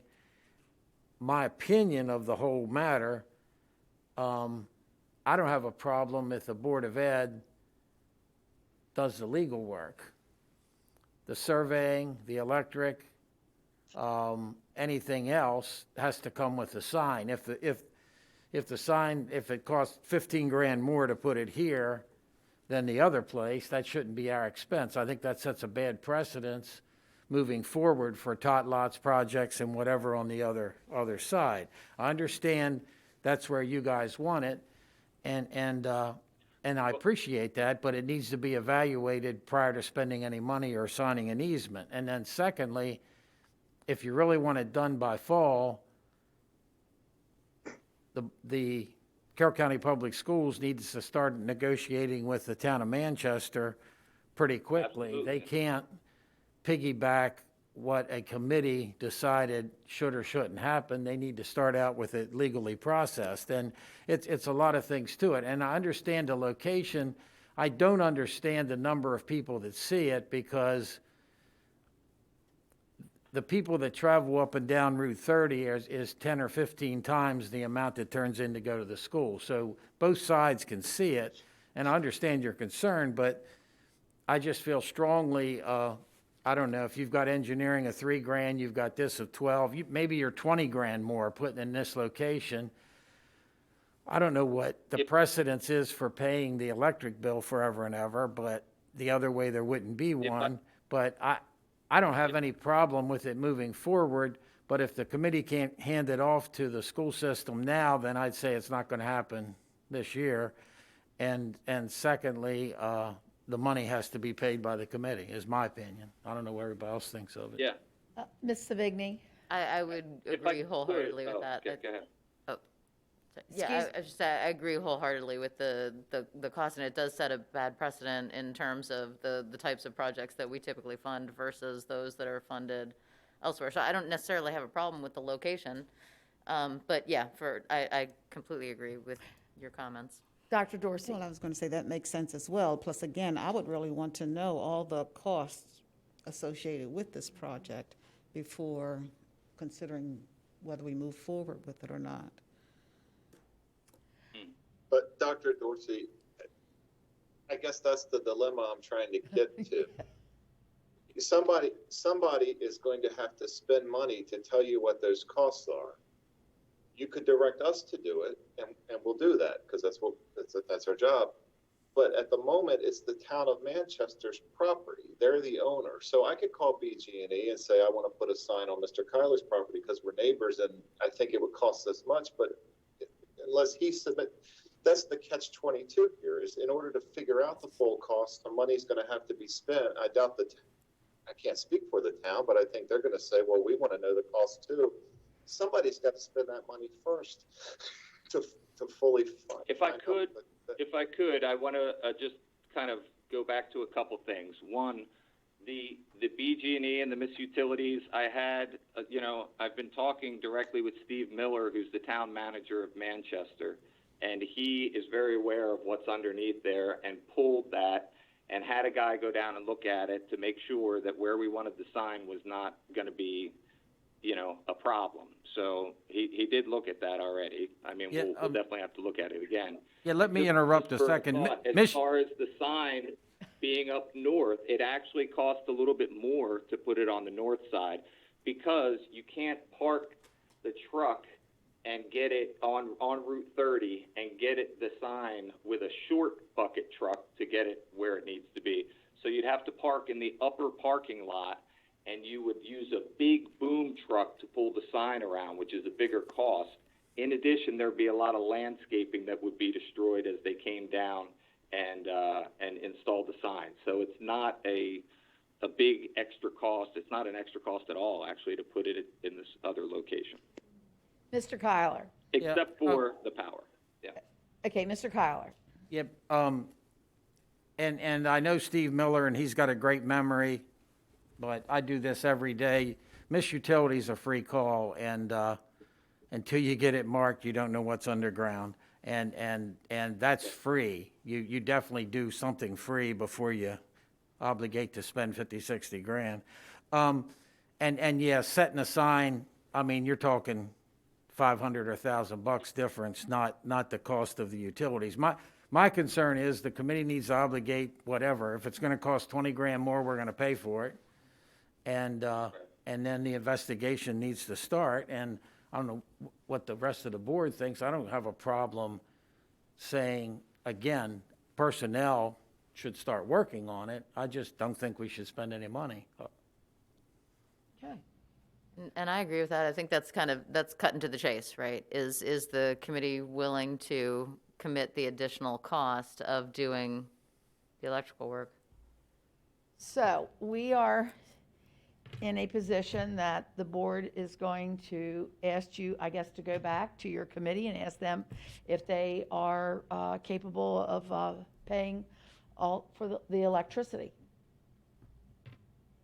Yes, I mean, I was intending that was going to happen anyway. So, I mean, to the extent that we can say we're going to own the electric, yeah, we're raising the money for the electric. I have people that are looking to help this project right now. So it's just a question of them, coming through with it. So I was going to have this meeting and then send an email saying, hey, it looks like we're going to be able to proceed with this project. So, and get a tax-free donation right before tax time, or a tax-deductible donation, I should say. Yeah. Ms. Battaglia. I was just going to ask you, Ed, I mean, I don't think they're understanding that this isn't just, us going, no, we're not going to pay for this right now and this lay down our like everything needs to be in paper. This isn't an action item tonight. No, it's not. This is Not an this is action item, legal. and We can't vote on it. And this is the first I heard about somebody giving us something in order to get a tax credit. Yeah, And no. That requires some more discussion. No. So we're a committee, and so we have a partnership with the Community Foundation, Okay. which is and then so people donate money to the Right. Community Foundation, which is specific to this project, and that is a tax deductible thing. So just so you know. For an individual. For a company, it's irrelevant. That's the thing I think we need to understand is like everything has to be in black and white in this. We need to see like exactly who's going to pay for what and who's going to be responsible for what. Because we don't want to have a sign going up and then turn around in 2 years and something happens and we're stuck flipping the bill on something. I don't want that to occur at all. And it's Manchester and us, like there's just too much involved in that.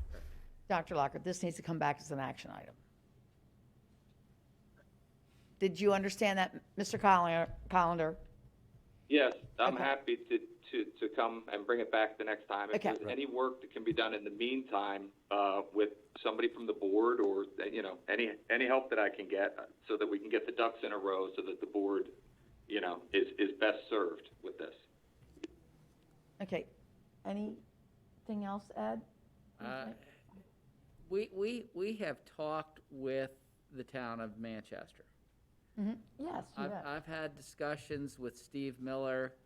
I've had discussions with Tom McCarron, who is the town attorney. And when I had these discussions with them, I believe it was last summer. It's been that long.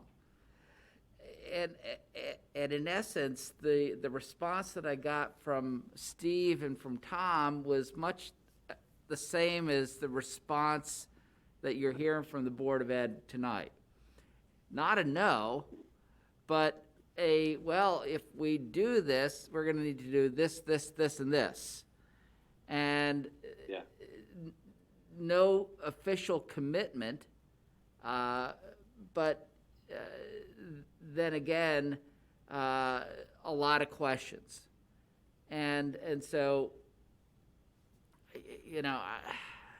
I hate to say it, but I think that probably if you're going to bring this back for an action item, it might be a good idea to get Mr. Miller at the meeting as well. Okay. For questions. For questions, because in order for this to work, the board and the town must be 100% on the same page. Absolutely. Right. all right? And you need a public meeting by the town where the town votes on it. You need a public meeting by the board where the board votes on it. And then when there is a meeting of the mind, then we can write up the documents and get it recorded.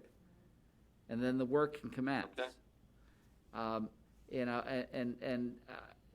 it's much easier in the private sector, I can assure you. But for public entities, we need to do it in an open, transparent, public fashion so that everybody sees what we're doing and we get it done properly. And Sounds great. yeah. So, Mr. Kyler. And I know it's not an action item tonight. Are we safe saying tonight that we would like to investigate it with the town, let Matt do his investigation, so that when we come together for the next meeting, we know if there's a gas line in the way and it's not even feasible or not. We know if the town is in agreement to do it, because again, Steve Miller's a good guy and the town manager, but the council has to vote on it. Absolutely. And the last time I talked to the mayor, he said, I think it's a good idea, but I wouldn't want to tell you for sure the council's going to say yes or no. Right. So I think there ought to be some legwork. Can we say that much? Well, so I think that the superintendent can direct staff to do that exploration. I don't think the board needs to vote on that. Okay, good. Ms. Battaglia. I was just going to ask real quick, okay? Because a lot of times we hear from the public, like, I don't understand exactly what was being said. So here's my rundown on this. If it goes in the planning sign area, we don't have to decide anything. Just, okay. Correct. If it goes in the requested sign location, we're possibly, just a figure, looking at $50,000 more to figure out surveying, where the power line's going to go, if the state of Maryland's going to require a line to be run under 30, or how it's going to be run to go across that line. We're going to have agreements made with Manchester and us regarding who's going to own the property. So we could very easily, this could be easy. It could either be the planned site we own, bam, done, or this thing's going to possibly dragged out for another year because we're going to have to go through all these different steps in order to get to one spot. And that's what I was trying to say. We That's need correct. some answers. That's correct. So, But That's right. this is not an action item tonight. right. No, but I'm just laying it, that's. Mr. kind of- Kyler. But I agree with what you're saying, but I think if Dr. Lockhart says do some due diligence and Matt does some due diligence till it comes back, we'll have a lot better feel for all of that. We'll know more. And can really look at it. And I mean, I'll be honest, I don't care where it goes, but it's just got to be feasible. Dr. Lockhart. So just to be clear, the direction I'm hearing is to have our staff start to explore it with the town, but we're not going to put out any funding for that. No. Because I think what I'm hearing John and Ray say is that somebody's going to have to spend some money to find out some of the information that we're going to need to make this decision. So, okay. All right. So we're all clear on this. So we're committing a small amount of resource, but no actual dollars spent. No, we're gonna look on their end, Matt's gonna look on his end, and then, Matt, you will bring this back as an action item next month. Yes. Yes, okay? But am I hearing no money at this point No, from us?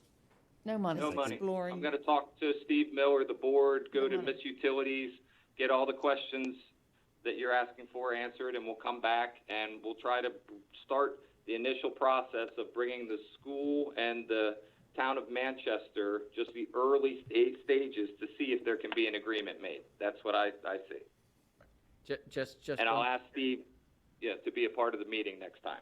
Yes. Mr. Collender will be part of the meeting. He won't bring it back as an action item. The board will bring it Bring it back as an action item. item. The board Yep. will put it on the But agenda. he will be there, and for- then we hope Mr. Miller will be in attendance also. Right. All right, now, Dr. Lockhart, did you want to say something else? No. Oh, okay, because your card was up, so. All right, it's okay. All right. Oh, hi, Ray. Okay. Yeah, I'm sorry. It's job. What I'd like to do though is to suggest that Matt and I work together. Doing this separately is just we're going to retrace footsteps and perhaps come to different conclusions depending on our interpretation of what we're looking at. So I'd like to make sure that we, that we do that, Matt, that we're going to each step of the way, what we find out, what our progress is, who we're talking to, and what's being said, that we share that, so that we're all on the same page by the time we come back in April. That would be great. Yeah. All right. Thank you all. And that should save time. I think that's a great idea. Yep, I do too. All right. Thank you very much, Mr. Collender. And now we're going to move on to Thank the you, guys. Community Advisory Council. Ms. Gaddis handed me this to read because she does not have a microphone. So this CAC report, the Community Advisory Council held its last meeting on Tuesday, February 23rd. Jason Anderson gave a presentation and answered questions on learning recovery. Marta Drody gave a preview of the upcoming Navigating Difficult Waters event. The council has expressed an interest in learning more about partnerships the school system has with community groups and agencies such as Boys and Girls Club. The next meeting will be held on Tuesday, April 27th. Does anybody else want to say anything about CAC? Okay. So, new business, unfinished business. Our next meeting will be Wednesday, April 14th at 5 p.m. in the board meeting room with citizen participation at 125 North Court Street. Anything else? Mr. Kyler. Commissioner Weaver, did you want to say anything about what we chatted about with Robert Moten, or is it too early? Too early. Okay. Anything else? All right. May I have a motion to adjourn? So moved. And it was by Ms. Savigny and seconded by I will second Dr. Dorsey. All those in favor signify by saying aye. Aye. Opposed? Thank you all. It was unanimous, and the meeting is adjourned. And thank you all very much. And for the record, I didn't get to make any motion